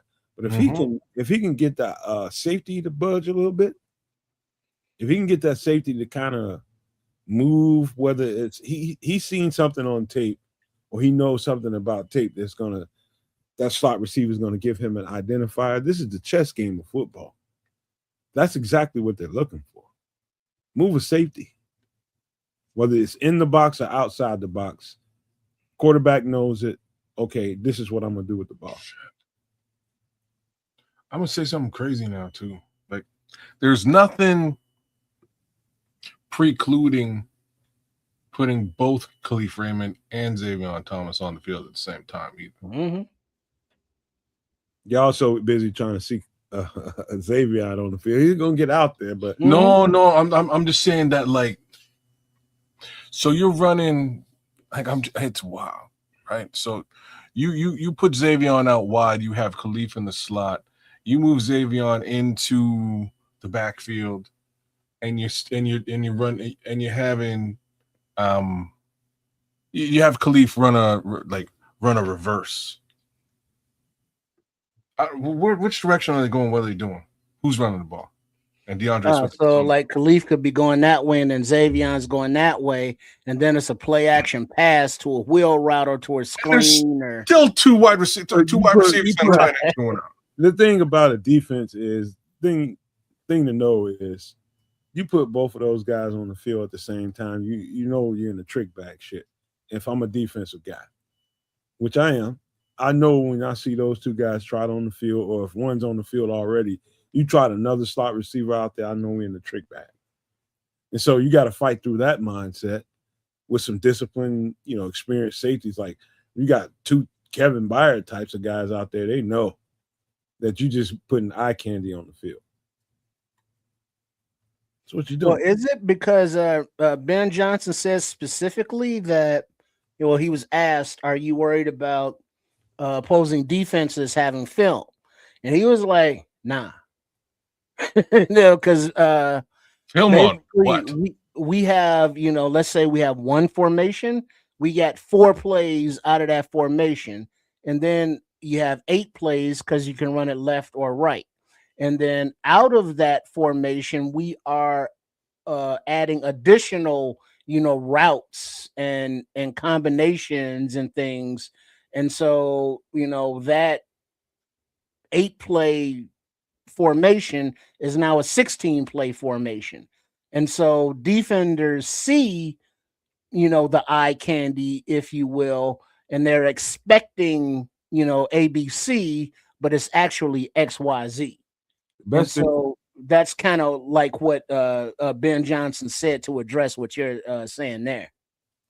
Best thing I would do if I put both of those, I tried it both of those guys out there. One of them motherfuckers getting the ball in the run. Number one, motion one of them into the backfield if I don't just set him back there in the first place.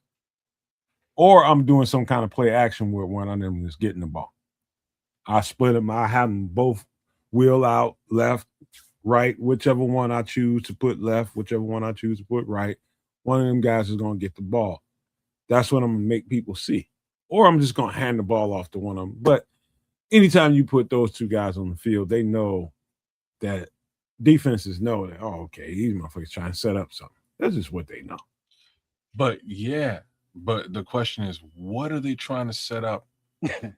That this is the question that I'm trying to put on. Who's covering Cole Kmet and Colston Loveland? You know what I'm saying? So now you're looking at these. That's exactly what they're thinking. Exactly. You're looking at the eye candy.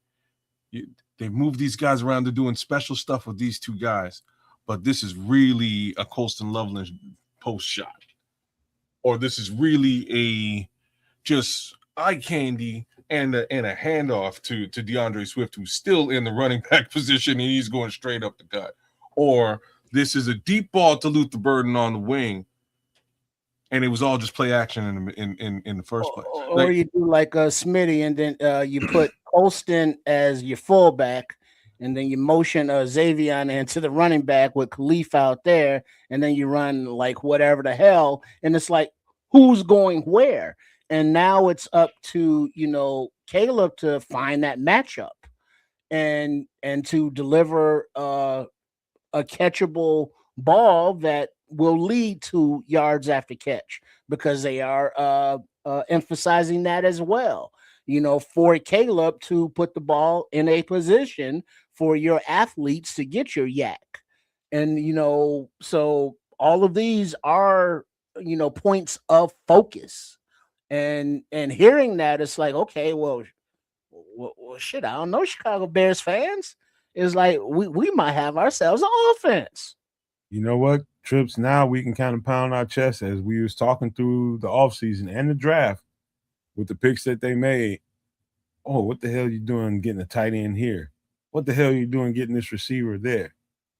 The multiplicity is what we're talking about here. And how you can't really zone in on one or two particular things. You got to pay attention to a lot of things. That's called thought. When you got a defense thinking, you got them weakened. And this is where, it's nice that they have a year's worth of film on the Ben Johnson offense, because I don't think a year's worth of film means anything in year 2. at all. Right. I think it's all going to look the same, except now you've got moving parts that you don't know what to do with, and the offense should hopefully know exactly what to do with all them moving parts. And I think that in addition to Xavier and Thomas, but the factor that Khalif Raymond brings is speed.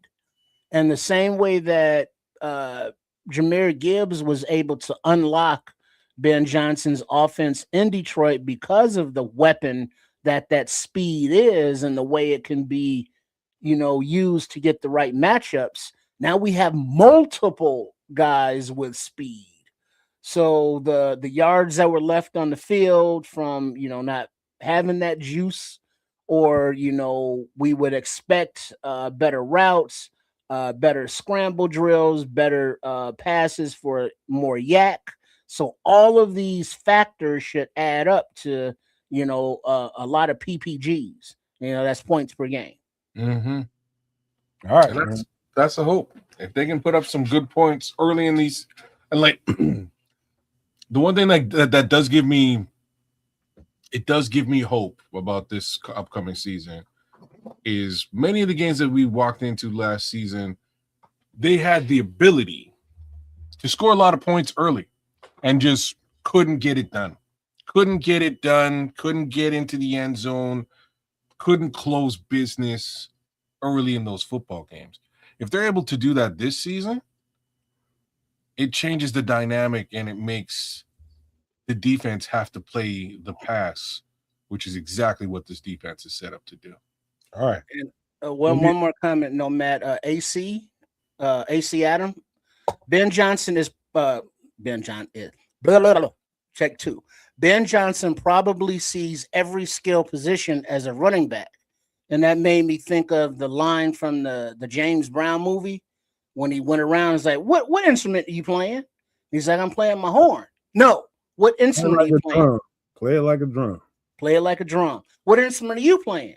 A drum. What instrument are you playing? Drum. Are you a tight end? Running back. Are you a wide receiver? Running back. Are you running back? Running back. So it's like, yeah, that symphony that Ben is creating, he is instrumental in implementing the run game himself. He doesn't, designate that to his assistants because he wants to be all up in the offense from the ground up. And we are going to, be seeing that as they are now more comfortable installing new things. So it's like, yeah, let's go. All right. Hopefully everybody's enjoying the content. And the Bears conversation, we broke it down pretty good, man. I can't wait to get some of the takes out of this conversation because it makes you think, makes you give perspective into what exactly the Bears are trying to do, the reason why they got this player or that player, their role, and the significance of it. All broken down right here in the offseason where everybody's talking about who should we trade for here. No, we just gave you in the weeds football right there. That's some football-y shit we just got to do it. So make sure you subscribe to all 3 channels, the Nomad Network, Kids of Canuck, and Sports Chicago style, man. Show us all some love. Give us a like. Make sure you share it to some people that need to hear this conversation the way we're breaking it down because it's unique. So, but we do have to take a quick turn, man, because you know what? The real world is outside the doors of the Bears organization and the fan base. We got to break it down. And to be quite honest with you, this is going to be some important shit to talk about today. And I'm not saying that just because I want to get a conversation going. This is real shit, but let's get it started like this.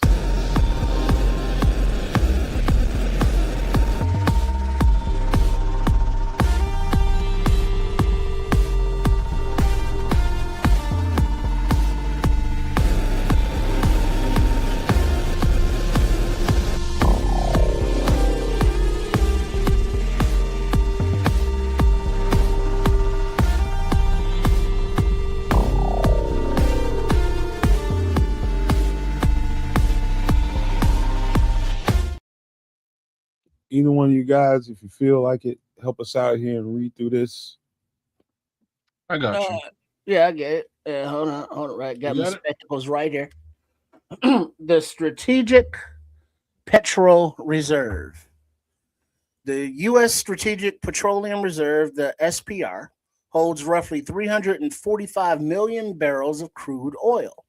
Because the U.S. consumes approximately 20 million barrels per day, the entire reserve would theoretically last around 17 to 18 days if needed to be relied upon.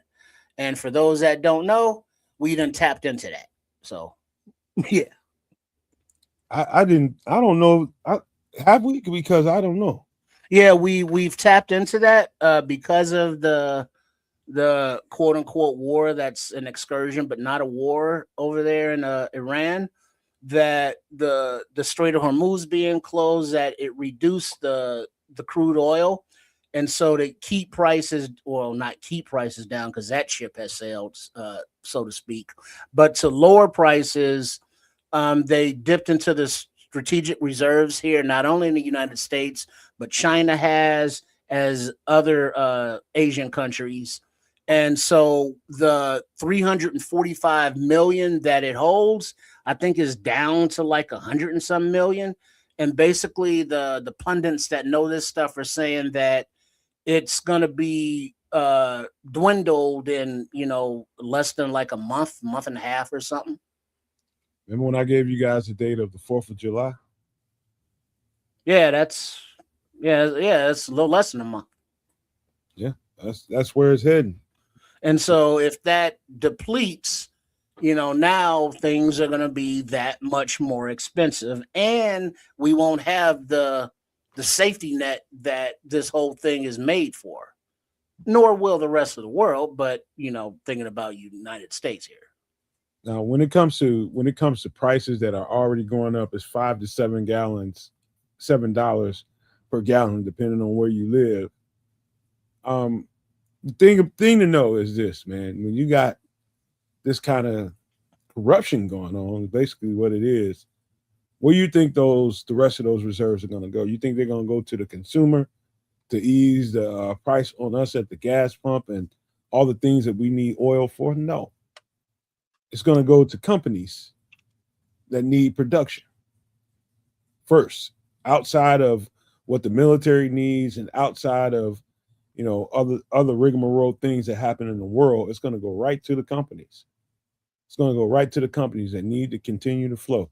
Those companies that people say are too big to fail, like banks, put them to the side.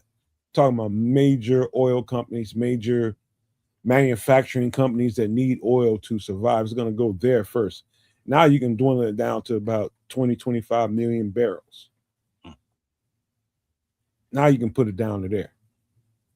And so whatever you're feeling at the gas pump, you're going to feel that exponentially past July 4th. I guarantee you that. What? Why July 4th is the date for you? Why is that an important date? Trip just broke it down for you. That's when the reserves are at zero. And so now there's no fallback. There's only, what's in the supply chain that's still flowing. And so that, bumps up the price. And if there are any more supply chain disruptions or slowdowns, and now, the strategic reserves are empty, now you have, I'm old enough to remember in the, late 70s, where, you had block long lines at gas stations and a lot of signs. It's like no gas out, and tempers were hot and heavy, and things were just bad.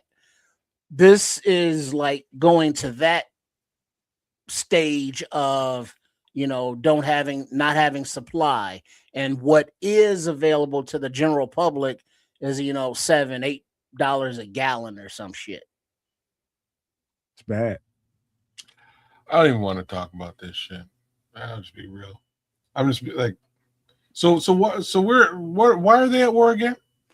Your guess is as good as mine, but they have not expressed any actual reasons, because technically the laws of the country, the Constitution says any conflicts beyond a certain amount of time have to be approved by Congress. And that means that you have to state why you're going to war, why it's necessary.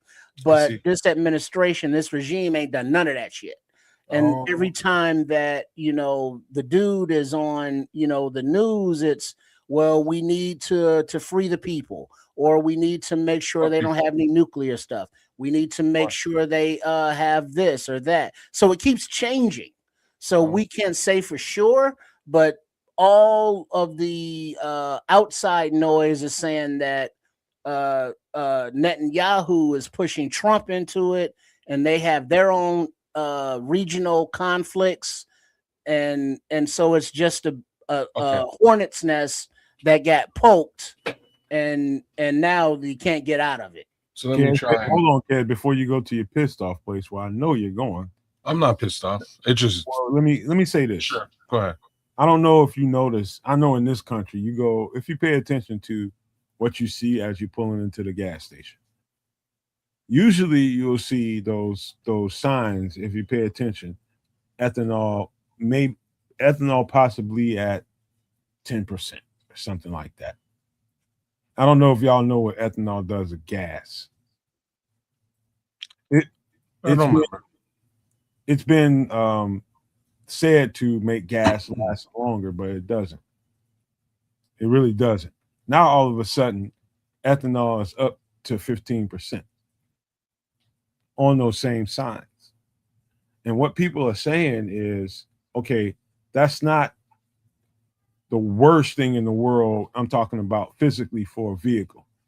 You're not going to get what you got out of a gallon of gas with 15% ethanol in it. That's just the way it is. You're going to run through a gallon of gas real fast. They're stretching it, is what you're saying. Yeah.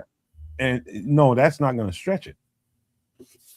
They lied. The lie they told about ethanol and what it does to a gallon of gas was a goddamn lie. You put 15% ethanol in a new engine, you're just going to burn right through it.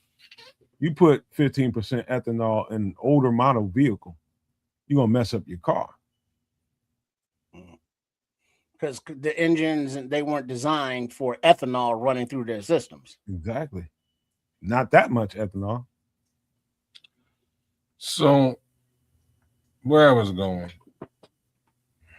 what Triple R kind of explained to me is that goalposts are moving.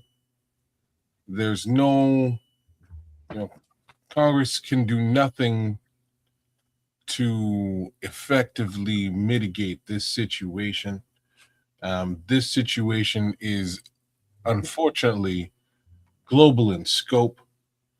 The consumer, from a gas perspective, has no recourse whatsoever, and again, neither does Congress. So one more time, I failed to understand what's happening here, other than this being a very purposeful maneuver. What the purpose is, I don't know. I couldn't tell you any more than the more obvious statements that we could all make. Well, the only other possible explanation would be a distraction from certain files. Even that, okay. Even that is somewhat of a moot point, because let's just be real here, right? So, how's that a moot point? I'm going to tell you how. So, if I'm just going to put myself into the shoes of the orange human being, and those files are out there, they're probably going to destroy my ability to maneuver in an effective manner today in my position, in my role, and would definitely hamper my ability to continue on in any capacity after this term. So I'm kind of damned if I do and damned if I don't. I'm damned. So instead, I damn the whole entire global supply chain of oil and economy. World. Yeah, fuck them. You know what I mean? Like it doesn't it's not like we don't know that he's in the files. I can tell you ahead of time what sociopaths do. I can tell you ahead of time what you're missing, kids. Not only what Trips just said, which is important. He is a fucking sociopath, but also somebody's biological timeline. That he knows he's not long for this world. And because he's fucking evil. He knows he's not long for this world, and he's trying to keep from having to face what Triple R said in the first place, which is what he knows he done. And he's trying to keep all the distraction going, no matter what he has to do to keep it going. If that means dooming the rest of the world, everybody else's pockets and livelihoods, that means you doom them. It means my savior. He knows his biological timeline is short. He won't be here with us on the face of the earth for long. And he knows it. That's what you're missing. So it's one of those, I'm going out with a bang. Everybody else, fuck them. But, and it's just, I don't know anymore. Even that is ridiculous, right? Like we're a rational person. No, fair. Fair. Maybe I'm just too damn rational here, right? So right. Like we all have an expiry date, just like every carton of milk, all have one. We're eventually gonna, move in that capacity, such as life. I'm not gonna like me again. If it was me, I would not let the fact that my milk carton might expire taint my cup of coffee. Well, yeah, but if you've always been an evil son of a bitch, you're gonna go out as an evil son of a bitch. And that's there is no mercy. There should be levels to that reprieve. Though. There is no I'm sorry's. Nah. I think there should be about that life. I think there should be levels to that though. So like if you're saying that he's an evil son of a bitch, which I don't think any of us can refute. It would take somebody much closer to him as a person to refute it. Sure as hell ain't me. You're not gonna get it from me. If you're an evil son of a bitch and you're in these files and you've done potentially some of the things that folks are saying, and I'm not even saying all of the things, just some of them that people are saying that you may have been involved in, then check mark. You're an evil son of a bitch. You don't really need to quadruple down and screw the planet. You win. You're an evil son of a bitch already, and we already know. So why this level of distraction? What's that? Your equations suck. Number one, I'm sorry. You're using reason and rationale, and you're using logic and empathy in the same equation as psychopath, and it equals the same thing. Fucking psychopath. Right. There is no rhyme, there is no reason, there is no understanding. What you understand is evil is what evil does. There is no, well, I don't want to be evil. Nah, I want to be as evil as I can before I leave. Is kind of thing that's happening. That what Corny's saying here. What up, Cornelius? Hurting other people, makes some people feel good. That's the ideology. Where your thought process is, well, why you got to be an asshole for? You know what I mean? It's not even that. It's like if you're an asshole, and you're an asshole. Like I don't understand what ratcheting up the asshole does. You know what I mean? Like bigger asshole. Why would you want a legacy over if you have and look at the position he's in. This is what I don't understand. If you have a legacy of being a shit disturber, that's fine. You've disturbed a fair amount of shit, but you actually have the ability to not necessarily disturb shit. You could leave a legacy that's I'm not saying that you're going to really clean up this can of worms that you've left in these files, but at the very least, maybe you could come out of this thing and have folks say, well, shit, this guy did some stuff that was semi-amicable, and maybe this was cool. You know what I mean? I don't know. You still I don't know what to using tell you. thought, reason, rationale, normal human behavior. Right. Psychopath doesn't have any of those identifiers. Yeah, Wait, think of what was fair. your buddy's name? That was cool with you, but is a psychopath. That you grew up with, that you told stories about. It's like, yeah, that dude was cool, but yeah, that dude was off. They don't function like normal people. Well, They just don't, man. And there if you are never people met, like that, man. There are. you probably met several people in your life that don't have normal human emotions, reactions, same spirit. They don't have a fucking soul, bro. Yeah, like the But example earlier, when you walk into a restaurant, you're a server, and it's like, hey, can I help you? And they just look at you like, I'm not here for your fucking pleasantries, or they might even say that. It's like, why? Yeah, whatever. Just give me my order and shut the fuck up. And they don't care about your feelings. They don't care about being polite. They don't care about the social contract. That's just not something that they give a shit about. It's how much damage can I do? And the only pleasure I get is inflicting that. That's the only joy some people get, is how they can F you up because you have regular human emotions and you have joy. You have, joy in your life. Just having joy in your life, people that don't have those regular human emotions want to take it from you any way they can. That's why you see when sometimes you see people on videos, you see people just rolling up. It'd be a family somewhere having a good old time, music playing, and everybody's dancing, eating, having a good time. The barbecue pits going, and the people around them ain't feeling none of that vibe, and they're just like, "Can y'all just stop?" Because it's disrupting what I think is my spirit. I don't want to hear it because I can't enjoy any of that. I can't feel none of that vibe. You don't understand what you're dealing with around you in society.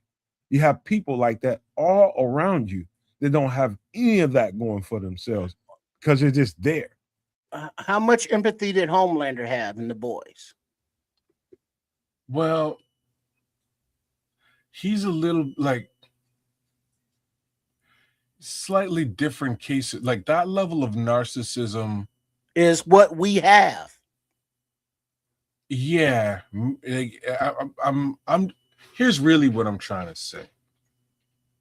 I can't fucking relate to that. You know what I mean? Like I'm just saying. I can't really on a global scale. The bait and switch here is, hey Don, the bait and switch is not working. If you can hear it, it's not working. There's no bait and switch here. You're swapping evil for more evil, which is fucked. That's just fucked. I'm sorry.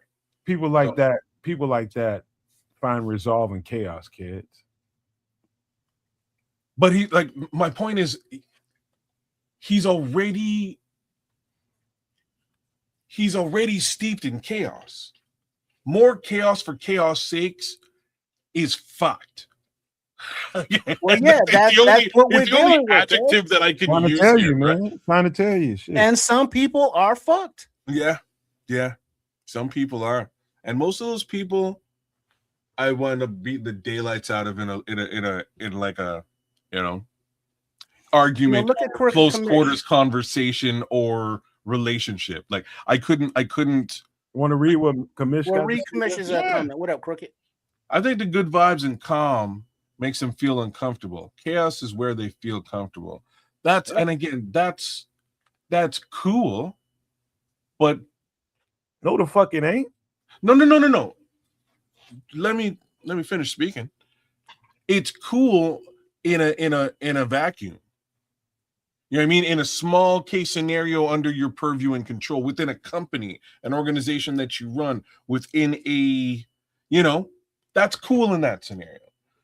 At a global scale where everyone is engulfed in your chaos, it is the furthest thing from fucking cool, bro. I'll tell you what. That's me finishing a sentence. You know what I mean? That's me finishing I know we're cutting you off a lot, kids, but where you going? We're trying to taper a little bit, because when you start talking about rationale, you start thinking about, okay, why would this guy be this, what do you want to call it? Zero-sum game with his mindset. When he has children, when he has grandchildren, he has all this going on. All it means is, unfortunately, none of that he gives a fuck about, really. Right. In real life, he just might show face on the screen and during camera shots that he cares. He doesn't care. Because once he's gone, he thinks the world ends.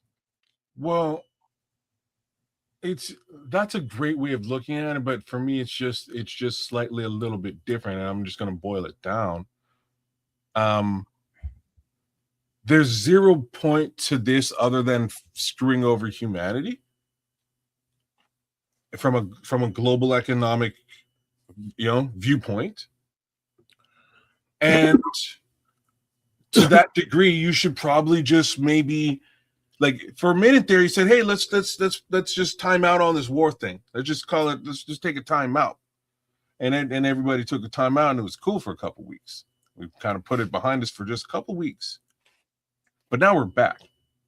And being back, there is no difference in actual rationale for this war. For this, and like I say the war, but I just mean for this $345 million barrel of crude oil reserve case scenario that we're dipping into. There's no validity here. There's no science to this.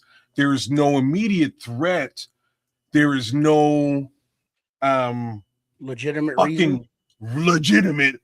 Like, you know what I'm saying? There's really no argument to be had here. So we should probably stop down this path to avoid. See, there you go, thinking logically. Again.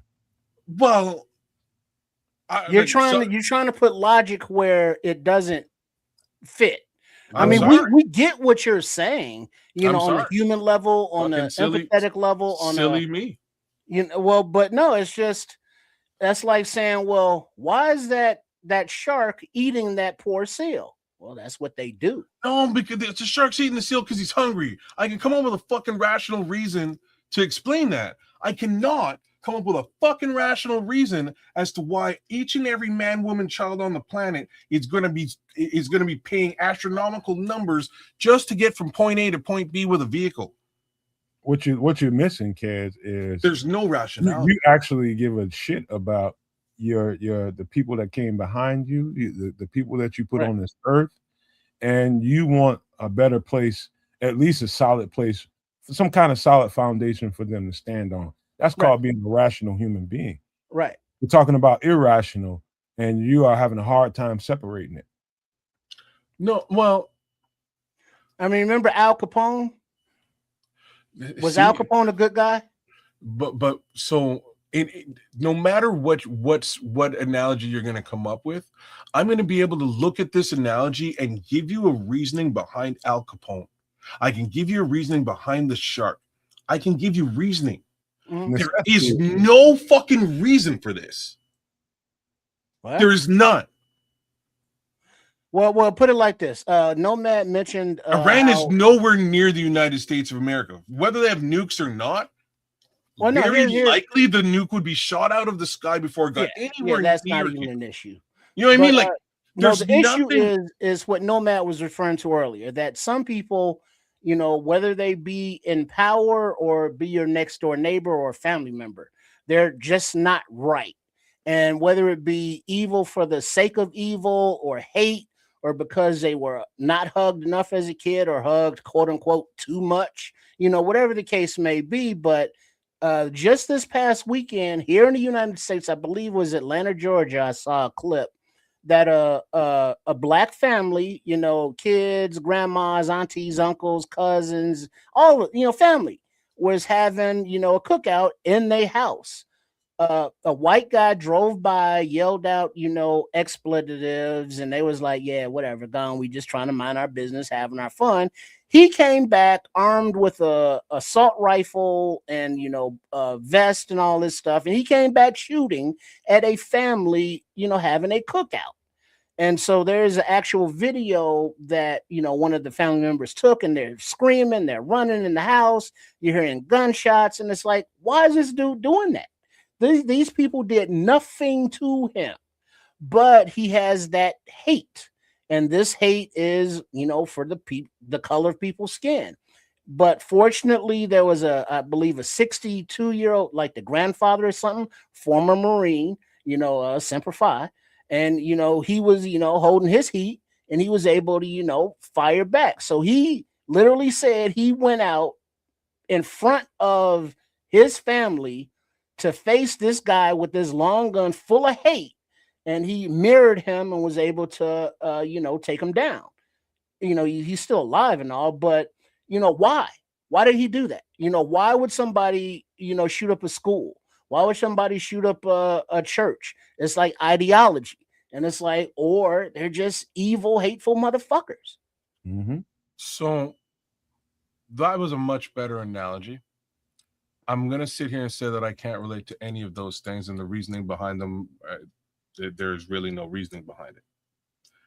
So in those scenarios, we're talking about a rogue one-off human being who's just gone off the deep end because of whatever reason he's gone off the deep end.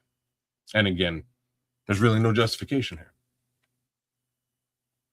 How did a democratic society fall victim to a rogue, ruthless individual that's running off? Before we even go there, man, that's a whole conversation. No, but like, I'm not even talking about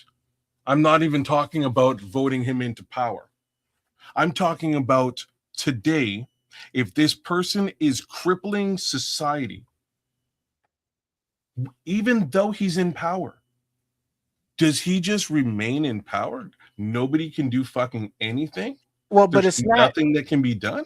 Well, the thing that we spoke about earlier, the things that can be done, between the Senate, between the Congress, and the Supreme Court, they're all acquiescing or supporting the ideology. The Confederacy, if you will, rides again. All the people that were pro Confederacy went to law school, and over the course of a few decades, they've been changing laws, getting put in positions. And so now, while this evil fuck is doing all this stuff, it's a group effort. And so the people that could stop them aren't. And it's like, well, why aren't they? And it's like, well, what are they benefiting from this? What are they gaining from this? Is it just intimidation, or are they really, down with the program, but just quietly? And the more and more it looks, is like there's a whole lot of people within the government that are down with that program. All right, let me round this conversation off. Trip is right. He been dead ass right this whole conversation here, through this whole conversation. Dead ass right.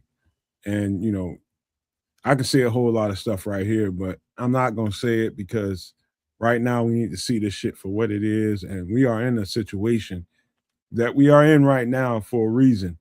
And we just detailed and pinpointed exactly what that reason is. However, it's even deeper than that. This is some more of the fallout. One of y'all want to read this? It's real quick. Go ahead. I got my spectacles. All right, market fallout. A leading U.S. real estate expert is reporting that approximately 17.2 million homes are set for foreclosure in the next 6 months. If correct, there are warnings of looming economic crash.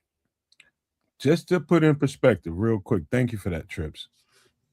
17.2 million homes headed for foreclosure. Think about that. If 17.2 million, if we get anywhere near that number, we're going to have an economic collapse.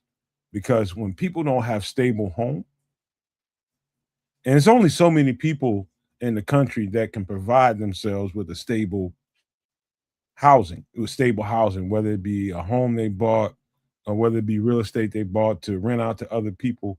If they don't have that kind of stability, the markets will crash.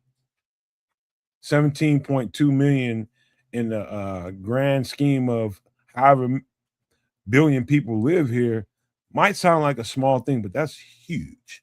Yeah. I promise you that's a huge number.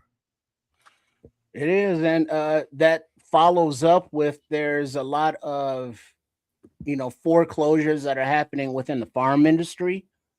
There's a lot of self unalivings going on with people who can't face the thought of the financial collapse and losing their family of farms that have been there for generations.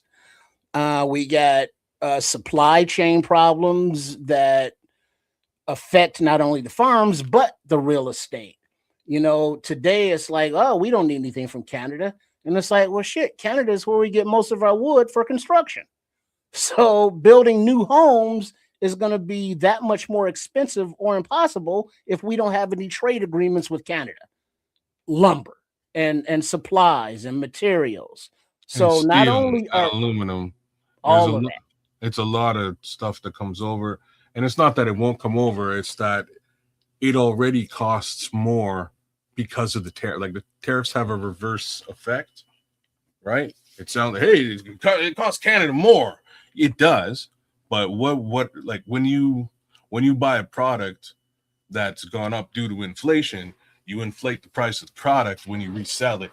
And considering that those goods that you just mentioned are goods that the United States of America actually purchases from Canada, just means you're paying that much more for it. It's fucking and crazy. yeah, it's ridiculous. And now you add in the fact that a lot of people are unemployed, obviously, because they can't pay their mortgages. So what's going to happen to these homes? They're not going to go to, you know, needy people who are going to live in them. They're going to get bought up by, corporate raiders who will come in and have the cash to pay pennies on the dollar and then, jack up the rates and rent them out. And that's part of what the housing problem has been in this country. So the lack of new houses and the absorption of corporate raiders buying up the property, and now you got foreclosures coming into the mix. We've already cut so many of the social programs. That means they're going to be that many, however many of the 17.2 million homes. How many people are in those homes? At least 2 or 3. I mean, that's a lot of homeless people. And now we don't have the social services. We got no health care. We got all kind of worms in the food. There's all kind of shit going on. So yeah, the next 6 months, whether it be oil reserves, whether it be foreclosure, there's a whole lot of shit to prepare for. Well, we'll see. Like, I don't know, man. We'll see how this is handled too. So when we're talking about foreclosure, one of the immediate effects of foreclosures at this scale will be on the banking industry itself, because they're the ones who are left holding the bag on those mortgages. And usually when they mortgage out, what they do is they resell those mortgages to somebody else on the back end to cover their losses. The problem is now whoever purchased that back end portion of the deal is ultimately screwed over. They might have some levels of insurance on it, whereas the banking organization, again, is still left in the middle holding those mortgages because they are the lender. So when the similar things happened in 2008, they basically got a whole bunch of money. We printed, the United States printed a bunch of money and handed it back out to certain people within the banking industry, and they sort of read up and protected themselves at the cost of Joe America. That idea alone creates all types of additional inflation, which were kind of means that, by the way, fair. I'm just saying what it means in the end is just that, I'm in Canada, it'll still affect me too, but these two guys above and below me, as well as all of y'all out there in the world, will be left paying potentially for these 17.2 million foreclosures. Let me help you out here, kids. Let me break it down a little bit more simply. number one, I don't know very much about the markets. I'm not one of those gurus out there that can tell you in-depth detail about markets. What I can tell you is a simple thing that is predicated on how well those markets go. And there's futures, and what I mean by futures, it comes down to another thing that means consumer stability. All of everything that they do and making all that money comes down to consumer confidence and stability and futures. When you don't have those two things that are the bedrock of why those people make that money, you got free fall. You got a lot of things dropping out. And so people either lose a lot of money or they get the fuck out before a lot of money is lost. Third thing I would say about that all, if I was to give you my devilish mind, which I will speak, everybody has an angel and everybody has a devil on either side of them. The evil thing to do would be get you some credit cards. If you can get multiple, get them and run them some bitches up. Because if this thing plays out the way I think it is, they will have no way to redeem any of that money you spent. Now, Kez wouldn't do that because he don't want to owe nobody no money like that. He want to have good credit.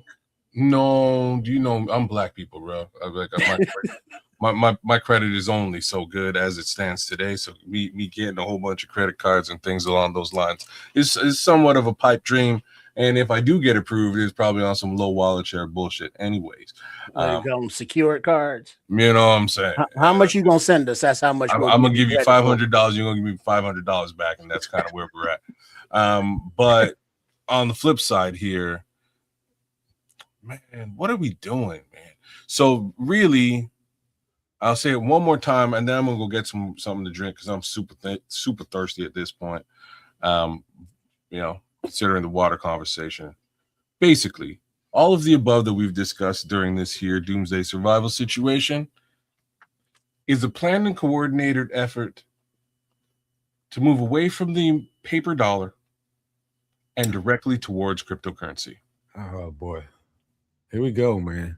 No, there's no here we go. That's what this is. Let's stick to where we are, man. Let's stick to what we're talking about. I'm going to go get myself some water. Go get you some water, man. I'm gonna. It's trying to sell crypto. Get the fuck out the screen, man. Go get you some more. Oh yeah, sell Bitcoin. Crypto. Do I look like I work for crypto.com, man? Damn it.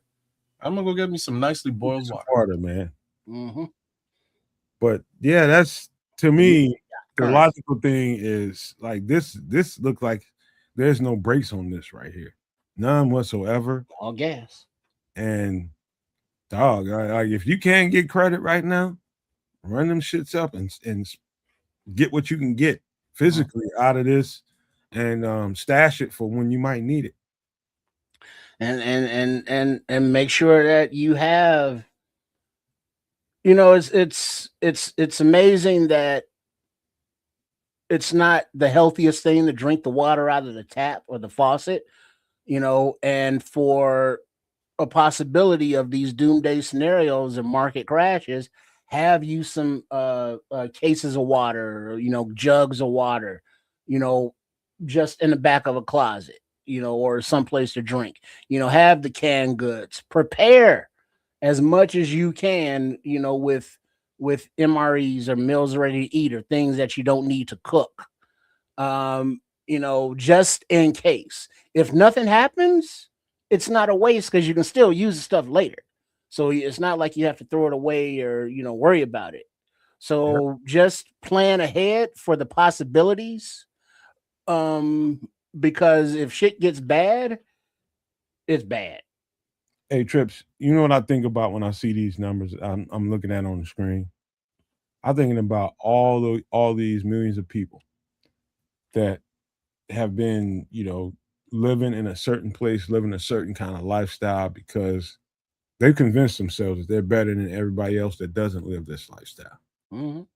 Coming down high off the hog into the lower end of the hog and having to try to live around us, the people that didn't do as much financially. And what kind of pieces of shit that we might have to deal with because they're uncomfortable, they're unhappy, and they're basically desolate. And we might have to take a crowbar upside somebody got. And they will still come at you all entitled like. Yeah, that's what I'm thinking about when I see these numbers and the kind of the places it looks like we're going to. Like, man, I'm not going to deal with you around me. What, you mad because you live in my neighborhood, man? I fuck you up, man. Get the fuck away from me. And so, that mentality of whether, people are spiraling because of, they're losing their job or they're losing their homes or social media got them all gassed up. Whatever the case may be, that's reality. No matter how much we want to say we should all be, singing kumbaya and passing, a joint to the Doochie on the left hand side. That's not where we at.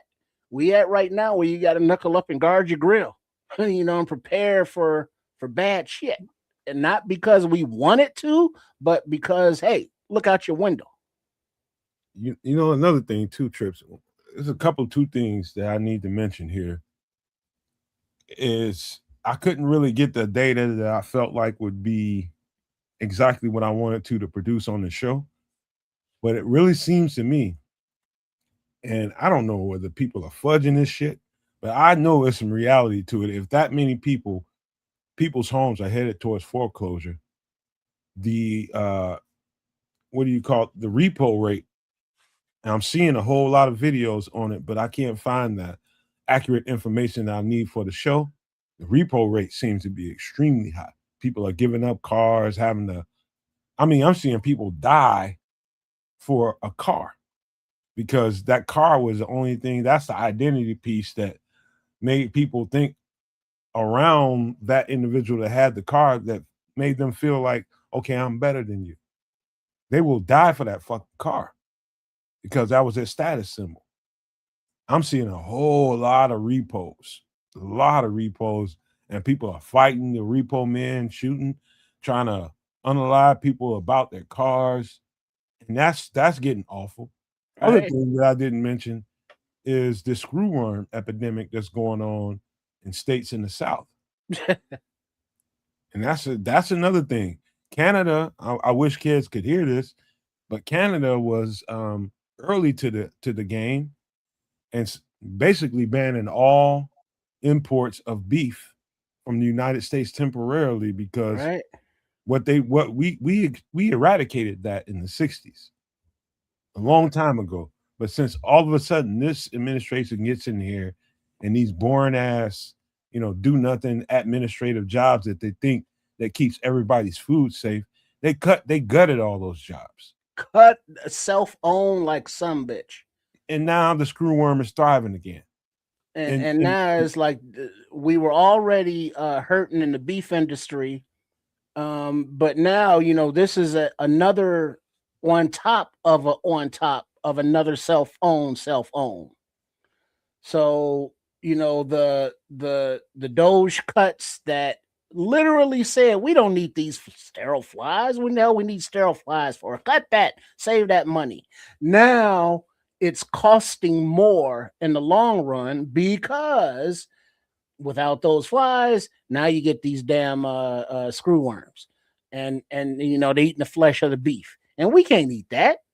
So another food chain issue, another health issue that realistically the grown-ups that used to address that stuff, ain't nobody there doing it.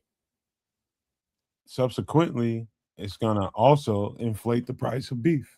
Yeah. It's like, oh, that pound of ground beef that's $8. Well, shit, I might as well get the Wagyu. Man, dude. So I did. It's like, well, shit. Normally it's like, well, damn. The Wagyu's twice as much as your regular beef, but shit, now it's all the same price for now. It's horrible, man.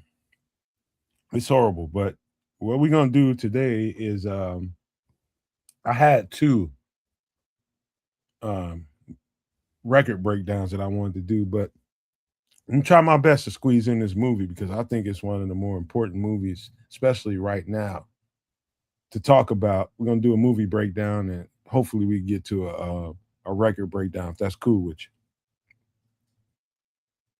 All right, Yeah, yeah, yeah. let me pull it to the side. Pull it to the You know, side. because Smitty's got the itis.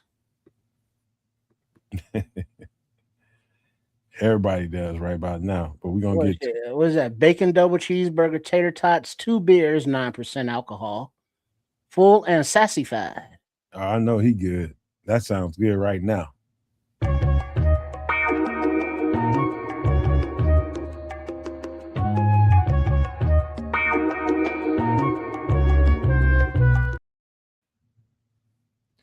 Now, this is Malcolm X, Denzel Washington starred movie. And I know we talked about Ray last week, and we went on about how good that performance was and how talented Jamie Foxx is. All true. To me, that was the second best performance I ever seen in my life. But if you have never seen Malcolm X, produced by Spike Lee, executive produced by Spike Lee, and starring Denzel Washington, I don't care what you think about what a Muslim is, what the Nation of Islam is, what you think about black people. But if you want to see human evolution in real time, this movie is all that for you. You're talking about somebody that was, you know, really in the mud with it, as they call it right now. You're talking about somebody scratching and scraping and basically trying to get it however they can get it in the early part of the development of the United States. Black people wasn't really worth shit. And they were getting it out of the mud. And, a soup kitchen might have been somebody's only hope for that night. You know what I mean? It was that bad. Black people were really scraping. You're really, really scraping. And this guy was in the belly of that beast, Malcolm X. And where he came from and ended up in prison because he was doing all kinds of, crimes and just doing White women. hoodlum shit. And he went from going to jail, meeting some people that helped him elevate his life who were in the Nation of Islam, to emerging as basically the centerpiece of the Nation of Islam. That whole story, I don't want to give it all away, but I'm just telling you where he ended up in the end is a story for all mankind. The arc of this story, it, as a black kid growing up in America, we didn't have a lot of Hollywood references that were like thought out like that. The first one was Roots, Alex Haley, and it's like, oh shit, slavery, that sucked. But then this movie came out, and from him hot press or lying his hair, make it straight, straightening his hair, and dealing with the street life, to his It's realization, the only life I know. right? To the realization and to finding a home within, the Nation of Islam, but then to see the political things that went on in there, and how people that brought him in, how they acted, and how once his realization of what the actual religious aspect versus what they were doing as a religion group, and then that, and then his willingness to work with others, and then the willingness to have his own kind do what they did. So there's a lot of twists, a lot of turns, but the actual cinematography and the changing of the eras as he aged, and the way it was filmed, it was a very good historical, with a little screenwriter ad lib here and there, but not really. So the course of him, meeting with King, or meeting other people at the time like Cassius Clay. You know, it then or Muhammad Ali, after the fact. But yeah, it was a good flick. It won awards. It was uh acclaimed, and Denzel. I mean, come on, he's a thespian for fuck's sake. Let's go. Trips, I've never seen a representation of somebody's story come across the screen the way this came across the screen and make me believe it. This was the real deal. This was the real deal. I mean, he became Malcolm. Denzel became Malcolm in this movie. And some of the little side stories I hear about how this movie was produced and how Denzel prepared for it, it was a whole year in advance. He took a year to go meet with people, study them, and he put the work in. And this, the industry did not want to produce this film. They thought it was too powerful. Spike Lee had to go around to his rich friends, and this gives you a perspective about timing. This film would have never been made, 20 years after Malcolm passed, because really nobody had the money to do it. They had enough influence. It got to a point where he had to reach out to Michael Jordan. He had to reach out to your Oprah Winfrey's of the world. He had to reach out to your Bill Cosby's, anybody that had money, because the studios did not want to produce this film. And so he had to make it happen. And that's one of the stories beyond the story. But the story itself is a man that went through every human element you can think of. And there was a time where he did not like, there was a certain amount of hate for white people during the filming of this and his life. And he came full circle by the time this thing came to the end. And again, if somebody didn't see this movie, I apologize to you in advance, but by the time he went to Mecca, and that's in what they call the Holy Land of the Arab world, that's over in Israel or Palestine, is what it is, Palestine. He went over there and he thought Muslims were all dark-skinned people. And he went over there and found out Muslims came from all different shades of humanity. You don't have to be a dark-skinned person to be a Muslim. And he learned that, and that changed his whole worldview. And so, anyway, you get to that part of the movie and the way that Denzel came across on the screen. This is the best screen performance of a particular real character that I have ever seen in my life. This was so directly on point that I can't, man, the embellishment I have about this and how he did not win an Academy Award. We should just burn the Academy. Fuck him. They don't deserve to exist if he doesn't win an Academy Award for this. And he did not. Pretty sure I'm pretty sure that's the last Academy Award show that I watched. I'll be honest about that. I think I stopped watching the Academy Awards, the Oscars, after Spike Lee and Denzel kind of stormed off on this film, with all the reason in the world to do so. Nomad, you're right. I won't get into the guts of this movie, for multiple reasons. The first one being, it's been a long time since I've watched this movie. I may butcher it. The second reason is, this movie is a movie I think everybody should watch.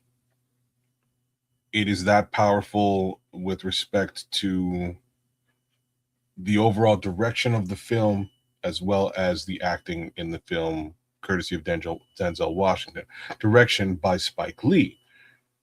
Spike Lee sort of gives you an everyday average character who has a everyday average arc that turns into something of power.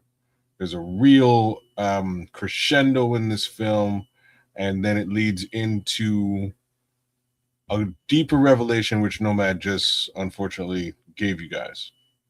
And that revelation is really just that, like, what he came to understand was Islam slash being a Muslim wasn't really presented to him the way that it actually is in practice. And when he went to go and see that practice on his own, he had a bit of an epiphany and a bit of a personal change. And that became reflective towards the end of this movie and the end of his life as well. That being said, I'm trying to think if so. Denzel winds up, I believe, winning an Oscar for his performance in Training Day as a bad guy, and I'm just trying to think if, like,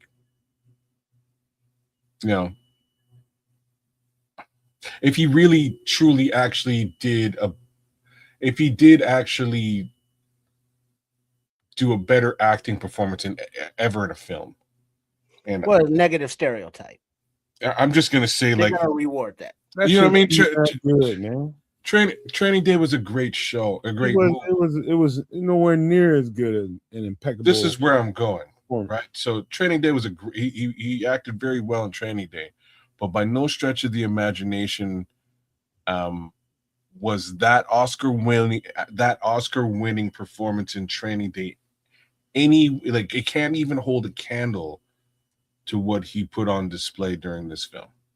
There's no two ways about me making that statement. They're not even remotely close to each other in scope. I don't know who wound up winning the Oscar that year versus Malcolm X, but it was an absolute lie / travesty that it happened. Again, one of the best films that I've ever watched. I don't need to watch it multiple times to get what I got out of it the first time. It's a long movie, but a great movie. 3 hours.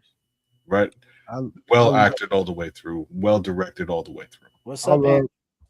I just love the story of a human evolving from what you are and what you perceive people to be here in this country because of your experiences in this country, and that's all you know.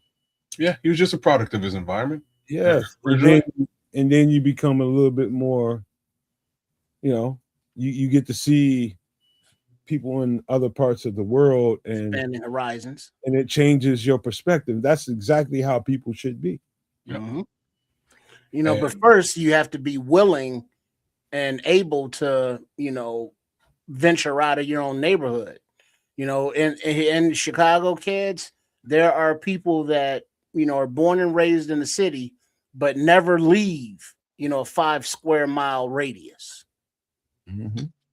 This I totally believe and can understand. And, thank goodness that this particular, character, as in Malcolm X, not Denzel Washington, really had the ability to, experience and be a product of it's a great story, right? And when I say a product of his own environment, he was up to fucking no good. Things were not good. He was doing things that he shouldn't have been doing, and eventually kind of clued in and moved in a manner that was counter to all of the things that he'd grown up and experienced, and eventually became this person. I have to give a shout out to all the people who helped put this on. You touched on a couple of them. Big Bill Cosby, man, doing time for roofies and all that. He put a lot of money into this movie and made sure that it got off the ground. Shout out to the Quaaludes.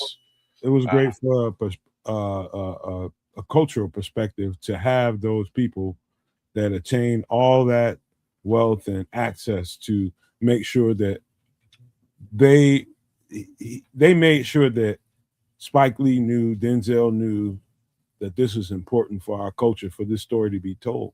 Yeah. Another little side note. I bet you people would not believe this if I told them.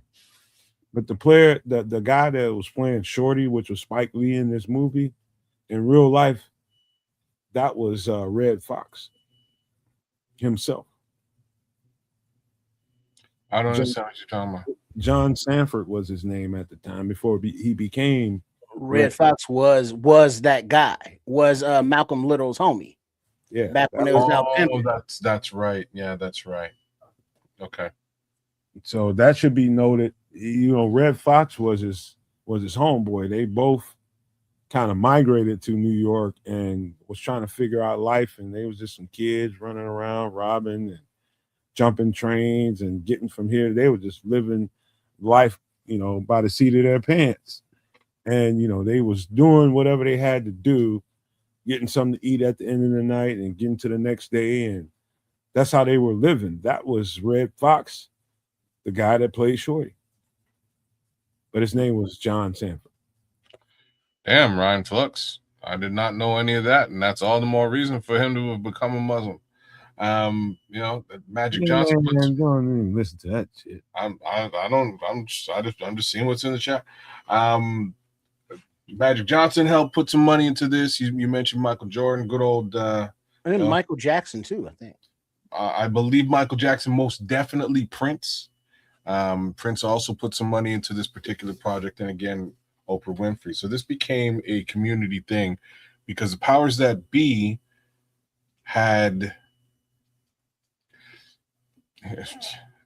pulled money out of this movie. They did not want this movie to be released or to be produced. Right. And when I say the powers that be, the fact of the matter is that Spike Lee had he made a lot of noise in Hollywood after Do the Right Thing. Do the Right Thing was an unexpected box office smash. It did very, very well. It made a lot of noise and a lot of money. So in that respect, Spike had a lot of influence. And the questions were, what was Spike Lee going to do next? And I believe there's another film sort of in between these two, I believe. But this one was his baby. This is the movie he wanted to make. And it took a very long time to gather the funding to actually put it out there. But once he got it, you know what? If you ain't watched it, you need to watch it because it's one of the movies. It's one of the better movies you'll ever see in your life. And it has nothing to do with whether you're black, whether you're white, whether you're whatever color you are. It's about the human experience.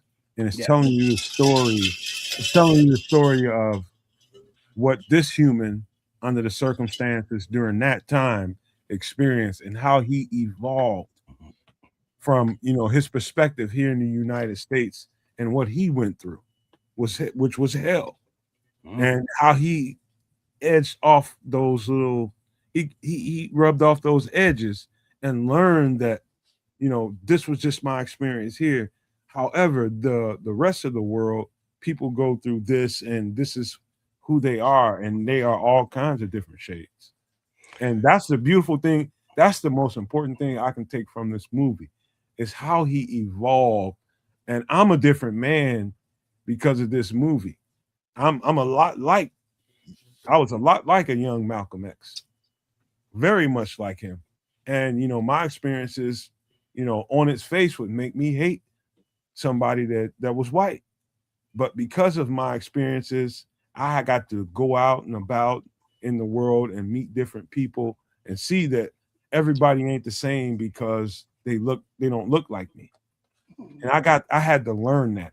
And that's why it's important to me to have this review, man. I think in a lot of ways we are all Malcolm X, or we all need to try to be Malcolm X, besides what the media portrays him to be, man. What a hell of a guy, man. What a hell of a guy. Something that always irritates me, and it's not like I'm hating on the dude, but to have, Tyler Perry to be able to, capitalize off the Madea bullshit, to be able to open a studio to now create whatever he wants to create, it just irritates me that Spike Lee wasn't able to monetize like that, to open a studio like that, to produce more of the movies that he puts out, because Spike Lee's movies always have some kind of social commentary, some sort of historical relevance. I think you just answered your own question. So none of that is something that the money wants to promote.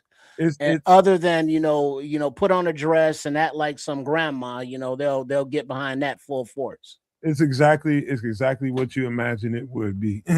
Any kind of buffoonery, they'll put all the money in the world behind it. It's exactly, you answer your own question, dog. Like, because Spike Lee goes off, he his movies very specific. Like, man, I think each and every one of his films has a very specific moral compass, and you can see it develop throughout, the arc of the film and finish. Each and every one, including 25th Hour, including they all do, right? So, and 25th Hour isn't even really a Spike Lee joint, but it wound up becoming one. Yeah, You know what I mean? At the end of the day, that's him. He's kind of trying to say something with his art, which is really what any and every true artist should be doing, right? Like, you should be trying to say something. When somebody paints a picture, it might not really just be of like the thing in front, like the image on that canvas. It may also, and hopefully is, trying to convey a feeling or an additional message for that viewer to take in and maybe understand over time, if not immediately. But that's just Spike. Unfortunately, yeah, you're right. Tyler Perry ain't trying to say shit or really do shit. He's just there making money and in position of power. You could say similar things. You can say similar things about Ice Cube as well. Ice Cube has gone. He's taken his money and figured a way to build his own studio and produce his own movies for his own purposes. And what's interesting is, much like Spike Lee, his first foray into films, his first few films, even though the messaging wasn't strong, there was still some level of moral compass with respect to what Ice-T was trying to, Ice Cube, pardon me, was trying to, portray, whether that was just family values, whether that was, Black community stuff, right? Like, he at the very least attempts to do it. It's just, I think we're at a plateau where maybe he doesn't have the money to do that stuff any longer. I really haven't seen much come out of Ice Cube's studio as of late over the last, maybe 7 years. Well, he Big Three, that cost a lot.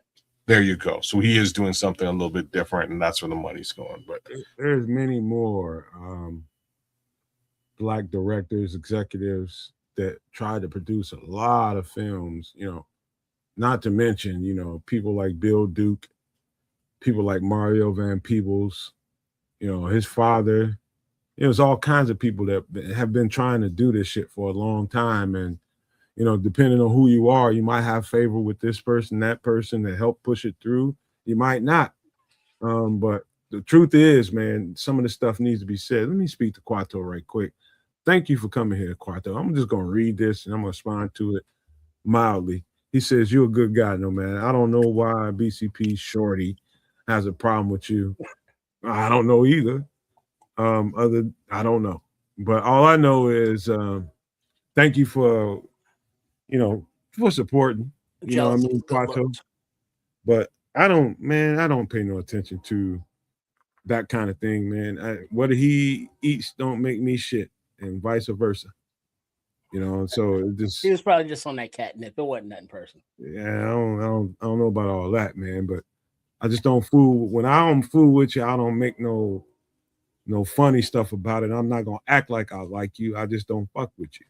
That's just the way it is. And maybe he's kind of feeling that a little bit, but it doesn't matter. We gotta do a record review. And this is gonna be a good one.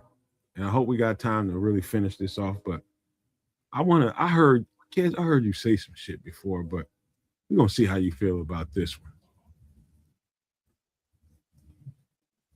Life After Death, man. Notorious B.I.G. Some people might say this is his most prolific record that he ever made. Some people might say it's the first one. Some people say this is this record is more commercial than the first one was.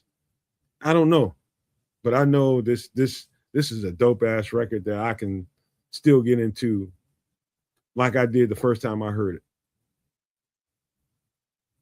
Now, excuse me, but before you go, kids, the song, the album, The Notorious Big, Life After Death, and that the track list is Life After Death, intro, Somebody's Gotta Die, explicit, Hypnotize, Kick in the Door 2014 remastered version, Fuck You Tonight, classic, Last Day, I Love the Dough, What's Beef, BIG interlude, More Money, More Problems, Ninjas Bleed, I Got a Story to Tell, Notorious Thugs, Miss You, another, Going Back to Cali, 10 Crack Commandments, Player Hater, Nasty Boy, Sky's the Limit, The World is Filled, My Downfall, Long Kiss Goodnight, and You're Nobody Till Somebody Unalives You. Go ahead, kids. True Pilgrim here sound a little bit like yours truly, bro. On this one, I know you were gonna go there, but that's why I did it. There's stuff in this album that I truly like.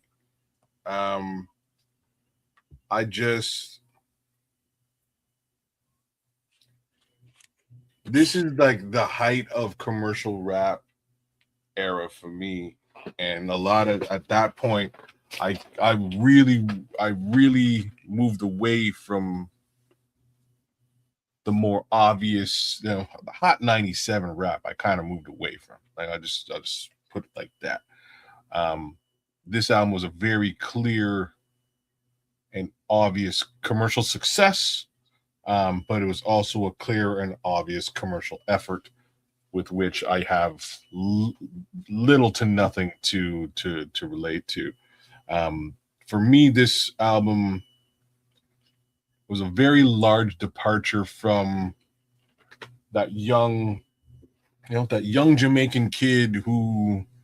True Pilgrim. By the way, kids, True Pilgrim is in here tearing this shit up. This one, late 90s was when hip hop started going downhill. Downhill, bro. Yeah, you're right there with me, bro. That's exactly. I feel exactly the same as you. For me, I Hypnotized is a little bit different, like as a song. I love that song because it's written different than most hip hop songs, and I'll try to break some of that down in a minute. For me, this was a departure from that young, bright-eyed, Jamaican youth who was very like, this kid in my opinion is, again, has a very similar upbringing as I do, and I can feel that and relate to it in full capacity on album number 1, right? Born to Die. That album for me resonates very closely with the person that I am. Once we get to this level, this is a whole other guy. No longer that, look, ma, I made it, young kid anymore. This guy, this is a whole different thing. This is a persona that he's now. This is Frank White. Right. This dude ain't eating at the Waffle House. No, this is Frank White. This ain't Biggie Smalls anymore. Right. And that's sort of where I kind of depart on this, but I'll get into the song Hypnotize. As a song,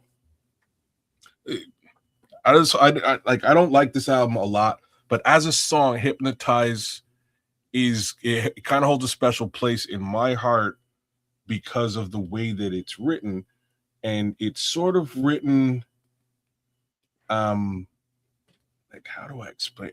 It's written with what they call iambic pentameter, and iambic pentameter is sort of it's a syllabalistic way to create poetry. And in doing so, the syllables in this song kind of bounce off the rhythm of the beat within the song. And I'm kind of trying to just like speak in a rhythmic way. And that's that's how this song it flows.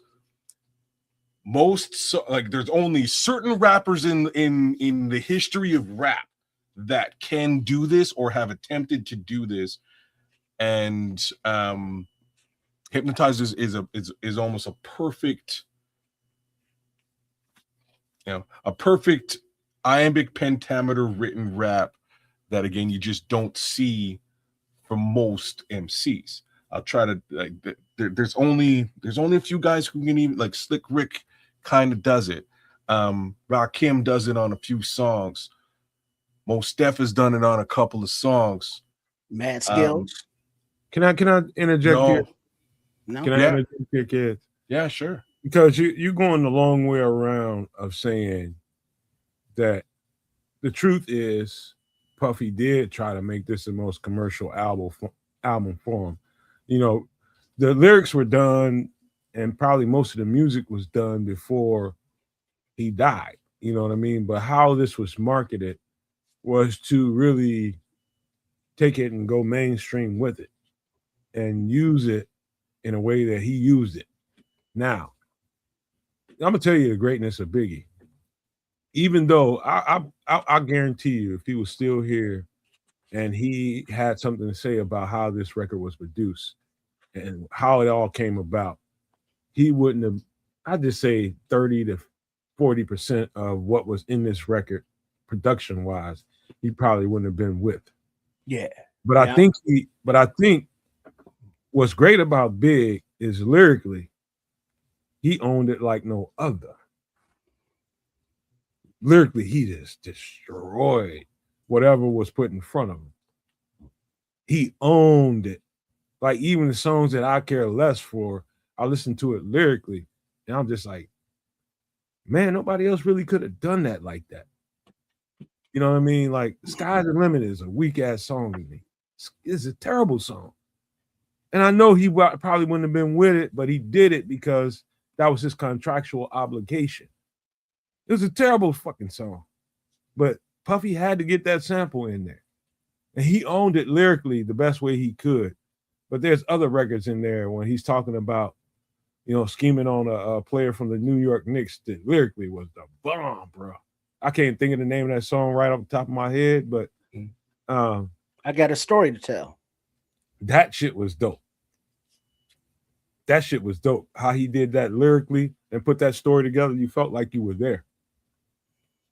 This album, I like 5, maybe 6 songs of it, but overall, it's like, damn, these tracks are whack. And it seems as though, not to be a conspiracy theorist or anything, but at the time, it seems as though Big was starting not to pause in advance, but wasn't starting to feel Puffy like that no more. And that's, right before, the trip to Cali that Big never returned from. So, would anybody really put, something like that past, Puff, knowing the kind of character he is? I wouldn't. And so it seems as though this album here was like a precursor to Puff cashing in and milking the cow for the rest that it's worth before the cow could leave him. Look, there was a bunch of shit going on, right? There was a bunch of shit going on. True Pilgrim. I also feel the same way about Nas's second album too, almost identical. That commercial era really rubbed me the wrong way and pushed me so deep into like backpacker underground rap, and that's kind of where I lived for a little bit. Now and Southern rap and some West Coast shit. That was true, real West Coast. I did not really have an appreciation for East Coast stuff. That was kind of trying to be West Coast. I just lost my shit. That being said, a lot of things were going on.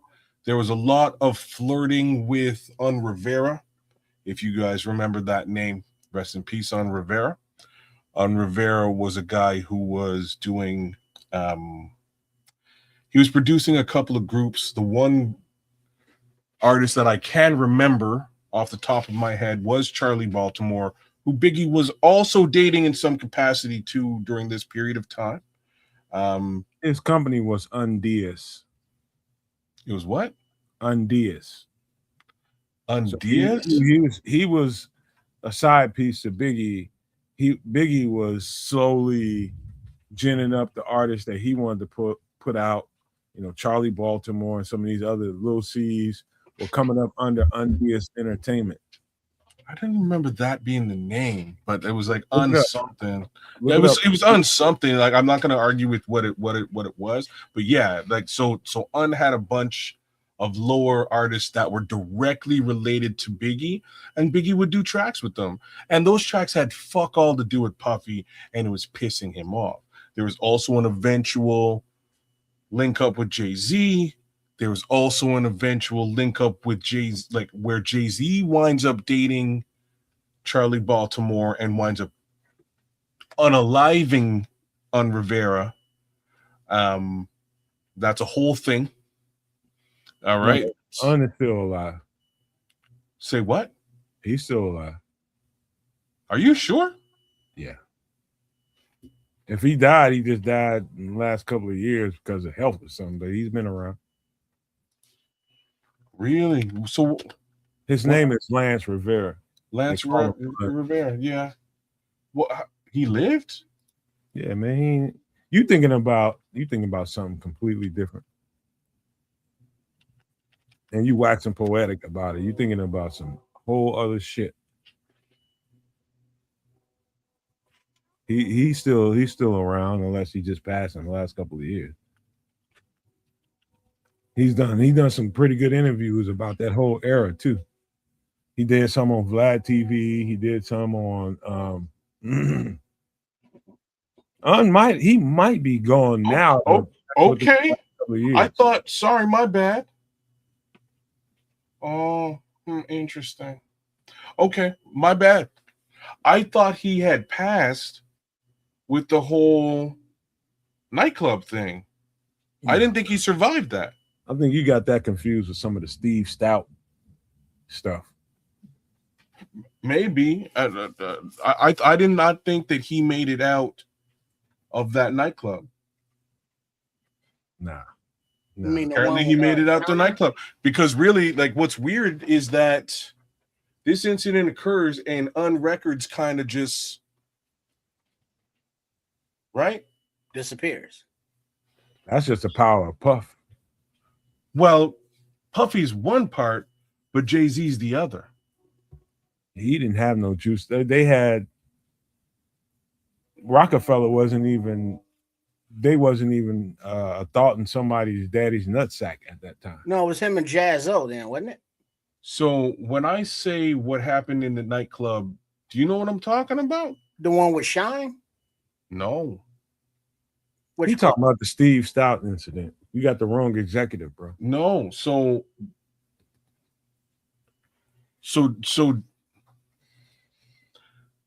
the way that this apparently shakes out, here's how I say it. Allegedly. Thanks, Scrolls. Like, Scrolls has been telling me to use allegedly for the longest time. I'm just going to say it this time. So allegedly, a certain Mr. Z juxed, we'll use the Jamaican term, Un Rivera in the club.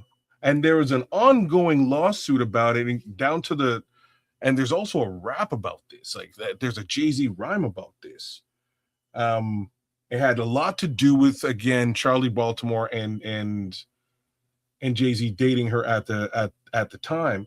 Apparently, Jay-Z has sort of come out more recently saying that maybe Jay-Z didn't personally commit this juxing, for lack of a better word. You're talking about Steve Stout, man. No. I promise you that's the Steve Stout story. Mm-mm. That involves Jay-Z and poking people with knives. That's Steve Stout. No. All right. Like I'm not saying that may not have also happened with Steve Stout. I'm not familiar. You know what I mean? I'm not familiar, but what I can tell you is that, you know, and I'm looking at it just for verification purposes on ChatGPT. ChatGPT is telling me, you know, well-known 1999 nightclubs juxing incident involving a certain Mr. Z and on Rivera, right? So that's what I'm talking about. This is sort of True Pilgrim saying Steve Stout got hit over the head with a bottle. with a bottle. There's That was another a different club incident. And wasn't that Puffy? There's Or was it another Jay? incident that happened with a guy, a Haitian guy, not Haitian Jack, but another guy, but he's doing like 30 something, 40 something years in prison right now. I can't think of his name right now. I can't think of what is his name? But there's a lot of those slimy guys involved in all this, man. And it's stuff Anyways, let's get back off to the that record, man. You know what I'm saying? Get back to the record. So, long story short, there was a lot of Jay-Z was flirting with a lot of other artists that were not under Bad Boy. You know, just to boil it down, there was a lot of other artists collaboration and speculation that he was going to jump ship and create a super group, which included Jay-Z. That never materialized, right? So these are the conversations that we're sort of having that were happening in and around this time and this album, which led to potential speculation that B.I.G. might not be directly related or directly producing music for Bad Boy in the near future. And unfortunately, if you look at the just the scope of what was happening at that time under Bad Boy, there was Craig Mack, who was making great money for Puffy, but Puffy was not promoting him in any capacity or paying him. So that wasn't going to continue on, that relationship. There wasn't a Mace. Mace sort of popped up just after this album, right?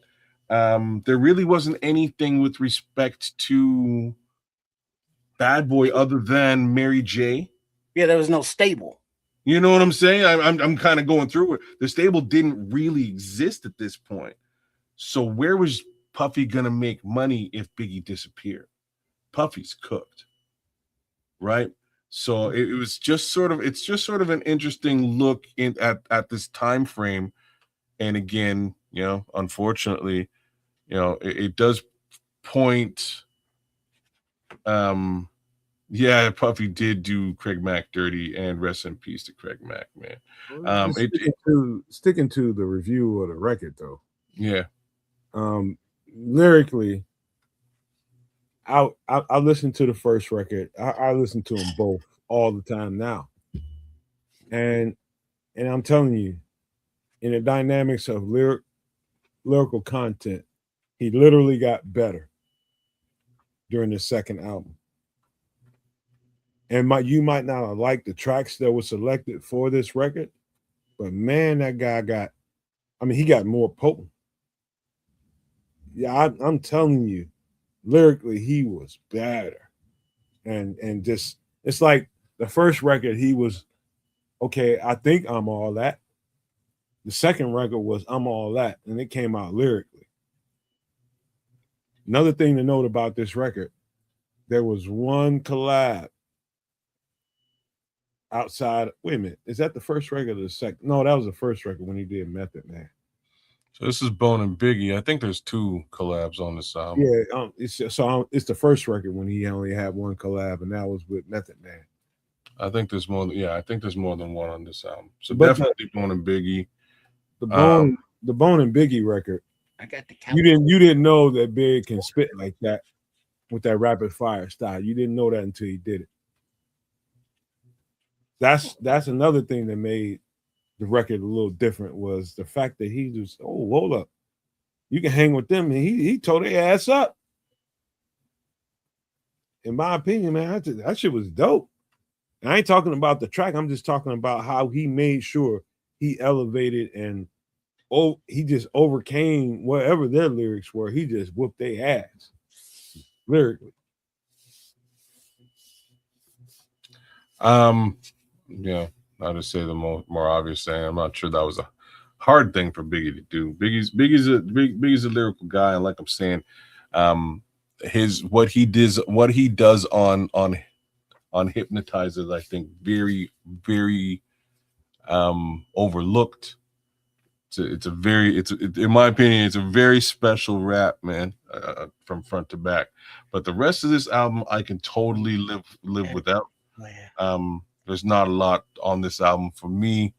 Definitely not my favorite Biggie album. I love the first one so much.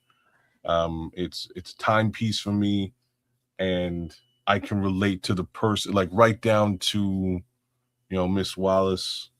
I can relate to it. Like, it's funny. So, like my stepsister's last name is Wallace. Like, it's so, for me, this guy and me have a lot of relatable things. But once this album came out and I made my way through it, I was like, this is not my meh. You know what I mean? This is just not for me, man. This is for the bullshit of the world. To Party and bullshit. You know what I'm saying? Bullshit. That's more what it is. Like, here's a general microcosm of what we think that the world should think. Here's what we think the world should think hip hop actually is, and here you go. And what that was in that era, that year, was a whole lot of things that kind of just sounded, looked, and smelt and felt exactly the same. Well, last thing I would say about this record, and this should round off the conversation a little bit. I think we were in two contrasting worlds. I think we were in the world and in the mind of a street rapper that's truly, truly, and bluely hip hop versus somebody that's trying to climb the corporate ladder and trying to do anything that he could to bring it up a notch as far as his corporate access was concerned. That's Puffy. Puffy was trying to climb the ladder socially and administratively. He's trying to get to the top. And Biggie was just his muse kind of. And in hindsight, it's easy to say that, but during the time, I was just, people just wanted to hear that record. Now again, I would go back and say this one last time. It doesn't matter what Puffy was trying to do and how that record came across to a lot of people. Lyrically, he bossed this shit. I mean, when I tell you he bossed it, that's why he's getting, the title as the greatest or one of the greatest. It's because of some of the stuff we're talking about tonight. He's a street rapper with street content, with a guy that wanted to be in shiny suits and doing all the dancing and just bullshitting around on screen. And Biggie just was like, man, come on, man. No, that's not me. So he, during the time of his transition, he knew that's where it was going to have to go for him. And he knew to start making other plans. And there's all kinds of stories out there of what he was doing. Some of the Lance, Rivera conversation was part of that. Some of the stuff that Charlie Baltimore talks about, Lil' Kim, C's, all of them tell the same stories. Even to me, some of the better tracks on this record was from Easy Mo B, who made the first record jump, in my opinion. But Easy Mo B also produced Flavor in Your Ear. He produced a lot of dope stuff at that, in and around that time frame. But you just have to, you have to recognize that Biggie was no idiot, and he was walking around watching what Puffy was doing to Craig Mack, and kind of did not want anything along these lines to happen to him. Like that's a big part of the catalyst that we're talking about. Here's your label mate blew up. His song is everywhere. He should be making money, and he can't hail a cab. Like, this is a problem. how do I avoid this situation? I don't know how I avoid this situation, right? And that's Yeah. And it as a business person, I get it, but Puffy never had any dope rhymes. He couldn't do shit. Puffy never made any beats. Other people did that. But he would interject himself on the stuff to be in the spotlight. He would interject himself to be, oh, I am Bad Boy Records, and these are my people. These are my employees or property, if you will. And Big was like, he appreciated Puff for putting him on, but Big was maturing. He was developing as an artist, as a person, as a human being. Like Keds was saying, he, came from the streets and and know how Puffy was getting down and treating people, and so it just seems as though that Biggie was trying to spread his wings and fly away, and Puffy was like, "Nah, you know, we can't have that." He was a muse, man. He was a muse for Puffy, and it became clear and obvious, like that. The next record that came out of Bad Boy could have went, and I'm gonna end this right here so we can give a good close before 5 hours. But it was clear and obvious what the whole plan was in the first place.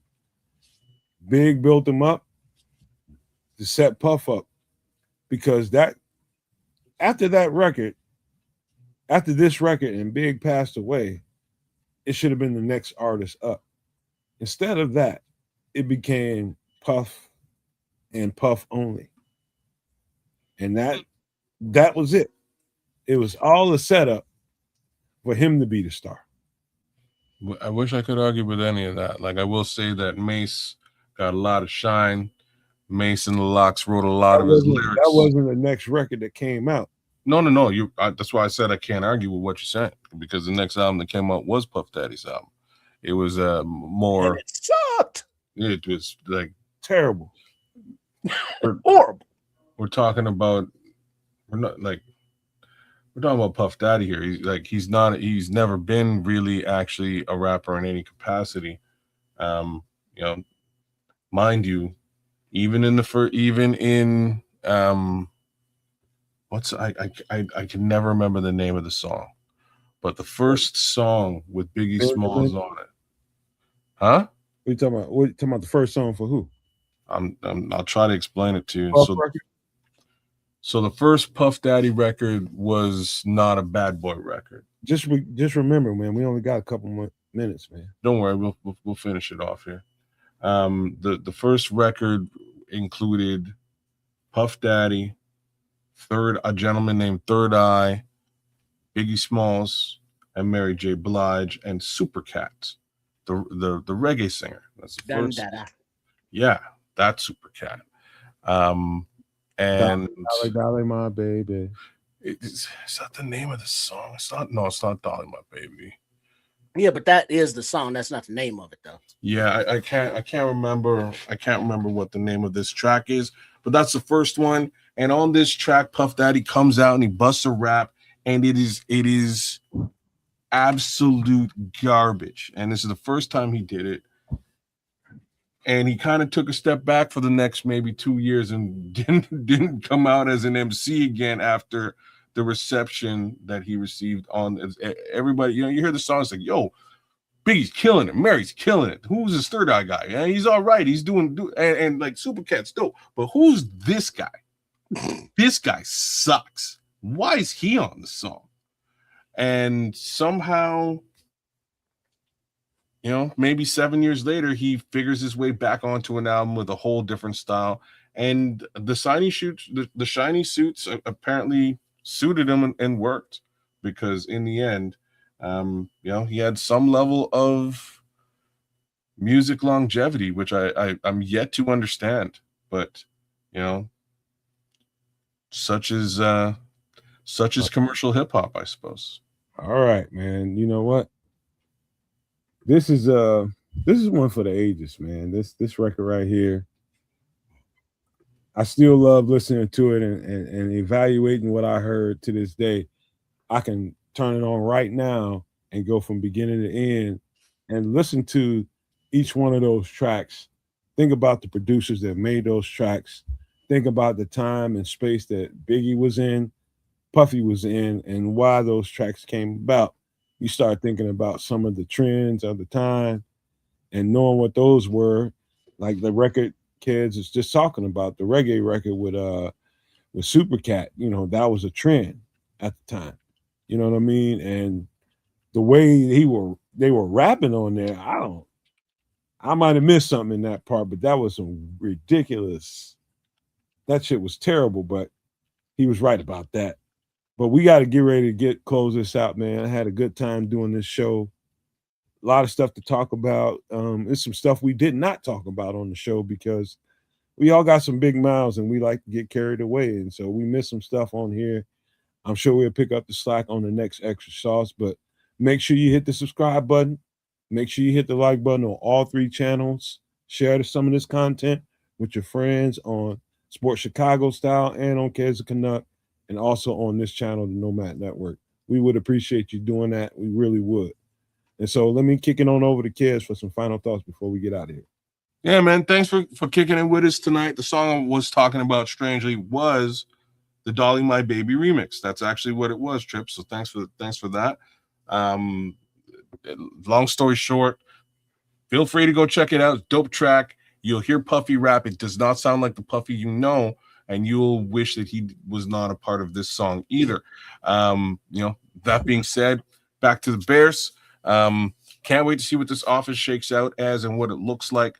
I'm very excited by many different facets of this offense, and I've sort of resigned myself to worry much less about the defensive prowess, because in theory, if you can put up 21 points on a team early in a game, they ain't running the football.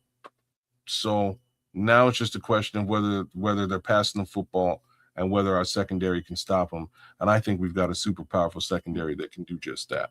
So I'm stoked. I don't know what happens with the damn, with the stadium. Your guess is as good as mine, but let's all continue to pull for Illinois, because maybe something might happen and a politician might, pull a rabbit out of a hat. Well, that trick never works. This time for sure. Right. Presto. Sorry, I went into the whole Rocky and Bullwinkle thing. But shout outs to all y'all in the chat. 18 Benjamin, True Pilgrim, Ice Cold Magician. Thanks for coming through. Who else is out there? AC Adam, Doctor was with us tonight. Smitty Q, man, be safe out there and enjoy the West Coast. Casey Bill, it's Crimson and Quatu, man. Thanks for coming back, Quatu. We love having you through here, even when we're not talking about Mars and Martians and aliens and stuff. Sometimes it's just football, fun, and doomsday. You never know what you get on a Wednesday, right? Oh, and Dante as well, and Paul Rodriguez. And Crooked Commish. Shout out to Crooked. Always good to have you. Shout out to the boys over at the clubhouse. And all that being said, give a like, share, subscribe, and as much love as you can. Leave a comment, if you will, at Kids of Canuck right here on YouTube. Do the same thing for my guy, Triple R, at Sports Chicago Style, as well as the Nomad Network. Give them some love. Give this show some love. We'll be back with you on Wednesday night again with more Extra Sauce. And we'll see you on Sunday with more Bear stuff on Nomad at Night. Trip. Damn. Something that we didn't get to tonight that I forgot about was that peanut butter jelly sandwiches review. Maybe we do that on Sunday. But big up to everybody as we are now in almost mid-June. Mini camp. The camp will be wrapping up this week, and then the team will be on like a break for 6 weeks. But until then, there's a lot to look at, a lot to analyze or debate, and to look forward to, and be thankful that we have a few a-holes in the organization. In the name of Kevin Warren, the a-hole coach of the league, Ben Johnson. They hate him, we love him, and that's all good. So, yep, Shout out to the Nomad Network. Shout out to Keds of Canuck and Sports Chicago Style, also known as Triple RSCS. Nomad. Well, I just hope everybody came in here and got what they came in here for. You want a Bears conversation. I hope we dialed in the right way for you guys and gave you a little detail as to what this thing can be, especially offensively. I think we hit some right notes there. If you go back and listen to the show, and that part, and the food and the record review, the movie review, and everything that we covered tonight. I hope you were entertained, and I hope you had a good time spending your time here. And that's the whole point of doing the show, is so that you have an outlet and you got people that will pour into you, because we need a community to be able to exist, man. We need people like us out here to make shows like this, and so that people like Smitty that's riding this truck can have something to listen to for a nice little haul. Tonight he was chilling, enjoying Seattle and all that kind of stuff. But other times he's out there riding, and other people are, looking for a way to, cap the night. And, no matter where you are in this country or where you are across the world, I hope this show does what you needed to do, man. So hope you came here and got what you were looking for. We love you guys. Keep supporting the community. Keep supporting what we do. But I want to leave you guys with these famous words: love, peace, and hair grease, y'all.